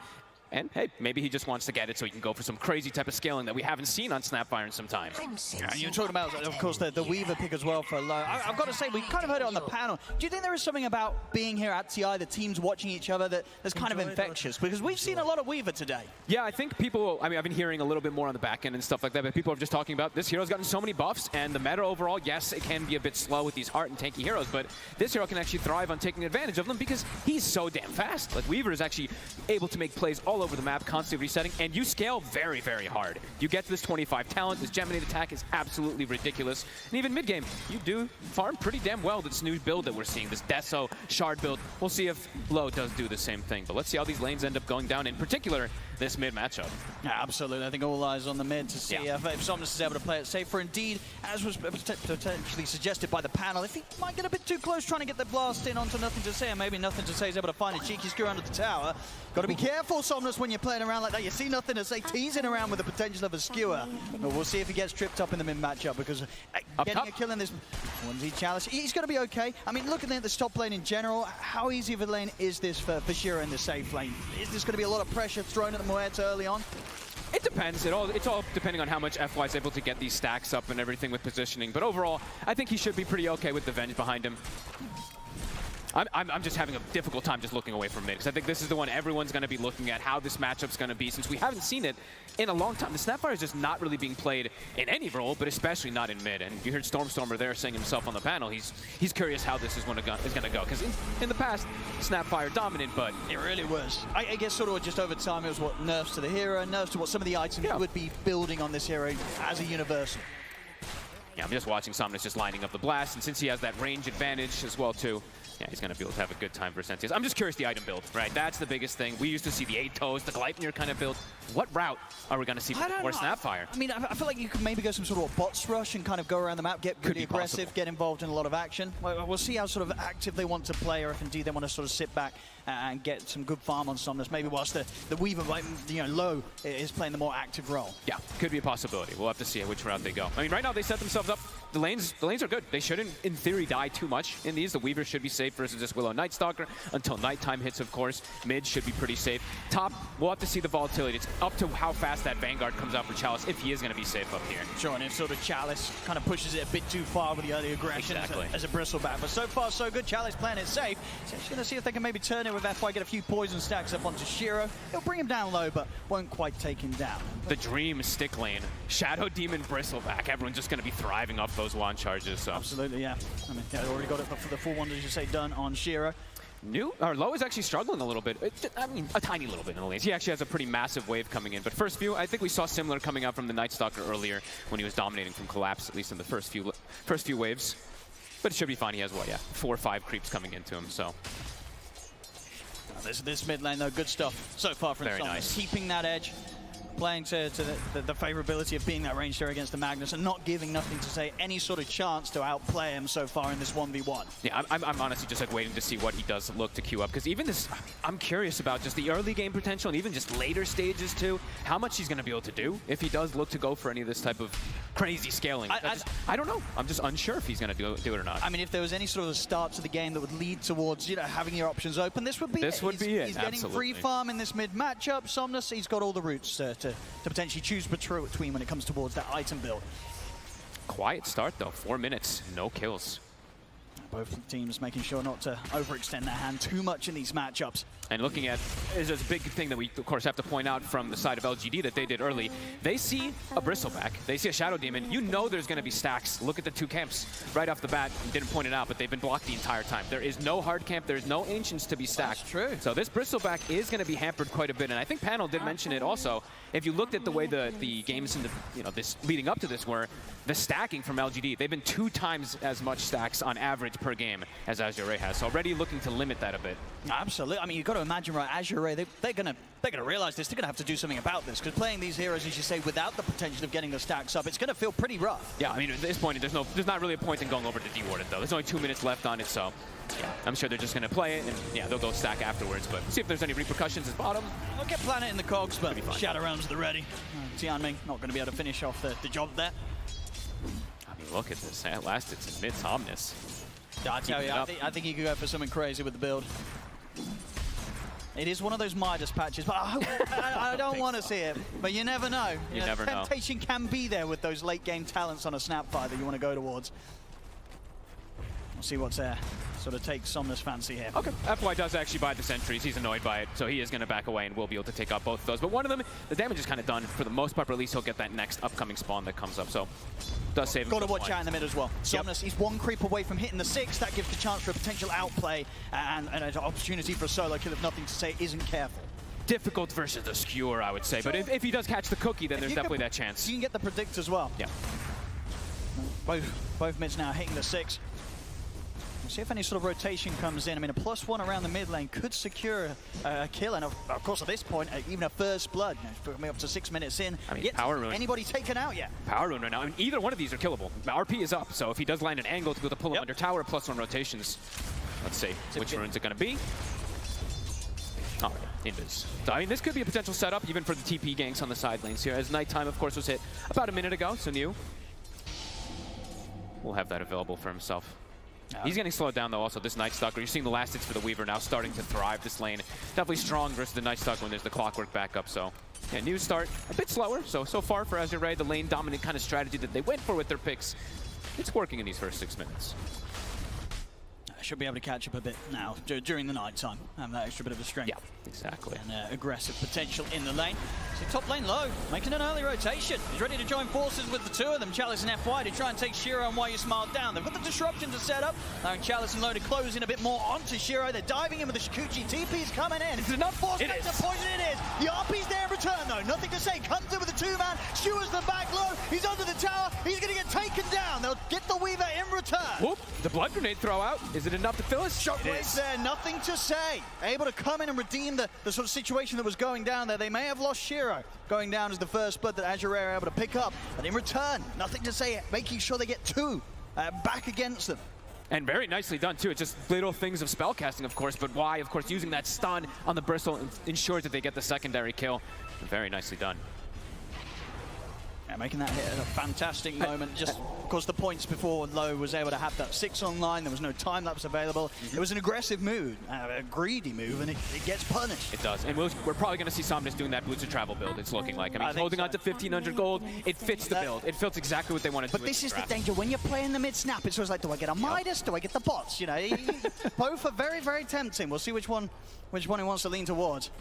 It feels like when he has, like, I mean, the Weaver is, of course, these are kind of like these semi-carries that can play early that scale later on, so maybe he does feel like it, but it feels like the Boots of Travel just fit what they want to do with this game, which is playing super fast and aggressive, getting early Roshan objectives. No, for sure. Especially if you've got sort of your carry Weaver making these twin gates movements 7 minutes into the other half of the map. You can tell that Azure Ray, they're ready to fight. And it looks like we're going to see the same build. I mean, this has now been the staple Weaver build, I think. It's the Treads, Dragonlance, Bracer, and then perhaps that Deso afterwards. See if he does vary.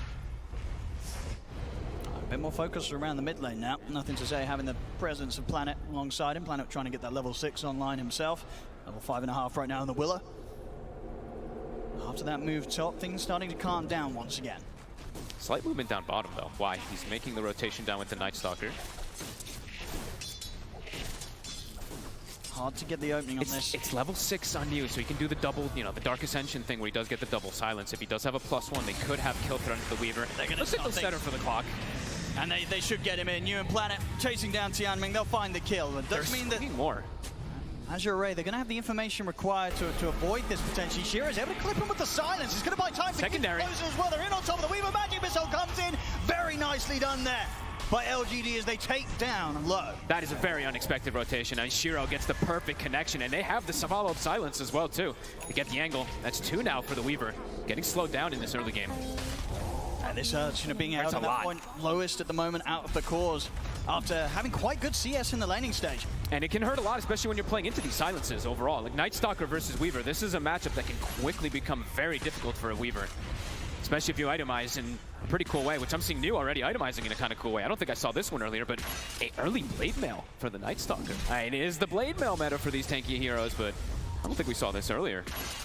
Absolutely, I guess it just sort of gives him the means to kind of get in there, get in on top of the Weaver, and know that if anyone on Azure Ray wants to try and hold him back with damage, it's not going to work. Top lane, LGD making the big kisses. Big kisses indeed. Shiro's going to get swapped out to the side. The last few kisses will connect. It's enough. Got him.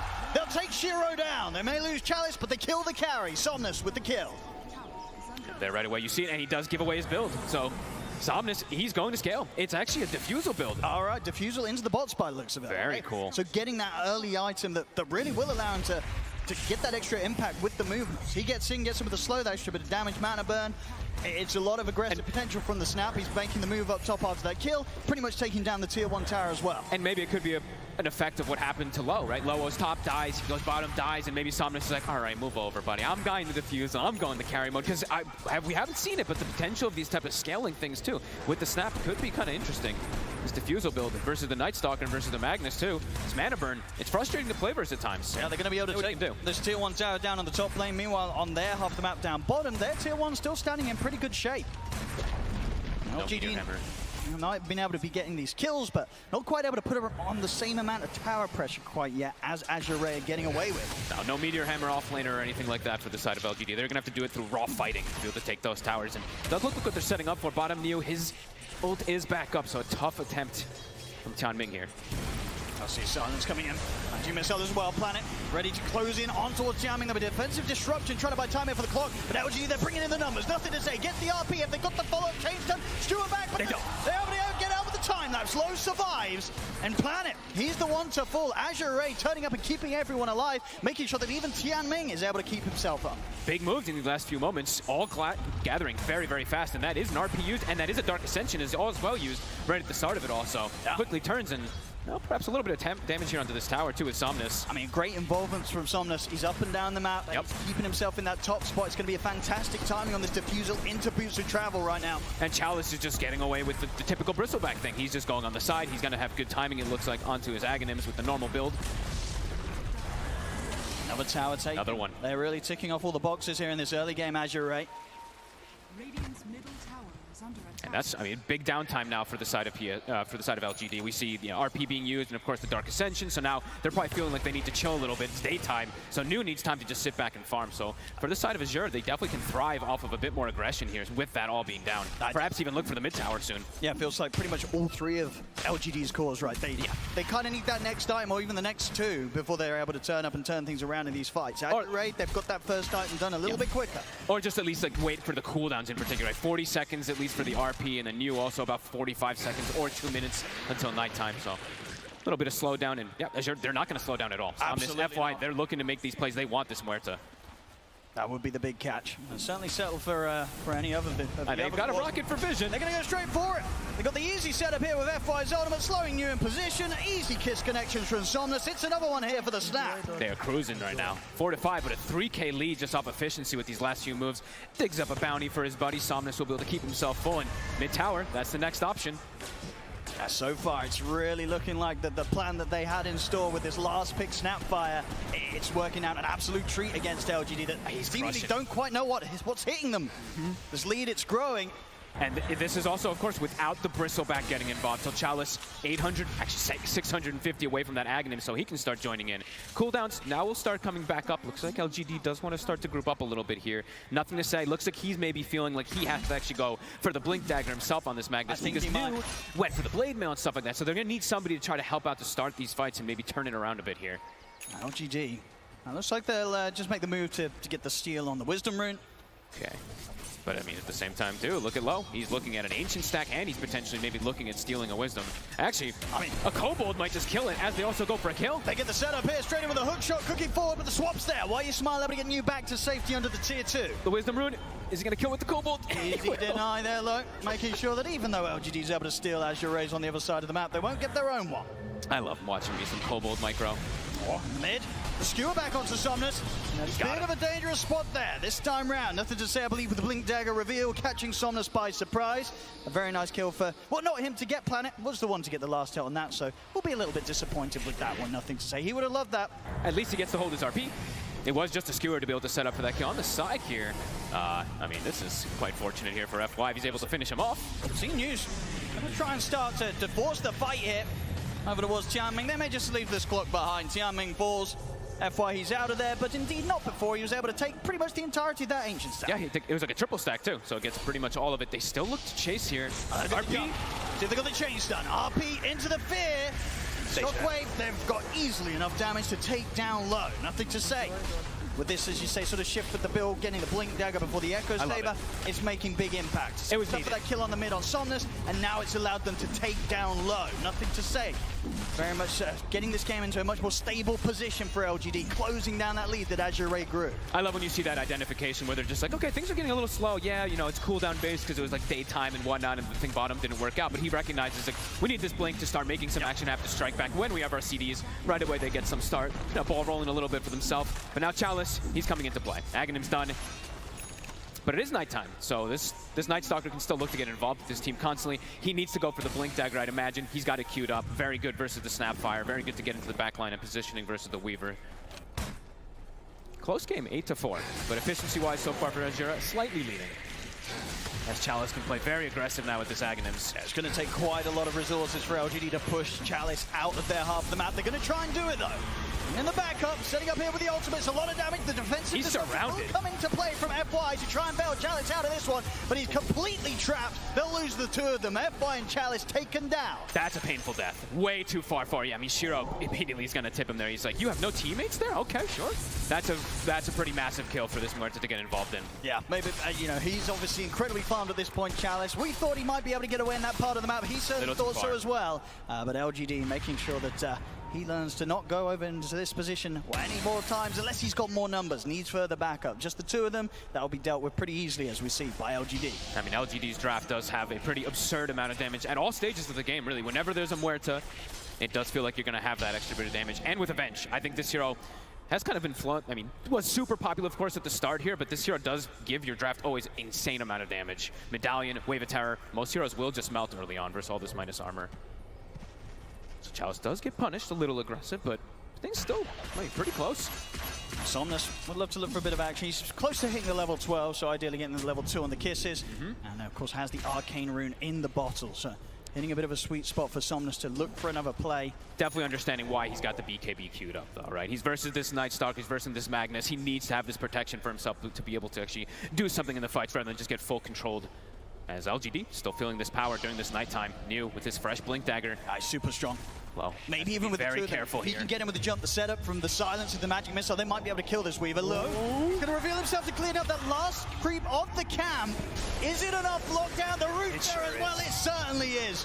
A big catch to be found. Low not prepared for that move whatsoever. And now in the mid, nothing to say. He'll drop the RP, get the drag back with the skewer on towards the Bristle. You have New continuing to jump the backline. They didn't this time have enough damage to burst through Chalice. So now Azure, they're ready to turn. They punish New for the dive here beyond the tier 1. Shiro's up there for the TPR. Anything to stop it, there isn't. He'll make it away. Azure, they'll get New, they'll keep Chalice alive. This time round in this position on his own half of the map, Chalice a bit tougher to take down. He actually has allies with him this time. Last time he was completely isolated, does get that help up, but they do take out the Weaver again. So that's 4 now for Low, and they even had, they really had more than enough to be able to kill him. They still had the refresh from the Dark Ascension if they needed the follow-up silence too. So they are slowing down this Weaver, but Somnus still continuing to get this scaling. And unlikely to happen again next time. Super close to having his BKB low, just a couple of hundred gold away from the recipe. So he adapted a little bit here. I mean, it's very, very needed this game versus all these silences and all these controls we're seeing for him. Azure making moves down towards the bottom, the 4 of them. Ready for action. Chalice and FY smoked up right now. Looks like LGD, they're aware that this area of the map is not the spot to be. They back off immediately. They're waiting for their cooldown, so they used kind of a lot around that mid lane, so they don't want to push the issue here too much. Daytime in about a minute. They'll have Dark Ascension when that comes back up, if they look to fight, so probably about 40 seconds downtime for LGD. And Azure, as you said, Low. BKB is finished, so they're going to have... Done. Yeah, it looks like a double BKB timing coming out for them right now. That makes things a lot tougher for New to sort of get in there and get the instant guaranteed kill or setup. Chalice starting to push together the defense around the mid lane. Really wanting to hold on to that tier 1. They even popped the glyph there for it, just trying to ensure it stays alive a little bit longer. Bit of an awkward skewer, but still makes his way safely up to the high ground. See if he wants to get back down to the... Oh no! Tries to hook away, but he misses his own teammate. He's not able to drag himself out of it. He's caught in the river, but back up Arise. Moving forward, loads in with the BKB. Swamps there from White Spot, trying to get used to safety below. He's going to have another Scoochie ready to go. He's chasing down the Night Stalker. He brings down New. He'll turn towards Planet. Planet drops the TP out. Scoochie's going to be back up in a second. It isn't enough damage though. Planet's able to TP away. LGD lose 2. Low turning up, and with his BKB timing, it's a strong point for Azure, a strong point that LGD, they can't kill the Weaver through. I mean, great from Tianming. It's like a bait play from the level 7 clock where he kind of forces this whole play to happen. And can they finish him? Oh my goodness, the damage certainly adding up there from the Axe from Chalice. But look where they get, look where they are. Oh, thank you. You brought us actually to your Tormentor. Tormi will be claimed. Chalice can clear this one up easily. They're actually bringing over Planet. Maybe tries to go for a last hit. He might try for a snipe on this. Let's see what we get. It's risky. He's got the ward down. A little early with the Shadow round. They won't be able to get the hit with that one. It's already too much damage. As Azure able to claim LGD's Tormentor and get that shard for Tianming. Good Lord, it dies so fast to the Bristle when he gets those stacks up. 7K now off of that. They're taking advantage of these cooldowns very nicely. As soon as they identify, yeah, mid, LGD used a little bit too much, they strike back quick, take over a pretty big advantage here. 7,000 gold lead now. And a Bloodstone now pretty much finished up for Chalice. Some big timings that they're hitting. And I think they didn't use, did they not use either? No, they did use the Weaver BKB there, but that's them not really having to use too much to be able to kind of dominate that fight while LGD had those cooldowns not at the ready. Azure absolutely turning up in these first 20 minutes. Looking 7K nice. advantage. This Bristle's certainly going to be a problem, and we're going to see any sort of adaptation from LGD with their builds. Like, who's building to deal with the Bristle? It's going to have to just be the plan? Muerta. Right, the Muerta eventually. But that's going to take a long time for Shiro to have that Silver Edge, because he probably needs like 1 or 2 items in between. It's more than likely just him for quite some time to do it. And we see how it all starts. Yeah, it's on the clockwork, which is a bit awkward. He's only level 6 too. It's like it's not even that super valuable kill. He causes this entire situation to happen. And you know what? He missed that hook shot on purpose. You know, it was just a bait. It was like, oh, look at me. I didn't escape. Oh, woe is me. And then the backup comes in and low. He's ready with the cleanup. And LGD, they're sent running. Yeah, and we're honestly seeing a lot of power of maybe why this Snapfire in particular, why it's being picked. Somnus' kisses in general in these fights, they're devastated. They're having to just completely split and run away. Yeah, he's done a crazy amount of damage for sure here on the mid snap. It's been a treat to see. Cooldowns now, of course, though, on the side of LGD. Everything is coming back up, but now the issue is they're playing into multiple BKBs. Yes, you've got your RP. Yes, you've got this nice start with this Blink. They've got initiation, but will they be able to endure those BKBs that are already out? And also another Tormentor, of course, that's about to be brought down from Chalice. So, you know, these shards are going to be kicking out for the supports. And you know, RP pretty much is the only thing to kind control. of easy instant stun, or as instant, you know, as close to instant as you can get, that can catch these heroes before they get the chance to press BKB. Anyone else starts leading in from LGD, Azure, their heroes are going to get the BKBs off every single time. Every single time, yeah. They need it feels like for LGD in these next few moments, they need an explosive jump to just try to take these fights, but looking hard. And also for Azure now at this point, Roche is on the menu, and they will kill it extremely fast with this draft. With the Weaver, the Snapfire, the Bristle, it's going to die in seconds, so. For LGD, they have to be on their toes to be able to try to prepare themselves for that potential Roche that's going to be coming probably in the next 4 minutes. It's on the Radiant side right now, so yeah. See what they look to make with these next few moves. I mean, for sure, but it's going to be so hard trying to approach the even Roche. contesting. You know that Somnus is going to be set up in the trees around somewhere, getting ready to lay down the ult if LGD jump into the pit and try and fight the rest of Azure. Yep. Shiro actually, you know, you were mentioning who's going to be the answer for the Bristle. Shiro's changing his build up completely. He had the BKB Mjolnir queued up. He's prioritizing that Silver Edge. They're starting to feel that pressure. Yeah, I mean, I think it's fair. I think it's fair. I mean, in terms of sort of damage through the BKB, they've got a lot of it right in Azure. You know, sure. BKB is going to help you a lot against the kisses coming in. One of the biggest problems when you're trying to stand your ground, piercing the veil as a Muerta. But yeah, the fact that this Bristle is going to run completely rampant through the fights is definitely the bigger problem that Shiro needs to address. And look at this. The scan comes out, but it's actually, I think, right before they actually walk into the pit there. That's quick. They're probably aware this is happening, but it's going to die in seconds anyway, so no way for them to react. And Azure, this is definitely potential for them to start knocking on tier 2s, but maybe even more than that with this Aegis now finished up on Chalice. Scary moments perhaps for LGD in these next 5 to 8 minutes. Yeah, if LGD find themselves in a bad fight during this Aegis in the hands of Chalice, LGD is easily going to lose a couple of their tier 2s, maybe even more. And look, they're already setting up on top. They have this aggressive ward that was placed out from earlier. They actually see Shiro with it. Of course, pushing into high ground has been a difficult task for many teams this tournament, and playing into Avenge and a Magnus, of course, is going to have its own problems coming into it all too, but definitely some good moments here that Azure can take advantage of the map. Yeah, low, even the Desno's pretty much done too, so. See if they look to set up for those tier 2s at the least. And Somnus, he's just continuing to go for scaling, by the way. So the BKB was done with that defusal. He's going straight for that pike, so just continuing to get that big scaling. And that's going to help a lot too, also for distancing, right? He's always just wants to avoid getting jumped on, heroes getting in his face. He'll have that pike to be able to push the Magnus, push the NS away as well. Find it. See ya. I mean, my God. Woo, that quill spray damage. They're not TPing away from that one. And they're just sweeping across now, looking for more. Oh, and that's a sweet hook shot there from Tianmin. Gets in with a perfect angle over towards Why You Smile. They're going to be able to get both of them here. Double kill for Chalice. The gold for this Bristleback just continues to roll in. Tier 2 on the menu. And top lane. Also got low teasing around with New. He's going to try for the TPR. It was quite the long one, but he didn't have any way to cancel it in time. Still, though, there's going to be some pressure onto the tower. Both towers. 2 heroes down on LGD. Pretty much guaranteed that they're not going to be able to do much about at least one of these tier 2s going. I'll see how heavy Azure want to keep the push on. His bottom lane creeps have been pushed all the way back out from LGD right up to Azure's tier 2. Not able to put on the pressure there. We'll see Azure focus around the mid, but nothing to say. Can't find the angle. Wants to go for a jump, but yeah, he's got more than enough behind himself on Chalice here. Yeah, they're playing it carefully, Azure, respecting the fact that the respawn's coming in from LGD, and that LGD may just actually still be in a shape to try and go for a fight around the tier 2s.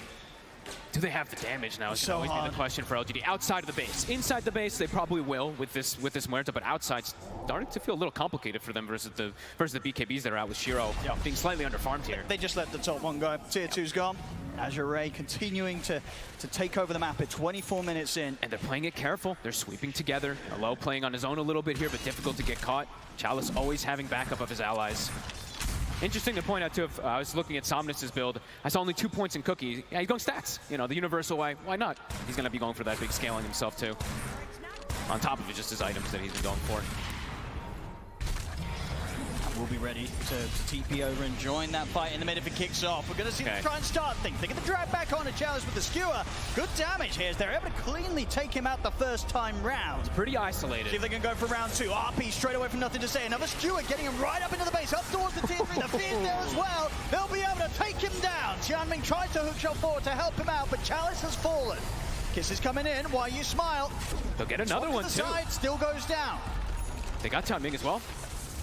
Great catch there. Nothing to say, just seizing the opportunity. One quick slip up. Maybe gonna find more. Get him with a harpoon, drag back with the skewer, they'll catch FY. Oh, wow. I mean, those are massive catches. This is a gem as well, too, picked up? I think it is. Big defense here from LGD. Does Azure, I mean, they had the Bristle, you know, an incredibly farm Bristle. With an Aegis, it didn't matter. LGD very easily dealing with that, surprisingly so. Without even the Silver Edge, right? They just actually had more than enough damage. I guess looking at it, he doesn't have any armor items, so the Venge throws the Wave of Terror, throws the Solar Crest, and he's actually like taking pretty much maximum damage there from the physical. Wow.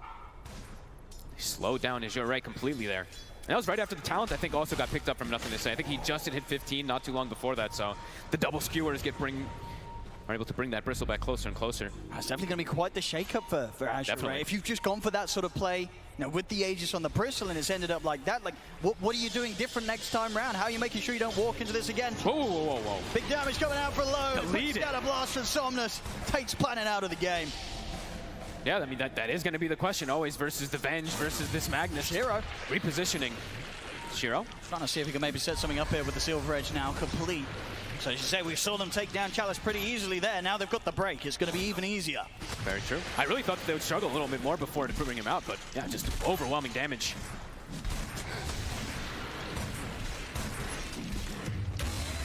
Azure, what's the next move? They couldn't do it with the Aegis. Looking at the items queuing up, I was waiting to see if FY did queue this up. He probably does want this Blink Dagger on the Shadow Demon eventually to be able to get potential saves onto the heroes that get swapped or skewered and whatnot into the fountain. They're trying to find the opportunities. Oh, for sure, they need some way to sort of break Chalice out of the combo that he keeps getting caught in. Yeah, because overall, I mean, their initiation for the side of Azure, it's definitely a little difficult for them to start a fight and just kill a hero before they're able to get a spell off and reset into that base, if it's near the base, right? So, even though they have that AK lead, Maybe it does feel a bit deceptive with how much LGD is able to make these initiations freely with nothing to say on this Magnus. Yeah, I mean, LGD are making that 8K lead look like nothing. It really is. With the way that they pulled together those last few defenses, and now they're ready to get offensive themselves. Especially because they got the gem off that last fight, too. You actually get so much control with it, playing versus a Weaver in particular, but also just being able to get the D-wards around. See TP backs here. Looking to try and punish Tianming for taking that wisdom rune. He's out with the jetpack. TP, they won't find him. Oh, that was gorgeous. I love it. The jetpack high five. Nobody high fived him back, but it's okay. Now BKB. There we go, the tower. Now for New, I mean, he's going to have a much better chance just kind of getting in, getting on top of them, and sort of being in range with that silence, whilst the BKB durations for Azure Ray start to fall shorter and shorter. It feels like they got through one of the harder points, playing versus that Aegis, taking it out on the side of LGD. Starting to get this big scale. I mean, Shiro's starting to get pretty scary. Getting closer and closer to them. I mean, he's now tied with the Bristleback, getting ahead of everybody else. Just Somnus ahead of him now at this point.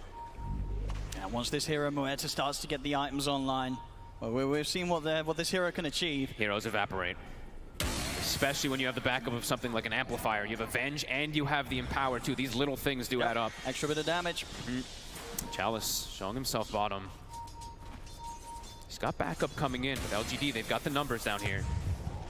Shiro will show himself on the wave, but complete backup ready behind him. Azure Ray, they've got to be careful what they walk into here. Quick grab. To the side. Try and get the setup onto Tianming. He's able to get up with the jetpack. Magic Missile catches him, they bring him down. They even get the aggressive swap on towards RP. Into the RP. They'll take Chalice down low. They'll bring him out of the game. Chalice oh my the ball. goodness, the damage. See Somnus look to turn. You know, but it was New, but the BKB's out and New's up in the trees. Azure Ray, they don't get anything in return. LGD just getting in, getting the kills, and getting out. These heroes disintegrate. Even Chalice, again, he just dies in a matter of seconds. And Shiro doing, what, 4,600 damage there. And just getting away with these aggressive plays. You know, why you smile able to set up with this aggressive swap just to open up onto the Bristleback. I mean, at this point for Azure Ray, Chalice, it feels like he can't frontline. He cannot. He gets caught at the start of the fight, they will kill him, and seemingly there's nothing that the rest of Azure Ray's lineup can do to save him. No, and they don't have a way to start fights themselves on the side of Azure Ray. You can see on the side of PSG, or on the side of LGD, they have multiple forms with that swap, like you said, but immediately when they get vision, they can just go for this jump. So Azure have to be careful. Just straight up outplay from LGD in these last few fights. Ever since the Roche, right? Like we said, it seems like they got through the hardest point, and right now they're getting catch after catch after catch. I mean, Azure, they have to set up for this Roche. They cannot give up a Roche to LGD at this point, so looks like they should be able to get this one for free. And of course, if in these fights Low can find his position, he can deal an incredible amount of damage. That's in on the Daedalus. See, this time round, they will give Low the Aegis on this one. I like that. And Chalice just has to be a little bit more careful and somehow be near FY to get some type of saves, but even then, it's very difficult because of how fast he dies. At the least now he has this cheese, so it does perhaps have that secondary life to survive, but...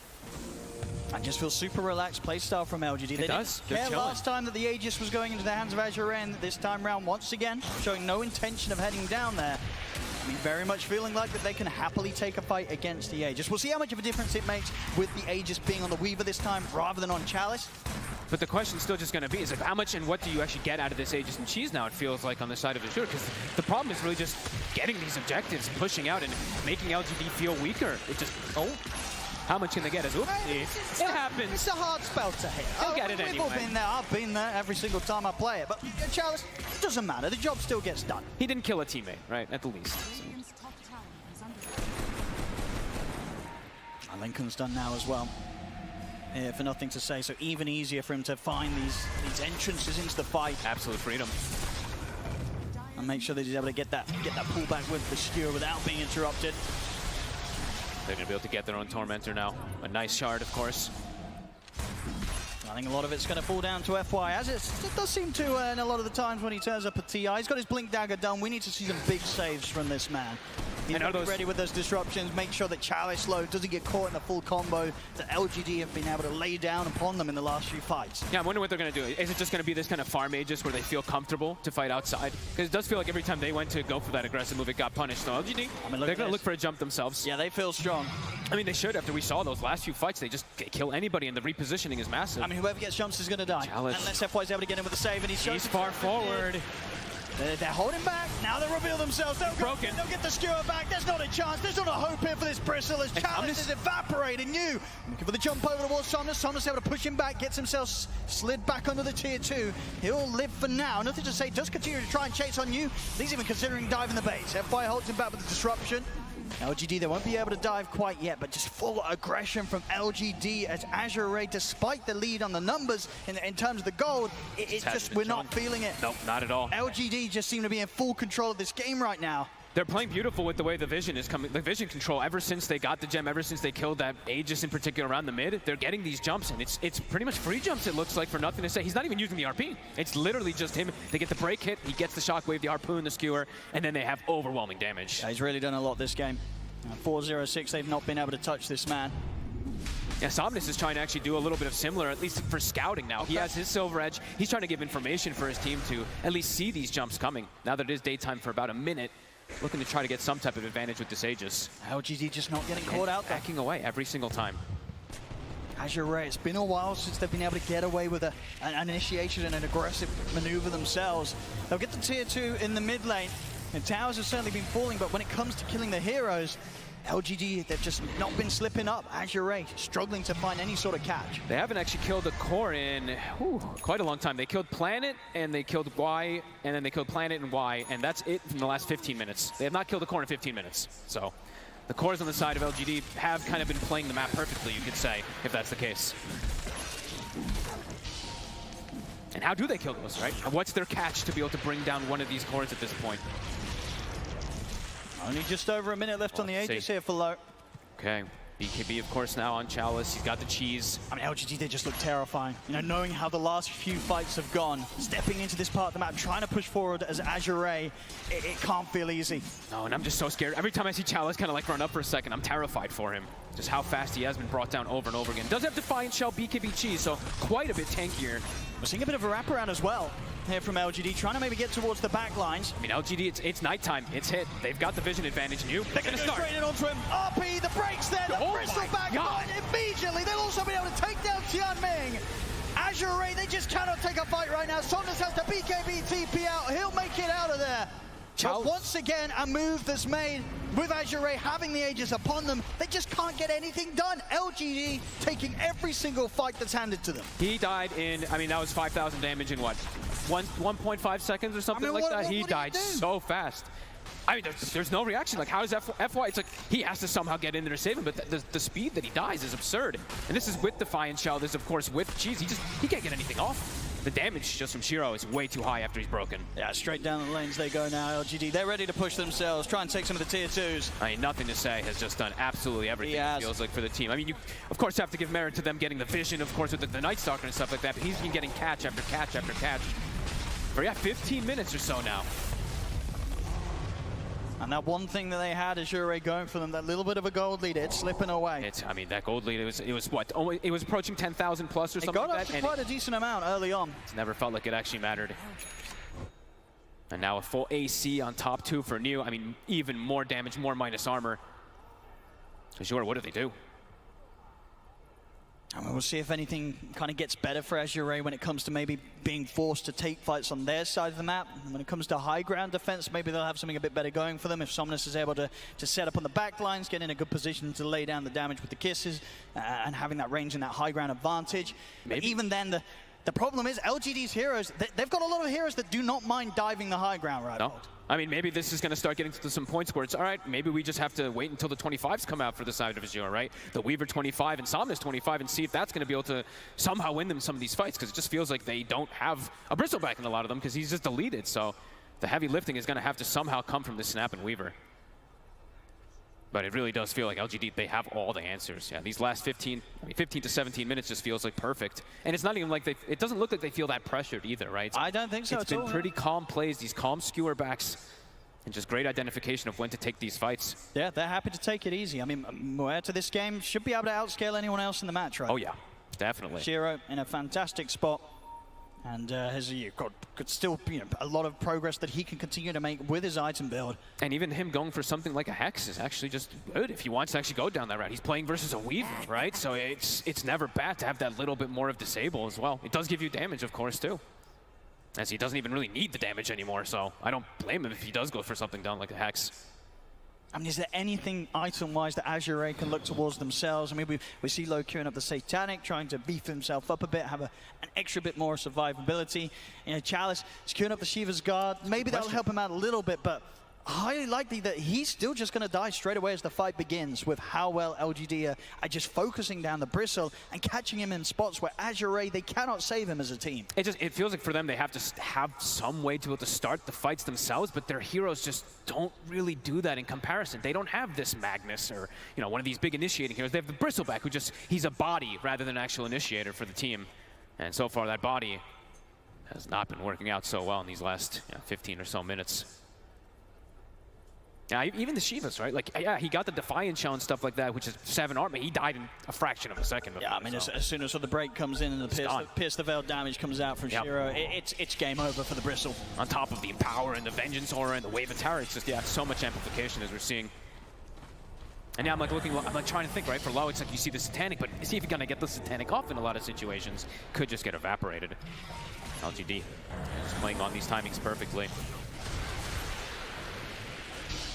And if you're Azure in this sort of position, I mean, as a team, what's sort of the call that you think is being made right now? The fact that you've got the last 2 Aegises, you've tried to go for these pushes, you've taken a tier 2 here and there, but just nothing else has been going your way. As a team, what sort of point do you look towards next to make that next move?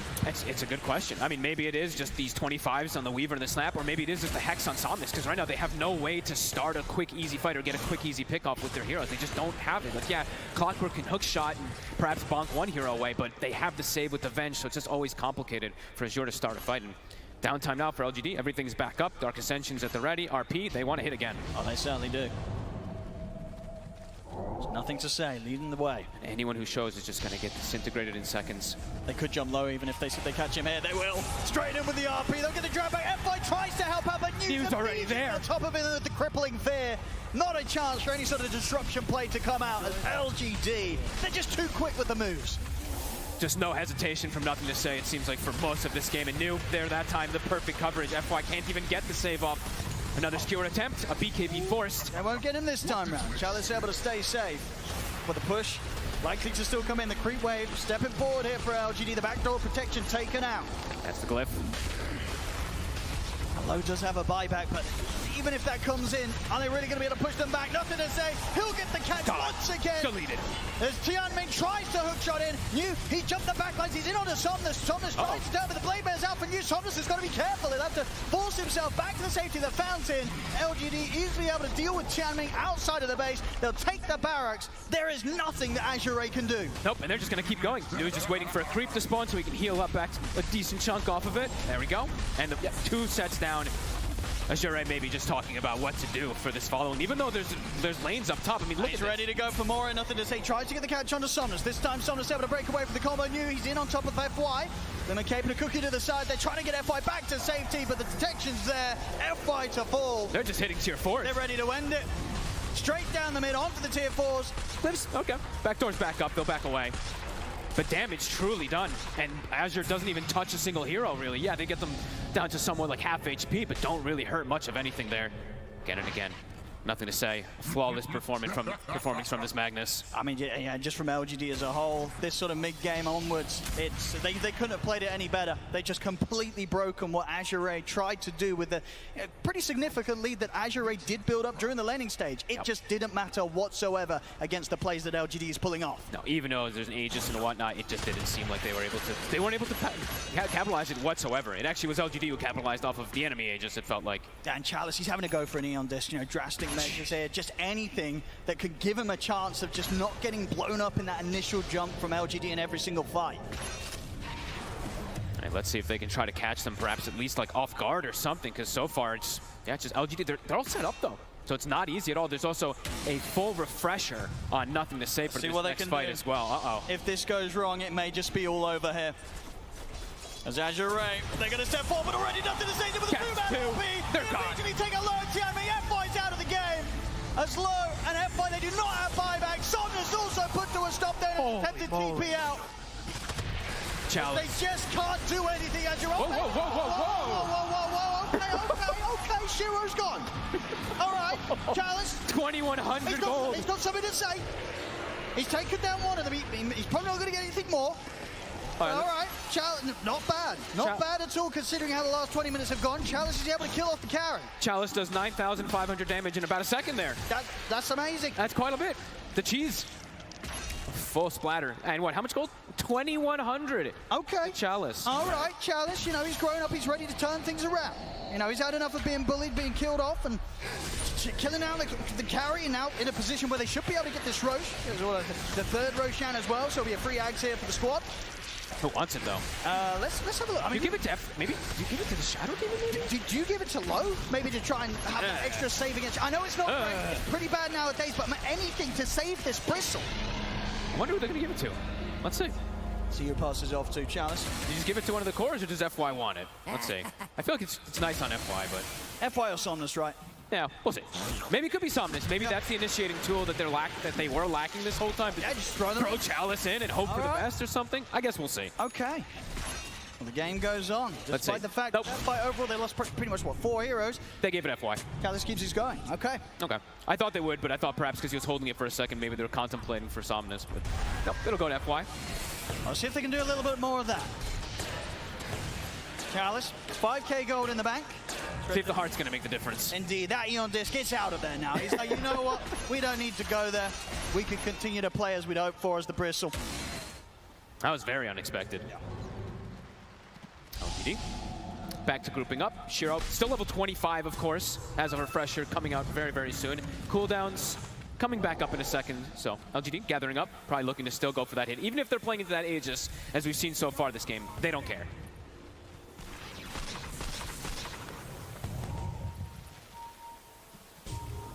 Shiro.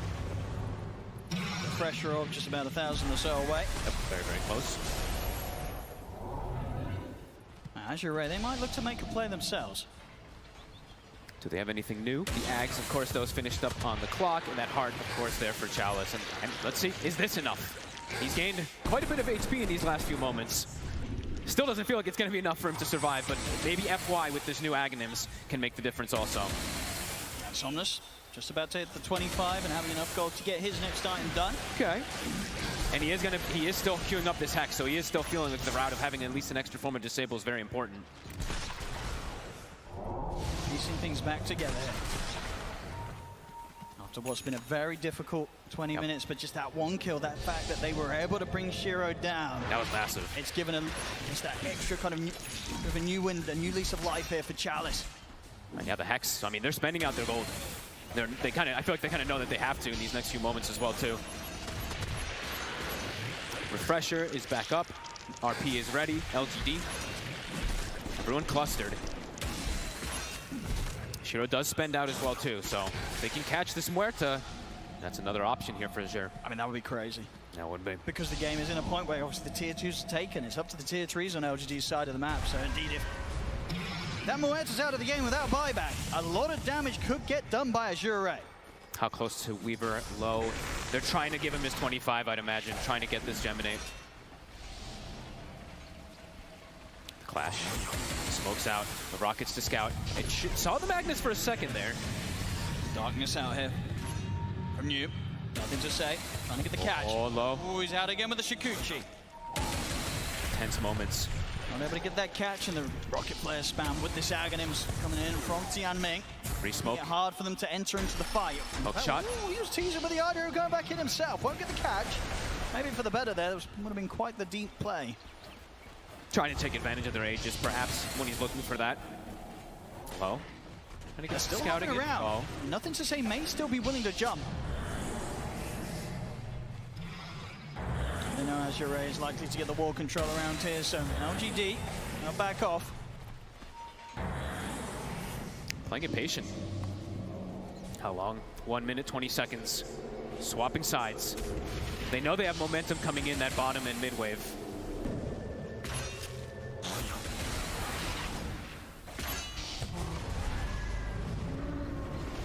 See if they can force something down. And of course, tier 2 is still up on that top lane, so LGD can't get anything more out of this push unless they want to try going straight head on for the tier 4s. Which they could do. They certainly push fast. Azure trying to see if they can come in from behind them, but the scan's been a hit. LGD know that Azure is trying to approach them from this angle. LGD's got the high ground. Rocket Flare spam continuing to come out though from Tianming, making it difficult for LGD to catch Azure by surprise. 30 seconds on Aegis. LGD looking for a catch. Nothing to say, as we've been seeing. More than happy to go for these solo RPs if it means a catch onto someone like Low. So he's got the secondary one at the ready too, so. Azure forced back into their base. Double catapults coming in. Trying to deal with the sort of situation of the waves in all the lanes, but this Rocket Flare spam from Tianming helps to keep the waves held back. I mean, the Willow, planet. Giving the Hex on towards Chalice. Chalice continue to try and move over the Axe, not quite a range of planet. Whoopsie. The bristleback used, nothing to say, looking for an angle. Finds two. He's in. He's caught the two of them. He's able to drag them back straight into the core with the damage coming out for Shiro. The Pierce, the Bell, and take out Shiro. They take out Somnus. Once again, nothing to say, coming in with the RPs that count here. And he's maybe even ready to go for more. Post the refresher. He wants a big one. They get the swap back. He also get the grab onto Tianming. They're able to take down what will be a fourth hero here.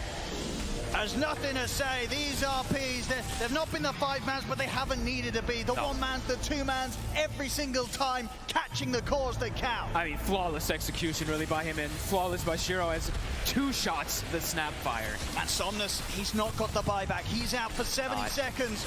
Oh, not out for the money. He bought out the small crit. He did. On top of the Silver Edge as well. He spent up. The Chalice trying to hold. Coming out with the Quill Spray damage is enough to bring down Planet. But he's alone. He's back on a full HP, but he's quite quickly getting brought down a second time. Hook jump for Tianming, trying to hold Shiro back away from Chalice, but Shiro, Hurricane Punch forward, tries to finish on Chalice. The crits are there. They're taking them all down. No buybacks left on Azure. The tier 4's fall. The game is over. GG is called. LGD take game 1. Got a little bit more exciting than I think we anticipated toward the end there, of course, with Chalice getting those big kills, but overall, an LGD domination from, what, the 18 to 20 minute mark until now? It really was. Honestly, nothing to say. Every single one of his skewers catching perfectly, even that one that I think totally caught Azure off guard around that tier 2 mid when they had that first Aegis. They probably felt very strong in being able to dominate the map, and then, boom, quick succession of finding these catches. The Magnus, and New, of course, also covering him a couple times with those silences to stop these saves.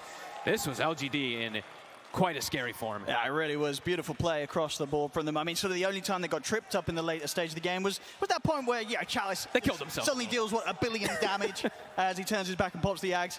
But outside of that, LGD definitely seeing why this team seems to normally have the upper hand in this matchup. If they play this good, how on earth are Azure supposed to deal with them? It seemed like they came in with a pretty good approach, right? They were like, we're going to pick Somnus, the Snapfire, try something different in the matchup. That didn't matter. You know, Somnus might have been able to get that lead, but he was not able to have anywhere near the same amount of impact. There's nothing to say as Magnus. And what's the most important thing that we're running into, of course, in this tournament? It's trying to break these high grounds. Even if you have a gold lead, even if you have some type of advantage and stuff like that, this one is early pickings, a 10K lead, roughly around 20. It just disappears almost in instance. They can't actually force. They have no way to start fights, and LGD, nothing to say. He has a lot of way to start fights. Yeah, 6-0, 18, flawless performance on the Magnus. Beautiful play, beautiful Dota here today from LGD Gaming in this game 1. So they'll take the lead for now in this best of 3 against Azure. Thank you very much, ODPixel and Fogged. And speaking about that mid lane, I wanted to talk about that as well. And that is perfect because I have mid laner expert on my panel, Stormer. Yeah. I want to know about the... Sorry. For a second, I was asking. No, yes, Storm, please. Magnus, Snapfire, how are you feeling about that? I think there's so much to talk about this. Like, it's actually like, I don't think I even have enough time to wrap up everything that I think about this. Then hurry up, get on with it. Okay, go. No, I think honestly, like, I was really impressed how the mid, like, how the Somnus Snapfire worked out. In the end, I think he did really, really good. Like, you could see it in the CS. I think he was like at least one level ahead of Nothing to Say's Magnus at some point, but later you could still feel that the Snapfire fell off a little bit, and these nerfs that I was talking about with this late game were quite noticeable. I think it just takes so long to get to that level 25 where the hero just really explodes. But honestly speaking, I think that he really did what he could in the Snapfire. I think it shined in the moments when it had to, but it was more like other things that went wrong for this team. But I also don't want to take away what Nothing to Say did in this game. I think that his skewers, of course, from his Magnus, I mean, he shows why he's one of his best heroes, and I think like he basically carried LGD on his back. Also sometimes an enemy hero on his back.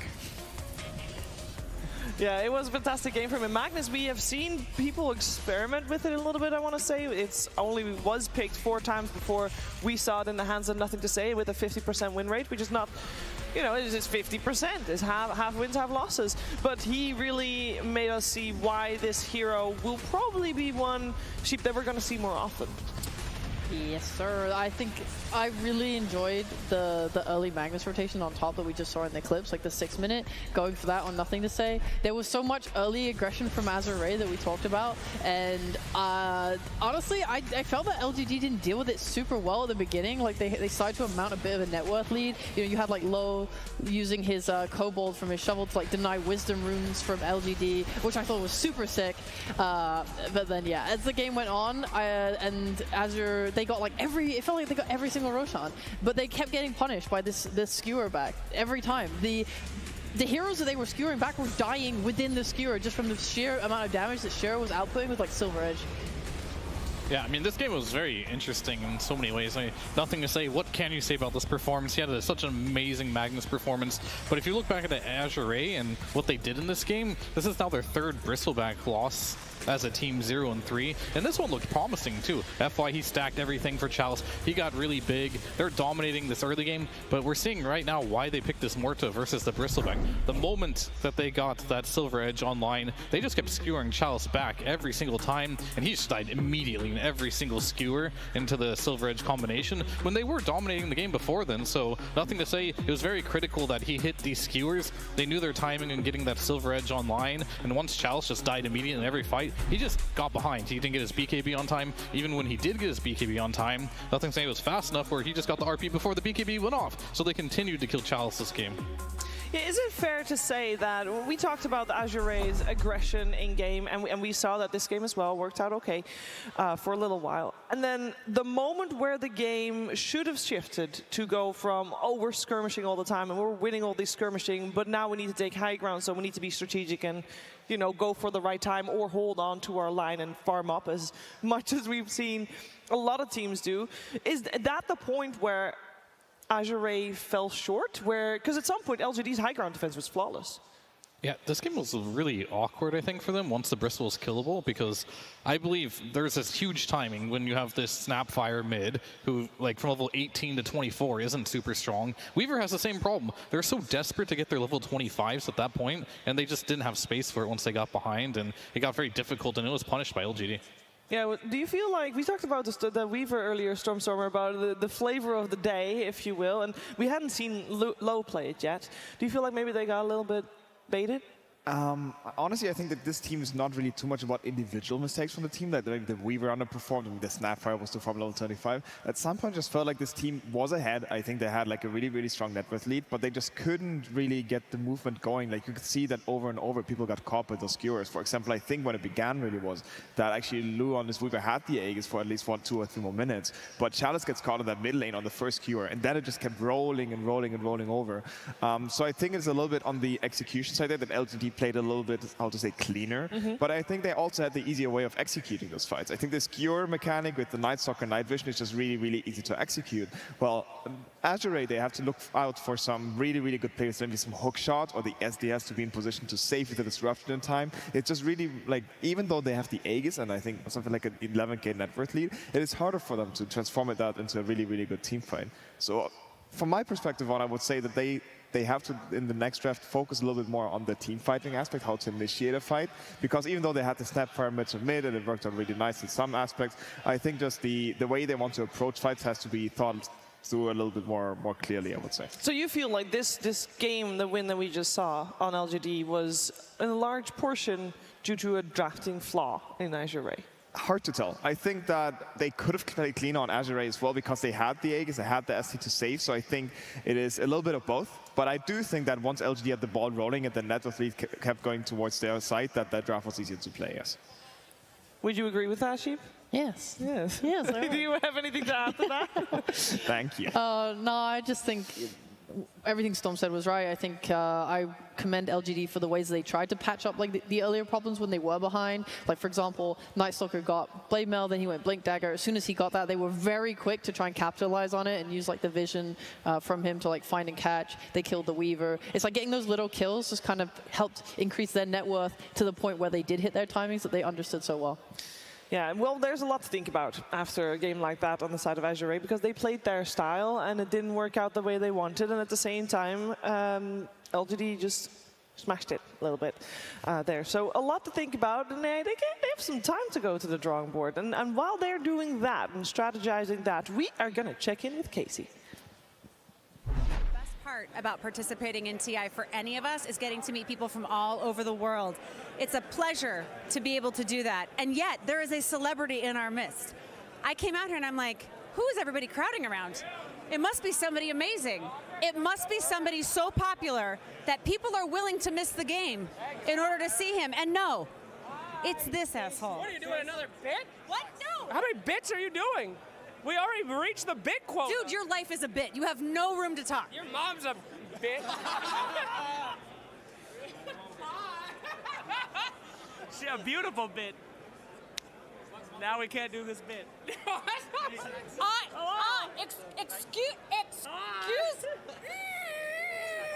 I'm gonna fall. I'm going to fall. Step aside. Catch Casey. Step aside. No, I'm doing it. Ready? Oh my God. Homo! In your face! Are you in? Hi, how you doing? Don't know what that was, but you can go ahead and use it. Well, we did use it. That's impressive. What just happened? I just know that falling like that, seemingly intentional. Is anybody willing to try? I'd break my knees. I'd break my knees. I hit my head. I wouldn't be able to get back up. Honestly, I would do it. I just don't think we have the camera angle to do it. I don't know if I can. I've not tried it. I mean, a little bit breaking the fourth wall right here, but that's a camera and that can move around. Are you setting yourself up here or what? Do you want me to? Can she? I think she can. Oh my goodness. I mean, now the crowd wants to see it. Okay. Is there a place with light where you can do it? Clipped in. Oh, you're clipped in. I will clip you out. I'll clip you out. All right, great. Sheep's gonna set up. The fall. Oh, please don't hurt yourself. She's a mad woman. She might actually hurt herself. Is this in the light? It's not really. I mean, it's light enough. Can we see her? Yes. Yes, we can. Yes, we can. Oh. Okay, can you do it on the stage? Is that possible? Yeah, right here. This is in the light. There's light right there. Oh, there you go. What? We got the technology, ladies and gentlemen. Okay, please don't hurt yourself. 3, 2, 1. Oh. Oh, ladies and gentlemen, Sheep think 10 out of 10. That was very smooth. Oh, well done, man. That is respect. I really didn't think you were going to go through with it. I was going to commit to the bit no matter what. It really hurt. Actually? I hit my head so hard. It looked super smooth, honestly. It did? Yeah, it looked super smooth. It looked super smooth. Someone clip it and send it to me. Thank you.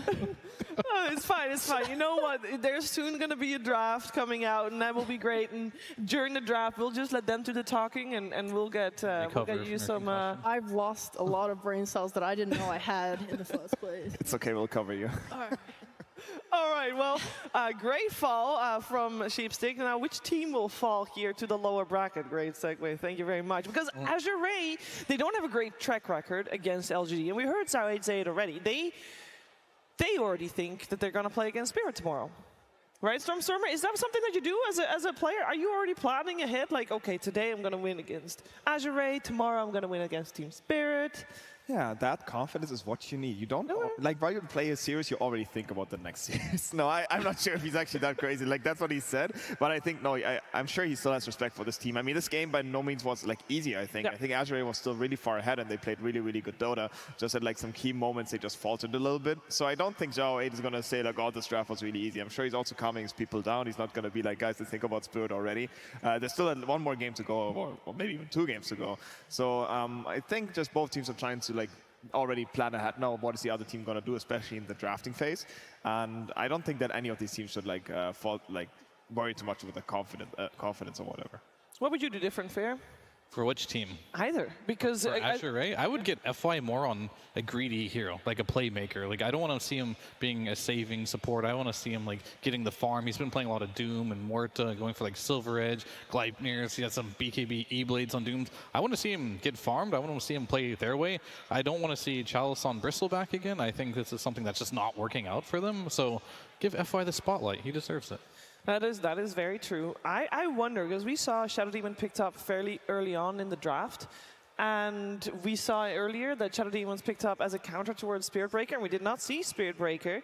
So maybe just ban Spirit Breaker so you don't have to pick Shadow Demon? Is that logic sound, or why else would you pick Shadow Demon that early? You could stack for Bristleback. I think that's part of their strategy, right? Yeah, Get him really farmed, and that Bristleback was super farmed that game. But we did see it didn't pay off in the end. Like, you put so many resources, you sack FY's game for this, and then Bristle just dies 10 times in a row, right? So your game plan fell apart. Yeah, it fell apart pretty hard. We also got to talk about how LGD should change something. Have you recovered, Sheep? I was just thinking that was a really stupid thing I just did. You're honest. That's why you're here. I hope for you someone clips that and you can use it forever for the gram, you know? You shouldn't hit your head. Content focused. You should really not hit your head intentionally. Okay. Generally, what was the question? oh no! Oh no! Oh well, we've had a lot of highlights today, of course, and one of the highlights we've got some replays of. Oh no! Well, there. It was pretty smooth, though. Wasn't it smooth? It looked so painful when it was. I don't know how Casey does it. I mean, obviously she doesn't hit her head when she does it. She does not hit her head. I think she's well trained to fall that way. I hope for her sake, because it didn't seem like she had any lasting. I'm glad I committed to it as hard as I did. That's true. Thanks. Shout out to my mom. Final words of Sheeps. Oh no. I do want to talk more about LGD because the game was good for them in the end. I mean, we had nothing to say. The 0-death game on his Magnus was fantastic, but I also can imagine, Sheep, that Zhao Wei is not going to be happy with his boys because they still struggled a little bit here and there. Maybe he's mad. Maybe he's okay. Maybe he told his team, look, guys, we're not meant to win the early game. This is our timing. This is our timing. You better do well on it. And they did, you know? I would also say so. Like, I don't think, like, Zhao, I mean, we got some insights on him. That was true side of what TI said, you know? He seemed like a rather motivated person. Yeah. I think also when they were 2-2 behind, he also said some motivated words, rather saying, like, hey, guys, if you don't make it, we're gonna win. Oh, I don't think he's gonna be angry. No. So I think he's just gonna say, let's go next, let's just go 2-0. Spirit is coming. Let's go next, let's go 2-0. Well, we'll see what Azure has to say about that. You see here also that the guys are ready once again to take the stage. For a lot of them, the first time on the grand stage here at the Climate Pledge Arena, in the first stage of the International. We got, 5 first-timers playing today for a chance of top 3, which is incredible. But it doesn't feel like they're first-timers. I think that's the most incredible part about it. It feels like the veterans of the squad are lifting the other veterans up here, Fear. Yeah, I mean, I think right now, like, these two teams, just, if you're a newcomer to TI, new to the stage, both of them have, like, some really experienced players to just kind of, like, get behind them, motivate them. Of course, we talked to LGD. You've got Y on there. You've got Zhao Wei. You've got a lot of, like, veterans here on the other side. You got FY, Chalice, Somnus. These guys will make you more calm in game just because you know they're going to be calm. So there's a big difference, and this is why you see a lot of like older players be with the youngsters, and otherwise it's a mutually beneficial, right? The youngsters are supposed to carry them, and you're supposed to just give them the knowledge and experience and make them feel comfortable. And still you're relying on FY to carry them. The youngsters are supposed to carry them, you say? Look at those stats. Give him one of those. I mean, that's fair. The stats for FY are amazing, and he's a veteran. I mean, speaking of veterans, I do feel like we should highlight Somnus a little bit more because, yeah, the game was lost, but as Stormstormer mentioned, we had him play Snapfire, and it was fantastic still in the lane. This guy is playing his 8th international as a mid laner, which is insane. Oh my god, okay, I'm sorry. Sorry, I'm gonna catch up on the Somnus thing later, just the 0-3. I'm sorry for Chalice. I think he did good that last game. But yeah, you're right, like 8 TIs in a row, even was that? I believe it's in a row. I will check as well, but I believe it's in a row. Absolutely impressive for sure. I mean, it shows in the hero pool that he's choosing and his confidence, right? He's picking heroes that are not absolutely meta right now. He just says to his coach, like, hey, pick me this hero. I know it's not like that popular, but I'm going to do good on it. And I think they should just keep striving on that. I also want to highlight a bit because I think we didn't talk too much about that Chinese Dota in general just looks so much better in this last segment of this year, because I think also last TI and then the first start of like half year of this year, Chinese Dota started to go down a little bit and less didn't seem too overwhelming to say, not to take anything away from that. But now the Dota looks so much better. Like, I think it's much more exciting to watch, and I think both teams are also like playing so quick, much more disciplined, much faster Dota. So it's really a treat to watch. Also that like both these teams are so, even though the last game went to LGD's favor in the end, so evenly matched in that regard. Yeah, we had what was it? Aster came top 4 last year, which was great. But I know that the Chinese Dota region is expected to do better, and especially since they came so close so many times. You know, everybody is like, can they really finally do it? And it seems like this year there's 2 contenders for the crown that have a good shot of taking it. LGD, of course, now 1 step away from securing top 3. Can they take it 2-0, or will Azure force out game 3? LGD Gaming versus Azure. Game 2. Okay, we got ourselves this game number 2. We got on the Radiant side Azure, we got Dire side for LGD, and first pick went the way of Math. First pick goes the way of LGD here in the Dire side. So let's see what changes. We're gonna see adaptations. We see the Bristleback already banned by Azure themselves, which is a big change, a big difference. Ancient Apparition therefore not banned, but that was mostly probably because of the Bristle anyway. Which other ones am I missing? I see LGD last time banned out the Centaur still in the pool, as well as the Tree and Protector. Fear, and I know you're trying to catch a glimpse or expecting a certain hero to pop up here. Yeah, there's a couple. I think there's the Brewmaster, which they like to play a lot on Azure. Maybe they'll take it away as well. And the heroes of Azure like really like to play right now. We get the NP banned a lot. The Brewmaster and the Naga are huge. And then later on, maybe you'll get a Tree, Morta, Doom. A lot of them are. There's a Tree still in the pool, actually. That's the big one. So the Morta does go out, so we got a Tree. We also have the Brewmaster, which could be possible picks up here.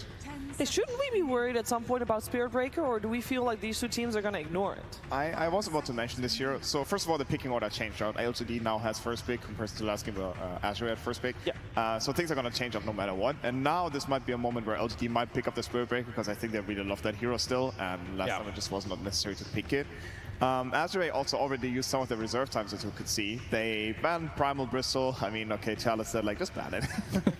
And also banned the Muerta. I think it makes sense. It popped up really hard last game, and the Phoenix. So they leave both the Magnus and the Spirit Breaker in. These are 2 heroes that I look at right now, personally, because they are just super healthy heroes. And there's your Brewmaster you mentioned, Phil. Yep.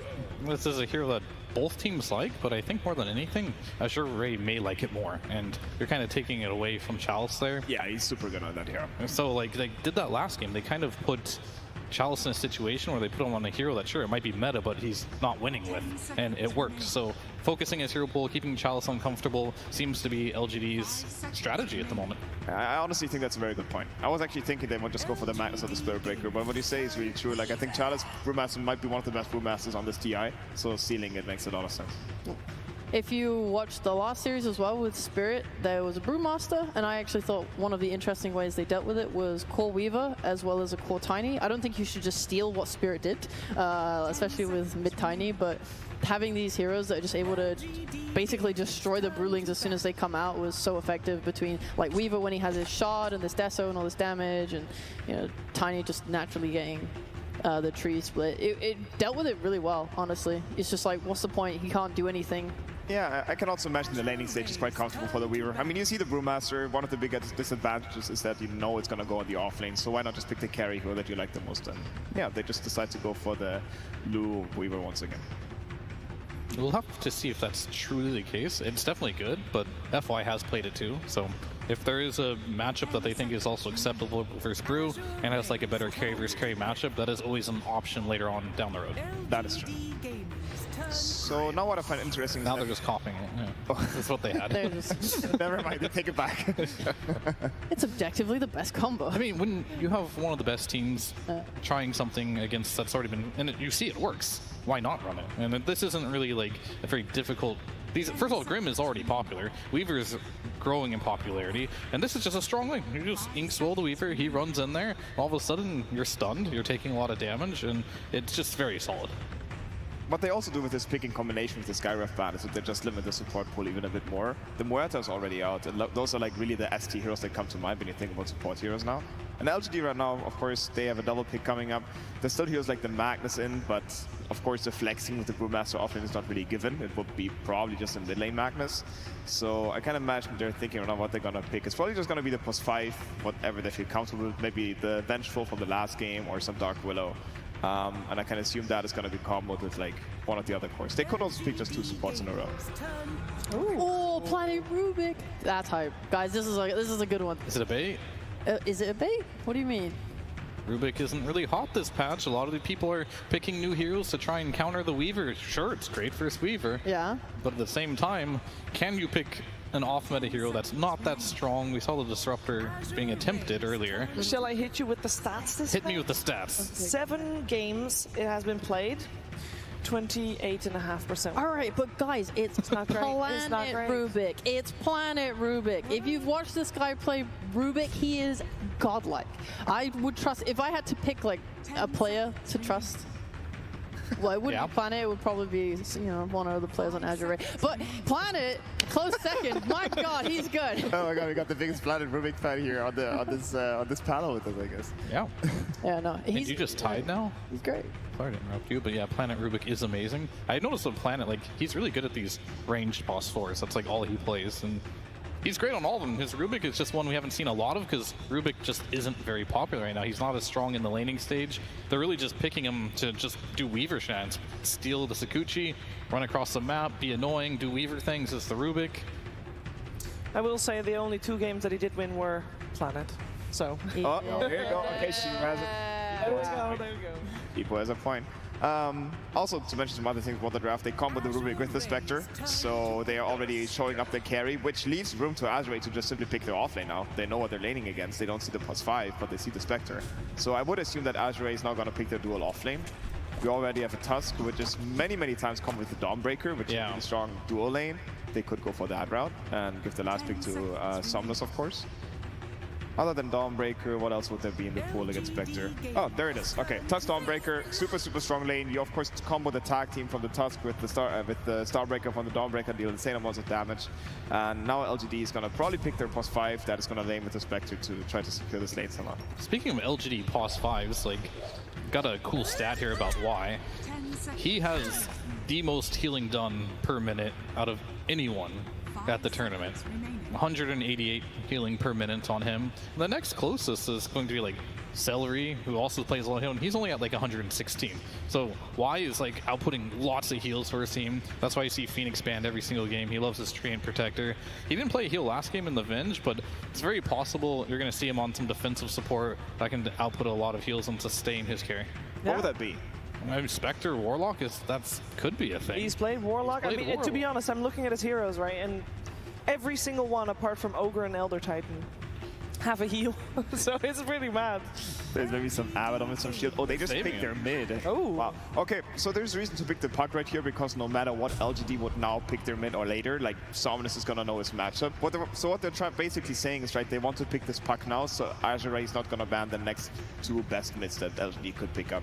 And they're gonna delay the +5 pick. Of course, this means that Azure can now ban 2 +5 heroes with a lot of healing for Why You Smile. There's still a lot in the pool. Can't ban them all. That's true. But I do like this puck pick. I mean, it's very hard to catch this game, and it always used to have synergy with the Spectre. You have the Dream Coil setup, and with the Rubik and the Spectre damage, it should be easy enough to kill these heroes off. So I really, really like this pick so far, and you can even protect it with 2 bans.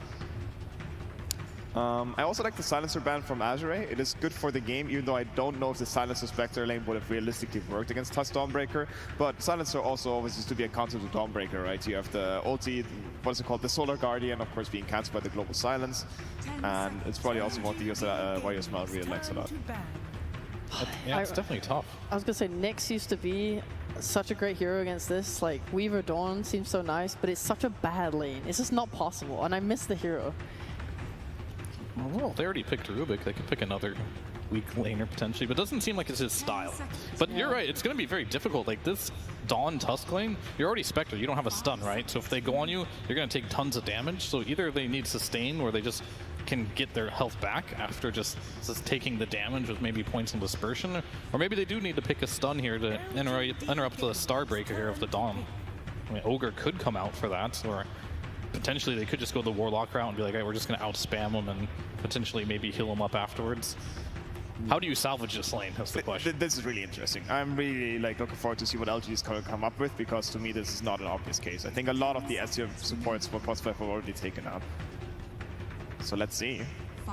Also worth mentioning, I guess LGD banned out the Earthsprint and the Kunkka, just the next 2 strong melee heroes against the Puck mid, which have a free lane of farming and offer one more way for the Dawnbreaker to engage on, to connect with. I mean, you have the X markets, the Dawnbreaker, Solar Guardian, etc., or the Earth Spirit. So I do like these bans a lot as well. So we can soon start thinking what Azure is going to pick in Witch Doctor. Okay, it's what you mentioned, it has a stun. So the and a heal, it has both. It has healing too, it's actually a very good point. Like, he loves healing. I guess the idea is maybe not even that bad. Like Tusk and Dawnbreaker have to close up really for the combo in the lane, and you throw the casket and it bounces around. 10 seconds remaining. Yeah. Interesting still. Yeah. That's gonna work out. He hasn't played it yet this event, so it's a fun one to see. And we got ourselves a shaker. You wanted the shaker, Sheep? No, that was T. Oh. He wanted the clap. Oh yeah, the clap. Oh, but it's last pick. Is he even gonna clap? Not clapping. No. They got rid of it. Oh, there it is. oh.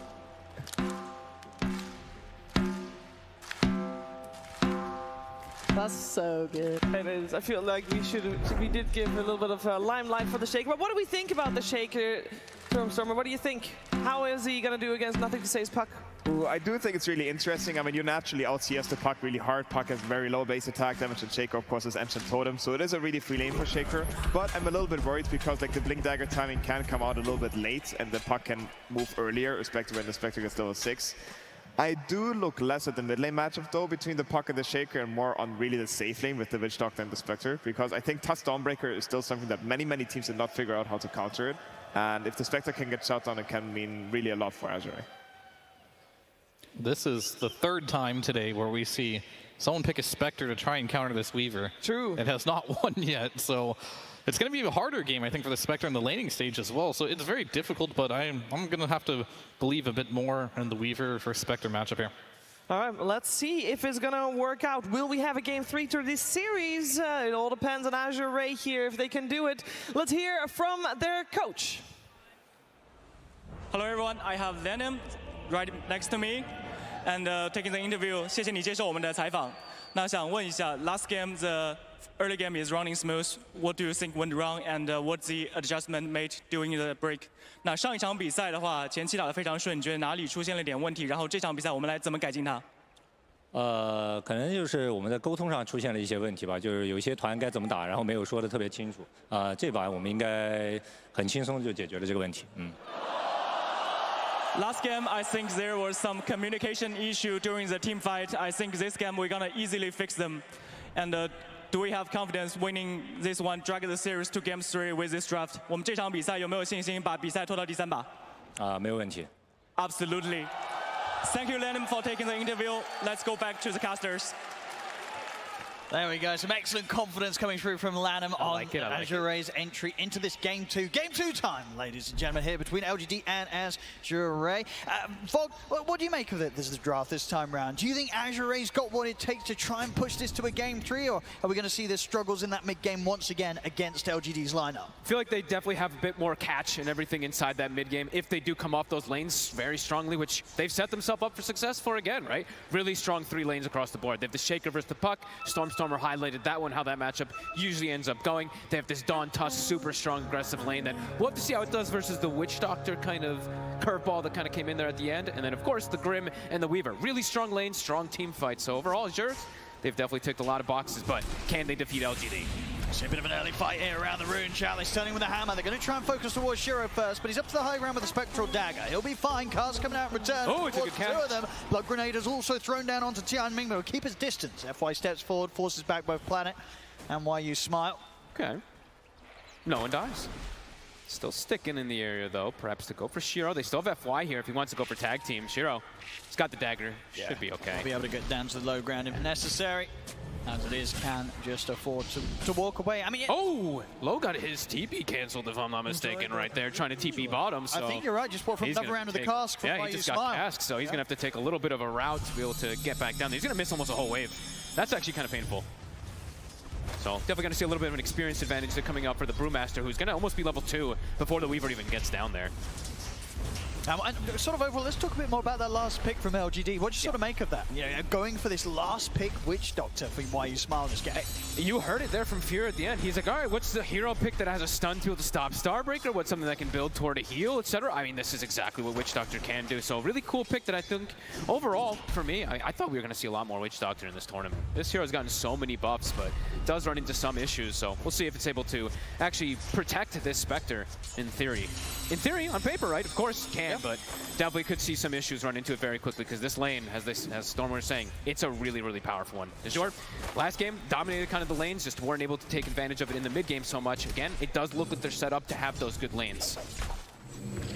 Yeah, well, so just across all 3, like down on the bottom, also a place where I guess you're specifically picking this Weaver carry because you're happy to lane it against the Brew, right? Yes. You know you're going to have the free farm in this matchup. Yeah, just of course the first wave or whatever, like he missed a little bit, so we'll see if that causes any type of repercussions. And if Planet's going to be able to cause any repercussions, a hero that is not really played at all right now, Rubik. It's one of his absolute signature heroes, and you could clearly see why they wanted it there. Versus the Weaver, versus the Grim, excellent spell steals overall, so yeah, we'll have to see how that lane overall goes. Does feel like it's going to be a bit difficult for New, but see if Planet can change it up at all.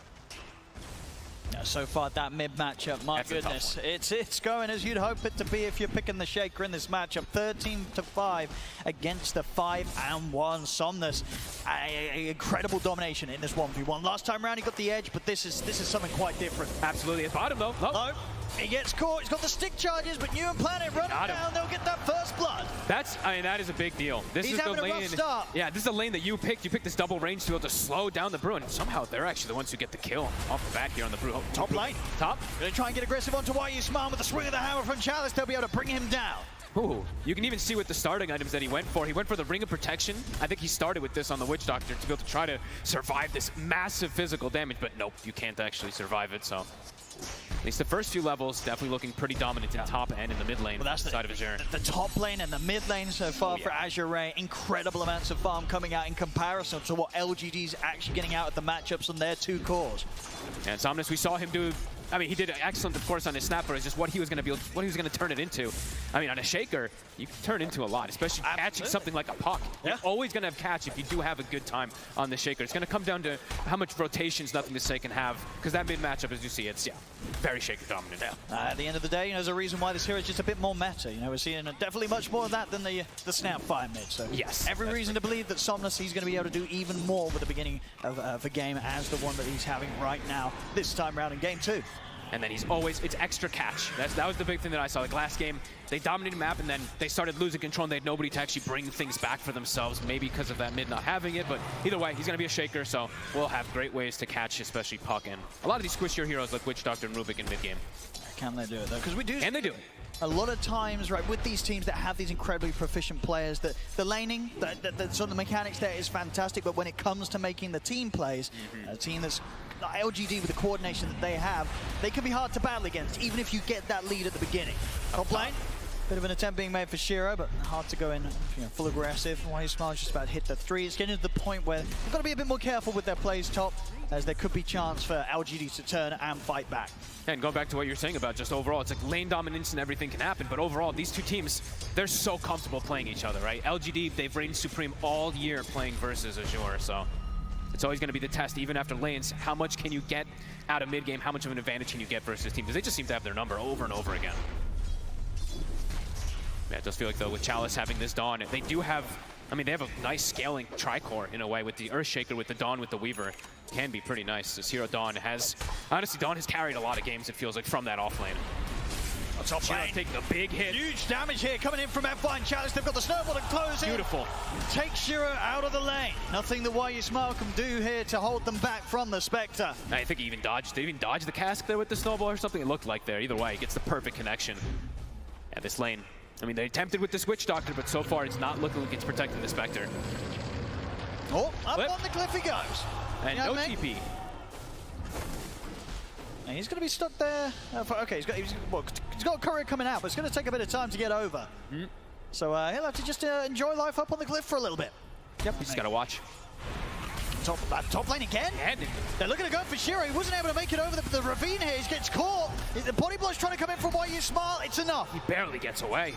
Oh, it's getting scary up here for Shiro. This time Planet turns up. I mean, this Spectre is not having an easy time. We've got the cliff cam here for poor old Tianming. He's just got the TP delivered. So, well, I say that. No, he hasn't actually. Now it's coming in. It's slow. He's being very careful with how he gets that courier towards him. Does not want to get it sniped. Again, top. Be able to get out of there. Aggressing again, but this time the Starbreaker's put to a stop.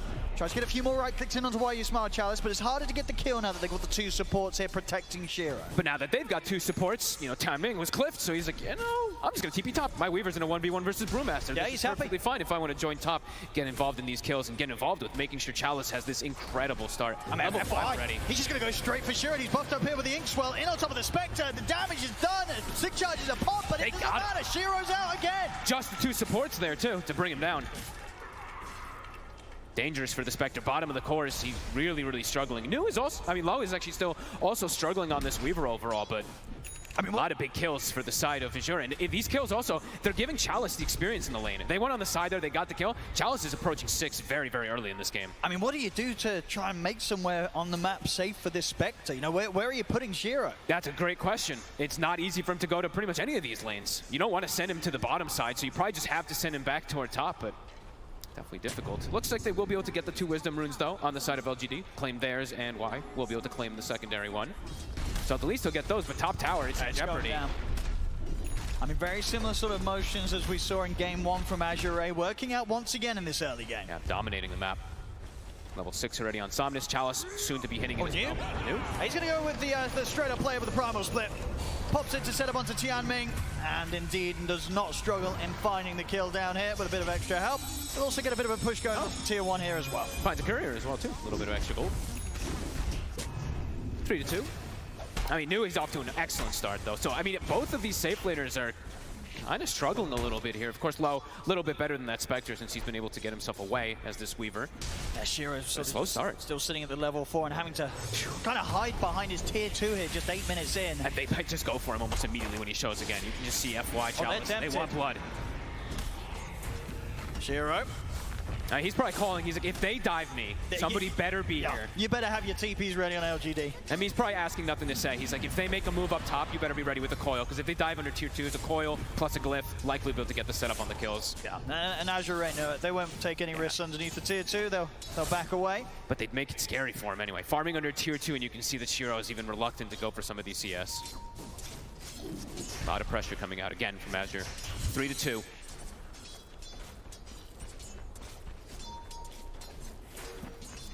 Progress for Somnus. Free farm. Continues his halfway on the goal towards the Blink Dagger. Smoke up now. LGD wanting to make a move around the Stream Coil. trying to make the move. He's just trying to protect Shiro, at least for a little bit of time so he can get that catch-up. At least so he can get his level 6, because then when he has the 6 on Spectre, it's not so bad when you're up top, because you can just join all over the place. Straight up coil onto Chalice might be the call here, and they'll get it. The catch. They get the setup, and he's able to pull himself away with the hammer, and they weren't quite able to step in range for any further follow-up. In fact, Chalice, he's going to be ready to jump down towards the bottom. Help out as they take down you. Uh-oh. He gets an attempted gank there on towards the Dawnbreaker. They're not able to kill him. They're not even able to stop him from helping out the bottom lane. He's too quick. Immediately breaks that coil. Just walks back to his hammer as well, too. And he's more than healthy. I mean, phase boots, double bracer, soul ring. It's all early game coming out from Chalice with his itemization. And they do not have the damage. If they have the Doctor ult, if they have Death Ward, perhaps, but still low levels, of course, on these supports. A 2K lead right now for Azure. Absolutely, yeah. They need the cast, the Maledict, and the ult, as you say, to have a chance of bringing him down. Chalice, otherwise, able to freely get out of these situations despite the attempted gank coming in from this mid lane, from this rotations from nothing to say. Damage is definitely going to take some time for the side of LGD's draft. Somnus, he's getting quite a bit of freedom, of course, to get that super early Blink Dagger. He's got his treads. He's already only 700 away from it. That's going to just open up to get all these catches on nothing to say. He is the big one to get this puck. Besides that, I mean, the puck does have a pretty decent game to be able to play around on side of nothing to say, but the fact that the Shaker's in the game is going to cause issues for him since it's going to come out so fast. They're going to go for this dive there, top. And beat him with the snowball. Chalice closes the gap. Okay. Bit of a jump around, but he still gets caught out by the stun. We'll be fine though, Shiro. They won't throw anything else into that one. Patience from sure. Feeling like perhaps they could even go for that kill there, but they're being so cautious this time around. Yeah, they know that the Dream Coral's going to be back up for nothing to say, and TPs will be ready. He's also, of course, got that. He's actually just popped the Arcane Ring. Opts to pop it to just speed up the farming, clean up some camps here as the puck, catch up on the farm.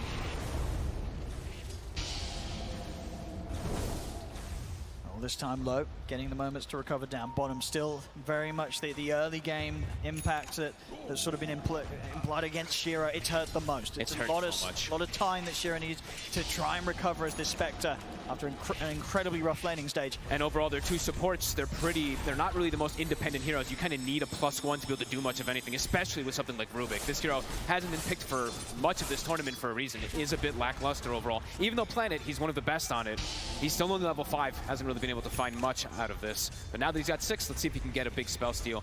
At the same time, now Blink is already finished up for Somnus. So they've got this could Blink Echo, they've got the Dawn ult that can come around all over the place on the map too. It feels difficult now for LGD. Let's see where he wants to head towards. Yep. Darn to make the moves down towards the bottom. Maybe if they can open up with a good Blink Slam, they can burst New before he can get his split off. Planet does get a good spell steal, probably one of the better ones he can get this game. So Shikuchi is online for the Rubik. Can get some good scouting information here. And he's going to. He's able to scout Somnus out, and he's going to know that the Blink Dagger's done. So the information there for LGD, and now a lot harder for Somnus to strike with that surprise element of having the Blink Dagger picked up at a good time. And he's got the angle here. Ruin will spawn top. They're rushing for it. And they're going to go now. Same time. Split. Going for Tianming. They'll get the pullback. Tianming's gone. Back over in the river. He's gone. He's out. Chalice able to swing by and help turn things around. In fact, he's looking to swing in for more. Goes in with the hammer at the Starbreak over towards Why You Smile. Jump forward for Somnus. They're able to finish off Why You Smile here with the Enchant Totem hit. As LGD, they tried to go for the battle around that rune. They got the pickup of the double damage rune, but they certainly lose the fight. If they've lost 2, nothing to say, having to retreat. Still getting chased. Should be fine.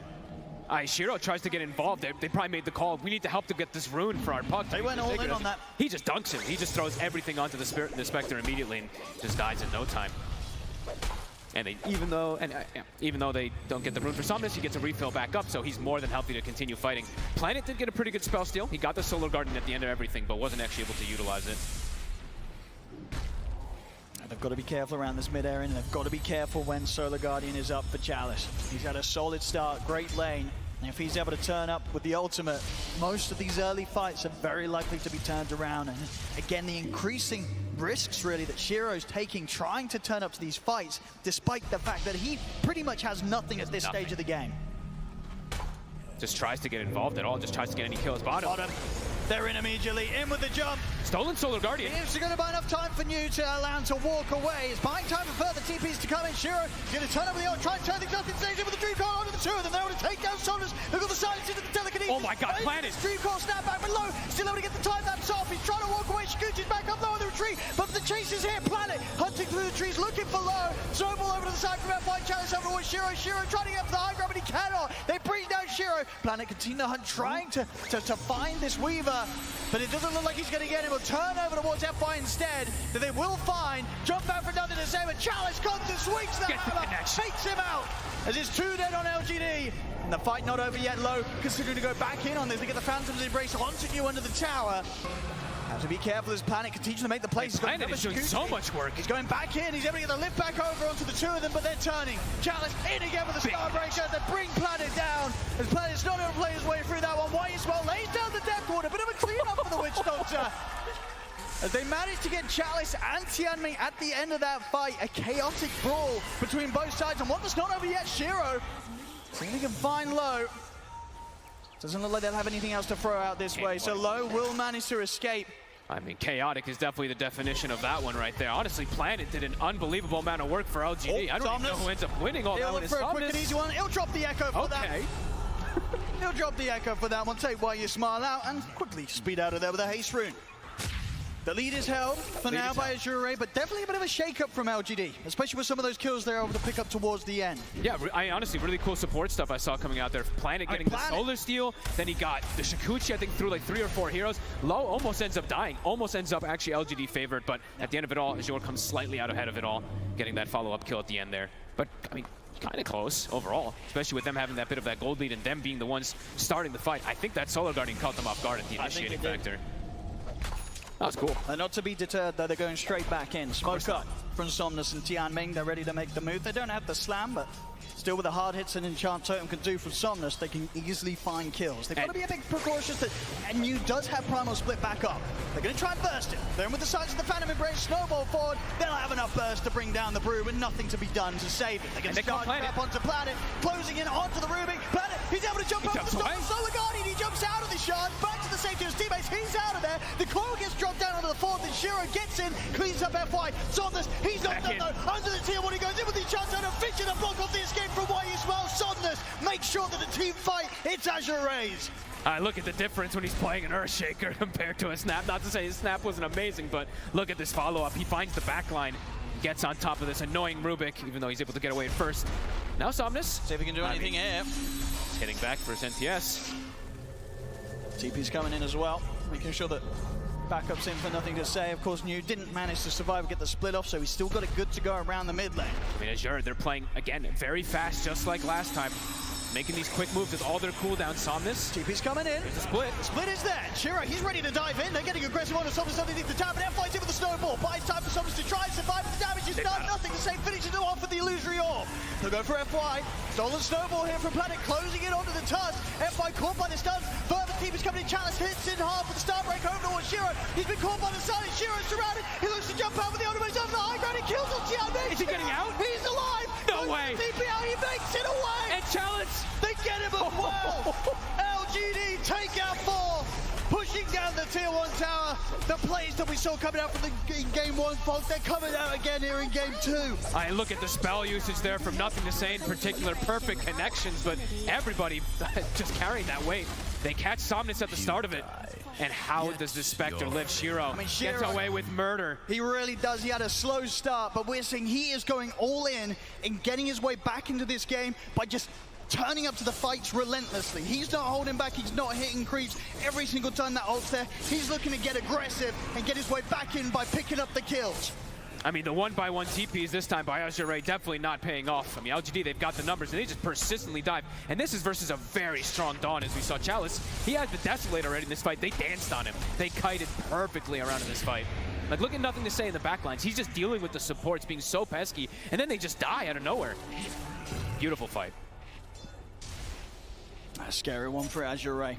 A big sort of jump. The fact they get away with this underneath the tier 1. And Shiro, he had the relic queued up. He switched. He's going for the Midas. He's pretty much got the Midas done. I mean, after such a recovery in these last few moments, why not? He knows as well that he's getting away with jumping in and getting these kills without the need to try and just sit back and kind of AFK farm something like a Radiance. So pick up the Midas. You know, he doesn't have to be hitting the creeps all the time. He can still afford to jump in on the fight and be picking up that Midas gold to continue to scale. continue the scaling, also just continue the levels too. That's what I like. You're always going to be able to keep up with levels, so you can keep using the shadow step and stuff like that. So, you know me, I'm a little bit of a Midas hater at times, but in this patch, Midas just too damn good to be able to hate. Yeah, really riding the momentum of this recovery that Shiro is definitely on track to begin this game. I mean, sure, he's still at the bottom of the net worth of the cause, but give this game kind of 5 more minutes and a few more fights like that for LGD, you'll start to soon see this Spectre be up there at the top. Absolutely, and let's see if what happens also is that Azure, they're building us 2 Desolators. Oh, okay. I mean, we've seen a couple, you know, we've seen double Radiance times, The but double Deso.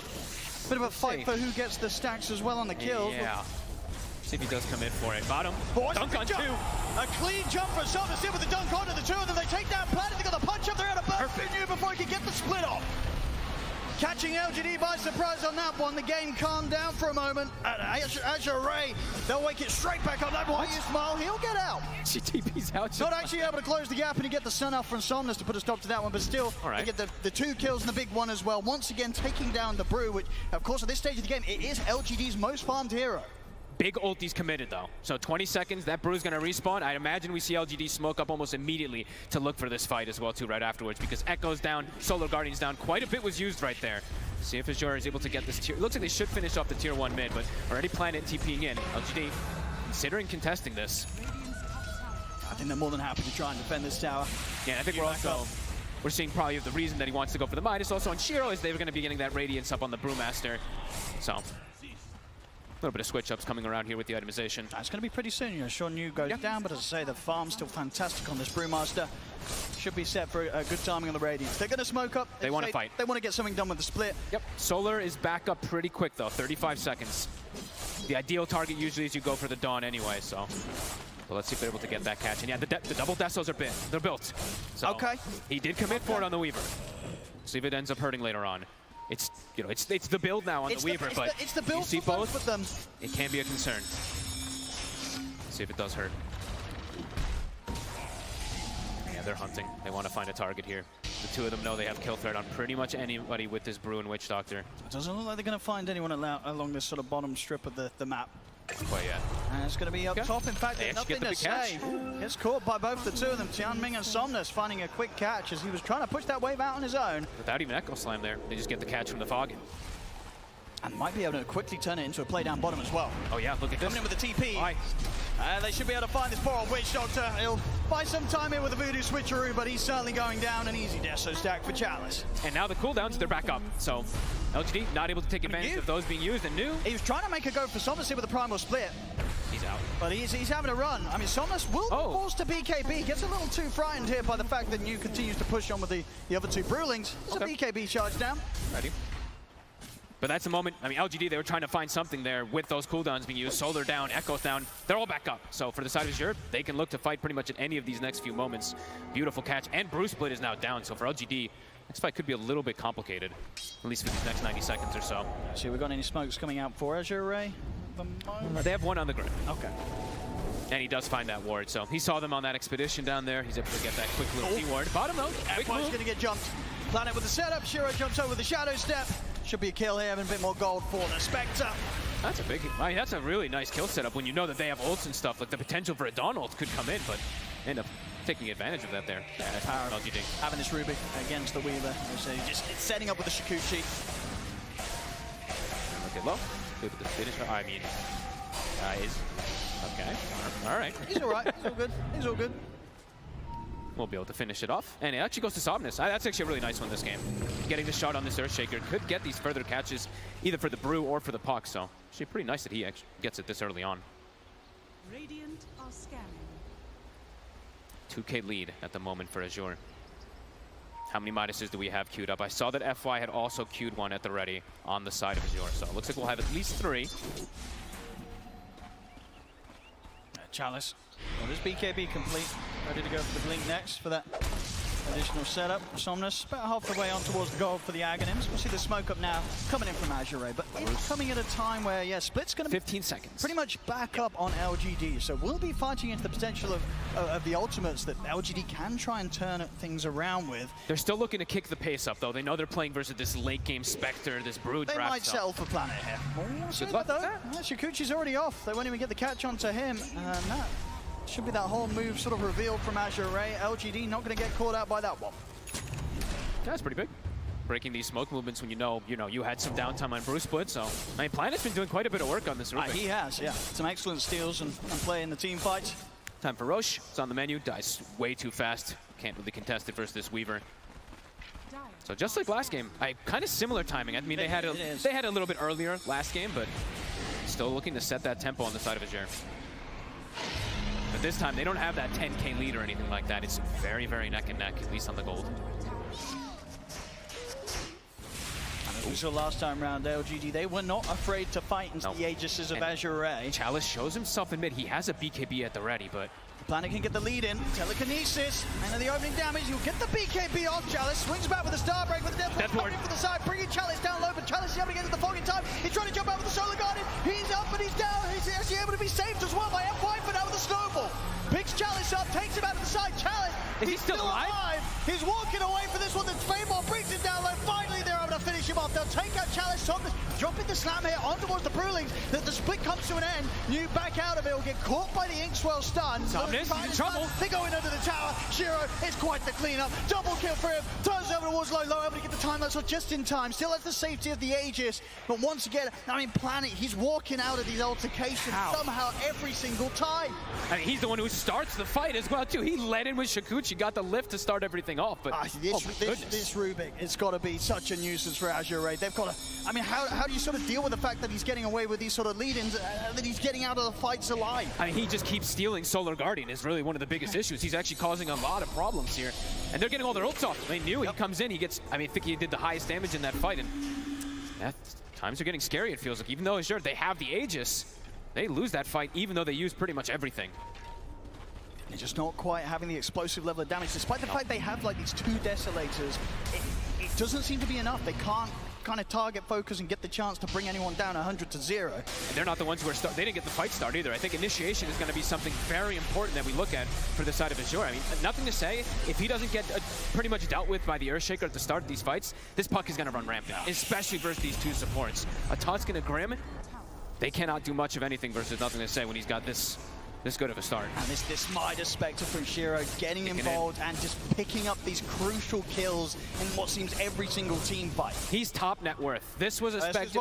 That's what we said would happen, right? Yeah. I mean, he was what, level 6 after the 10, or what feels like at the 10-minute mark or something like that. They killed him multiple times, but he is completely recovered. Definitely running into sort of similar difficulties Azure as they did in game 1. They had a great start, great lanes. But when it comes to the execution in these team fights, LGD just seem to have their number every single time. And now with all this downtime, I mean, every ult is coming back up, but it's just feeling like for LGD, now they have the gold lead. Like, that was only less than 1K before there for the side of Azure. Now they're getting quite a bit of items. Shiro already with an ulti orb. Everything's coming up. Yeah, Midas's and Philosopher Stones all kicking in. How many do they actually have? I saw at least 2 Philosopher Stones on LGD as well, too. So, yeah, Greed is good. Looking up towards the top push here. Azure Ray, I'll try for a tier 2. Somnus, Ags is completed. Can they find nothing to say? He's hiding in the trees. Blink done as well from Chalice. An extra bit of jump. The catch, but nothing to say. The reaction time's there. He's out. So with the Fisher, trying to go for why you smart, but the Voodoo Switcheroo's in play. Somnus, he'll pop the BKB to just be able to stand his ground and kill the Witch Doctor off. Shadow step across from Shiro, considering getting involved in the fight. Nothing saves him with the silence, the Dream Call here. Onto the 2 of them. Lou trying to turn and bring down these Brewlings of New. It's causing New to have to back off for now, but the illusions are being sent in by Shiro. Over towards the floor, jamming, backing off. Planet will get the Ghost Step off. In fact, he'll get the Shikuchi over well again. He lives again. Planet surviving every single attempt that Azure Ray throw at him. Oh my goodness. Nothing to say. Dancing. The 2 supports go down, but that's it. Or sorry, the 1 support, just the Witch Doctor so far. That's a BKB used there from Somnus. A split, of course, was used, though. Quite a bit there from LGD to hold them off. But they don't lose any objectives. The tower's still alive. Cooldowns will be coming back up. I cannot believe the Planet just keeps surviving. It's literally 10% HP, time and time again.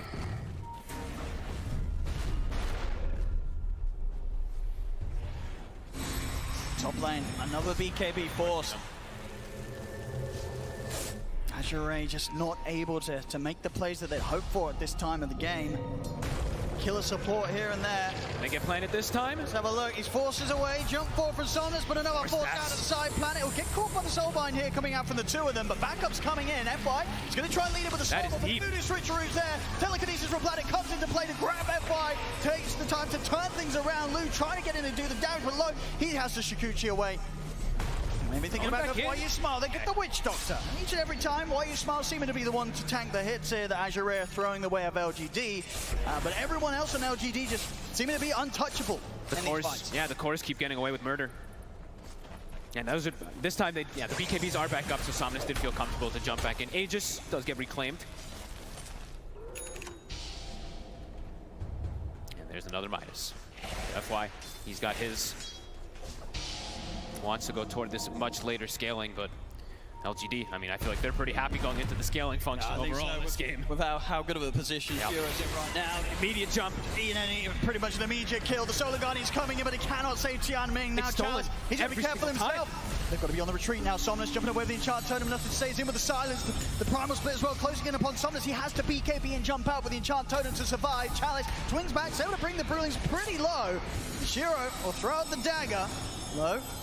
Trying to see if he can finish off New potentially. He's almost doing it, honestly. In the last fight also, that was kind of what it let Azure Ray get that kill on the Witch Doctor cleanly and get out. It's been Low actually addressing the Bruce Split. He's been killing off those Brilliants pretty decently.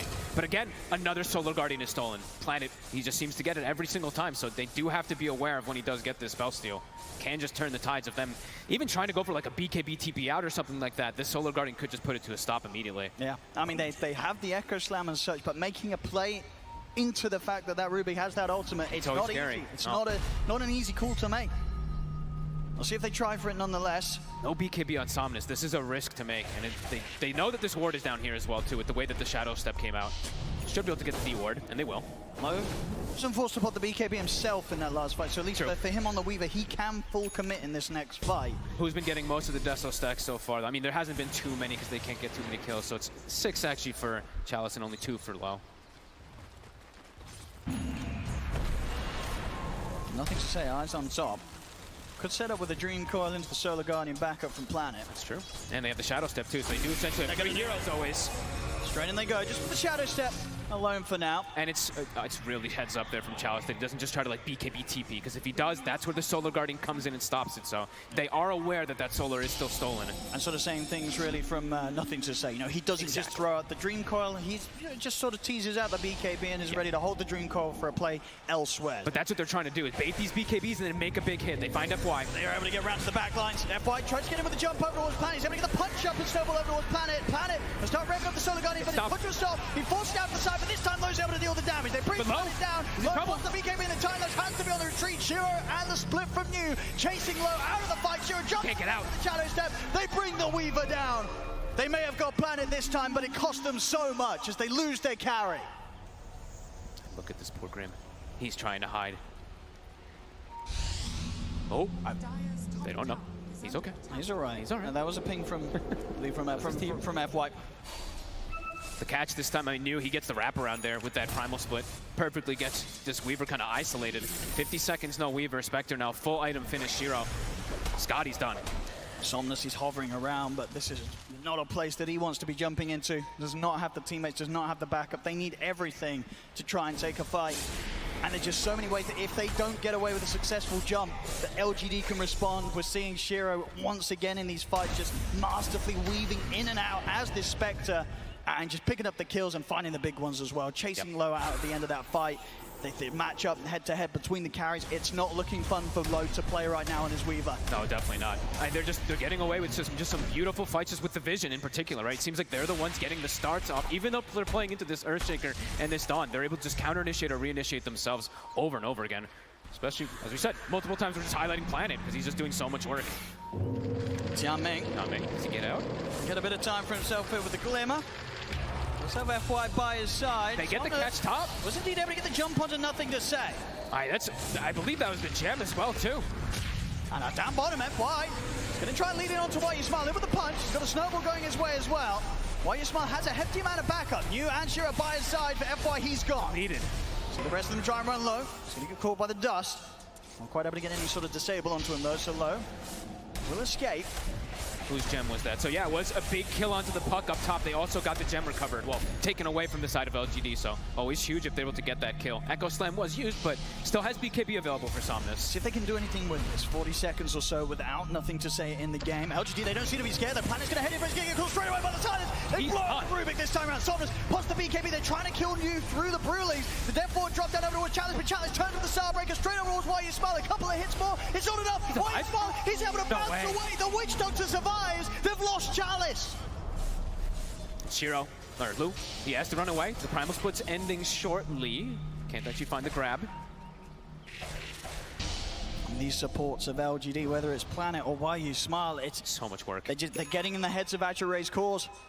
And this Brew is doing an insane amount of damage if he's left alone in the fights too. Like it really just is starting to add up when he has that AC finished up as well too. Cloak, he got blessed. Cloak of Flames with the Radiance, of course, so it is absurd damage once they get isolated.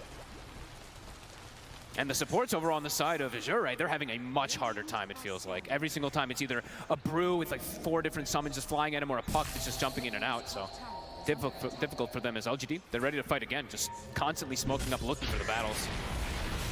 It feels like for the side of Azure, they're more reliant on their cooldowns than for the side of LGD to be able to win those fights.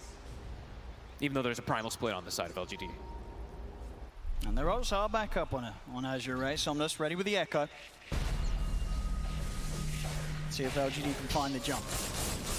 Shiro ready to join with the Shadow Step. Seeing a little bit low on the mana right now, but yeah, the Aghanims, it's pretty much there for the next fight. He's so farmed. There we go. He's level 21. Level 20, of course, on the Weaver, but a clear 3.5k separation of gold. Like almost a full item separation between the two. Oh, they need a big slam from Somnus here. Yep. Smoke up on the top lane, but at the same time, LGD, they'll smoke themselves. Just come to an end on LGD. 15 seconds, no Brew Split. Azure Ray, they'll see you showing on the lane. Ideally, they want to try and get the wraparound and get the jump on the back lines to have a big impact at the start of this fight, but it's hard to get into that position on this area of the map. Yeah, at least get information or something so they can see these supports. They're going to try and enter from the other angle. See who they find. Why? He's got a ward at the ready. Difficult part of the map to fight into is Radiant. Does get the ward down. No information given yet by it. Somnus trickling in. Brew Split's back up. I don't know if they'll find the way in on this one. It's hard for Azure Ray.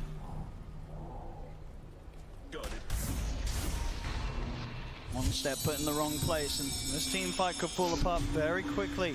For Azure. I mean, nothing to say, just trying to get that information with the orb constantly.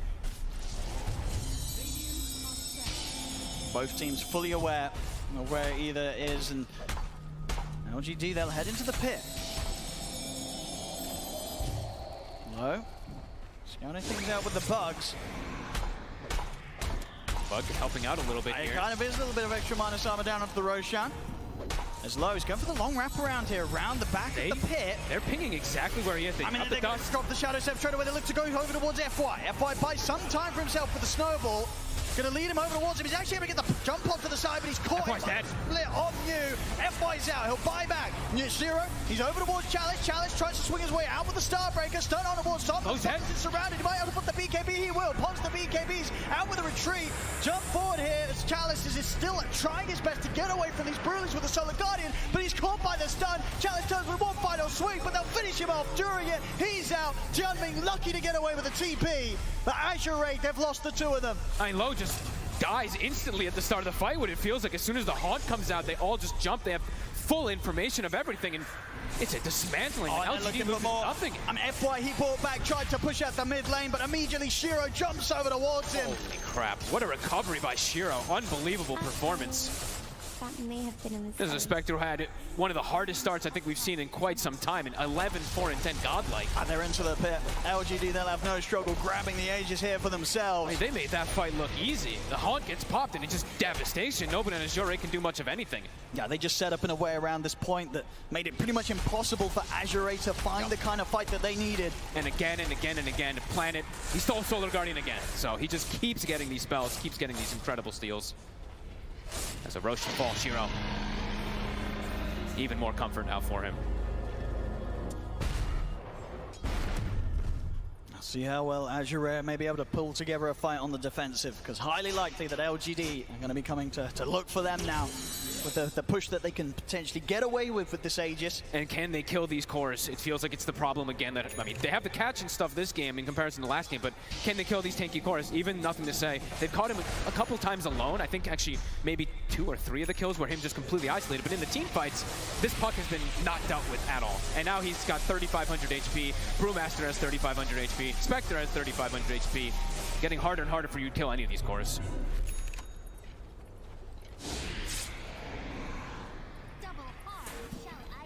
What do you do if you're Azure? You know that at this point of the game, you're feeling that it's fallen into very similar territory as Game 1 did. Might have to just take some crazy risks, it feels like, to just try to pop one of these heroes at the start, but they are quite tanky now at this point. See if they themselves, I mean, do they want to try and take the risk of fighting into this Aegis, or is that just absolutely a sort of a no-go play right now?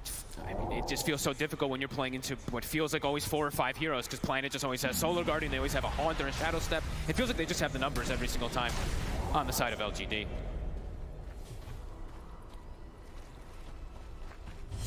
Shiro, yeah, with the full butterfly now, too. It just be Chalice. How do you bring it down? Chalice. They put the BKB. Solar Guardian. UK gets away.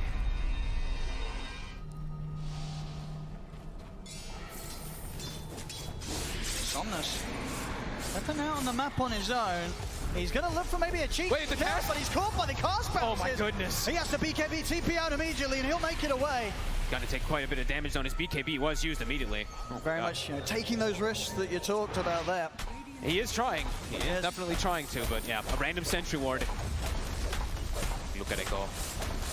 Tier 2 gone. And we'll be going down here on the bottom by the looks of it. LGD, they'll happily get on with the push. Still 2.5 minutes or so to play with the Aegis on Shiro. How long on BKB for Chalice? Yeah, 40 seconds where it feels like they can't fight without it. They need every little thing, it feels like, for Azure right now at this point. And even then, it doesn't, who knows if it's going to be enough versus this Aegis of 2 more minutes. Shiro getting closer and closer to 25. They're just getting stronger and stronger, it feels like. For Azure, they're just, it doesn't feel like they're getting that much stronger. No, you can just start hitting the base now, Shiro. Nope, nope. Trying to force the action. Now who's going to be the one to start the defense here? Who wants to push back this Spectre? They don't have a kick or anything like that on the Tusk. He went for the Midas, so it's very delayed. No Aghanims to start a fight like that. Tower falling. Supports playing on opposite sides on the side of LGD. Y on bottom side, Planet on top. Now he's ready for the big steals. Oh yeah. Tier 3's gone, nothing to be done so far by Azure. They just have to kind of watch and try to spam down the Spectre, but the supports, they have to be very careful on Azure. It's going to be the set of racks going. They'll just drop it. They just can't do anything right now to stop this. The melee racks, at least the important one, taken by LGD. They certainly get the work done with his Aegis, and still potential for more to come, as they've still got 1.5 minutes left on that on Shiro. And he feels so safe too. I mean, he just goes mid lane, doesn't really care. He knows that they don't have enough to bring him down twice. Full control, it feels like now for LGD. On to the next push. I mean, they're even going to start forcing something here. Chalice. Yeah, put in a position where he has to actually BKB and go for that TP out. And immediately, Shiro just jumps back toward his team. Sentry down as well. Somnus has got to be careful. It's like every fight that Azure is like maybe trying to build up for, like something happens where somebody has their BKB pop before that fight goes off. So now Shiro, after forcing that, he's going to force the high ground too. They got away with it on the bottom lane. High chance to get away with it again here on the middle. Enjoy those. Tier 3 in trouble. I mean, MKB is finished up for the Weaver, but he's squishy. He's trying to push them back in though. Okay. A risky position. Gonna try and get him with a Shukuchi. Does get caught by the bounce. He's immediately gone! And he's spent up for that MKB purchase. He does not have the money for buyback here low. He just dies to casual cast bounce back. 85 seconds, no Weaver to be found. LGD, they'll continue this push. The refresh is done on Shiro. They take the mid set of rack. They get back off. There's still a tier 2 to be taken on the top. But I think they're going to be feeling right now that they can very comfortably ride this game, ride this series out here, LGD. Oh, that might have been one of the saddest Weaver deaths ever. Literally just the cast gets him killed in just the quick burst. He's squishy though. As you can see, he did commit. Of course, going for that MKB. And now, yep, on to the next. a full refresher now for the Spectre, just continue to grow and grow and grow. Yeah, crazy timings. I mean, Shiro just a perfect demonstration on what to do as a Spectre if you have a horrific lane. Absolutely. You don't get much better of a recovery than this. No way. And just good communication and identification about like that Radiance kind of thing, right? Let the Brew get the Radiance. You saw how much work he was able to do it. Go for your Midas and stuff like that, and go for your own itemization on Shiro. Working out perfectly. Jump into force. Gonna drop the coil here. He's got a bit of safety with the glimmer. Tianming gonna get away from these illusions though. He can't. Shiro jumps in, takes him out. And Chalice. They'll turn towards it. BKB's not gonna save him. He's out as well. No buyback on him. Also spent up 1,700 gold short of the buyback Chalice. And Shiro just pops the refresher. He's like, all right, come at me again. I will kill you guys if you show your faces. Refresher, Somnus, it's all up to you. He's gone all in. I mean, the rest of his team has, so, you know, why not himself as well? He's spending up, looking and hoping for some sort of crazy play. One final hurrah. He's going to try it. He's in with the first opening echo. Pops the BKB. Follows up with the Fissures. Then the second round of lockdown. There it is. They're able to take down Shiro, but is it enough? Somnus still falls low. Planet and Why You Smile able to finish him off. 3 dead. They throw everything in. They do kill the Spectre, but the game is over. GG is called. LGD take this series 2-0.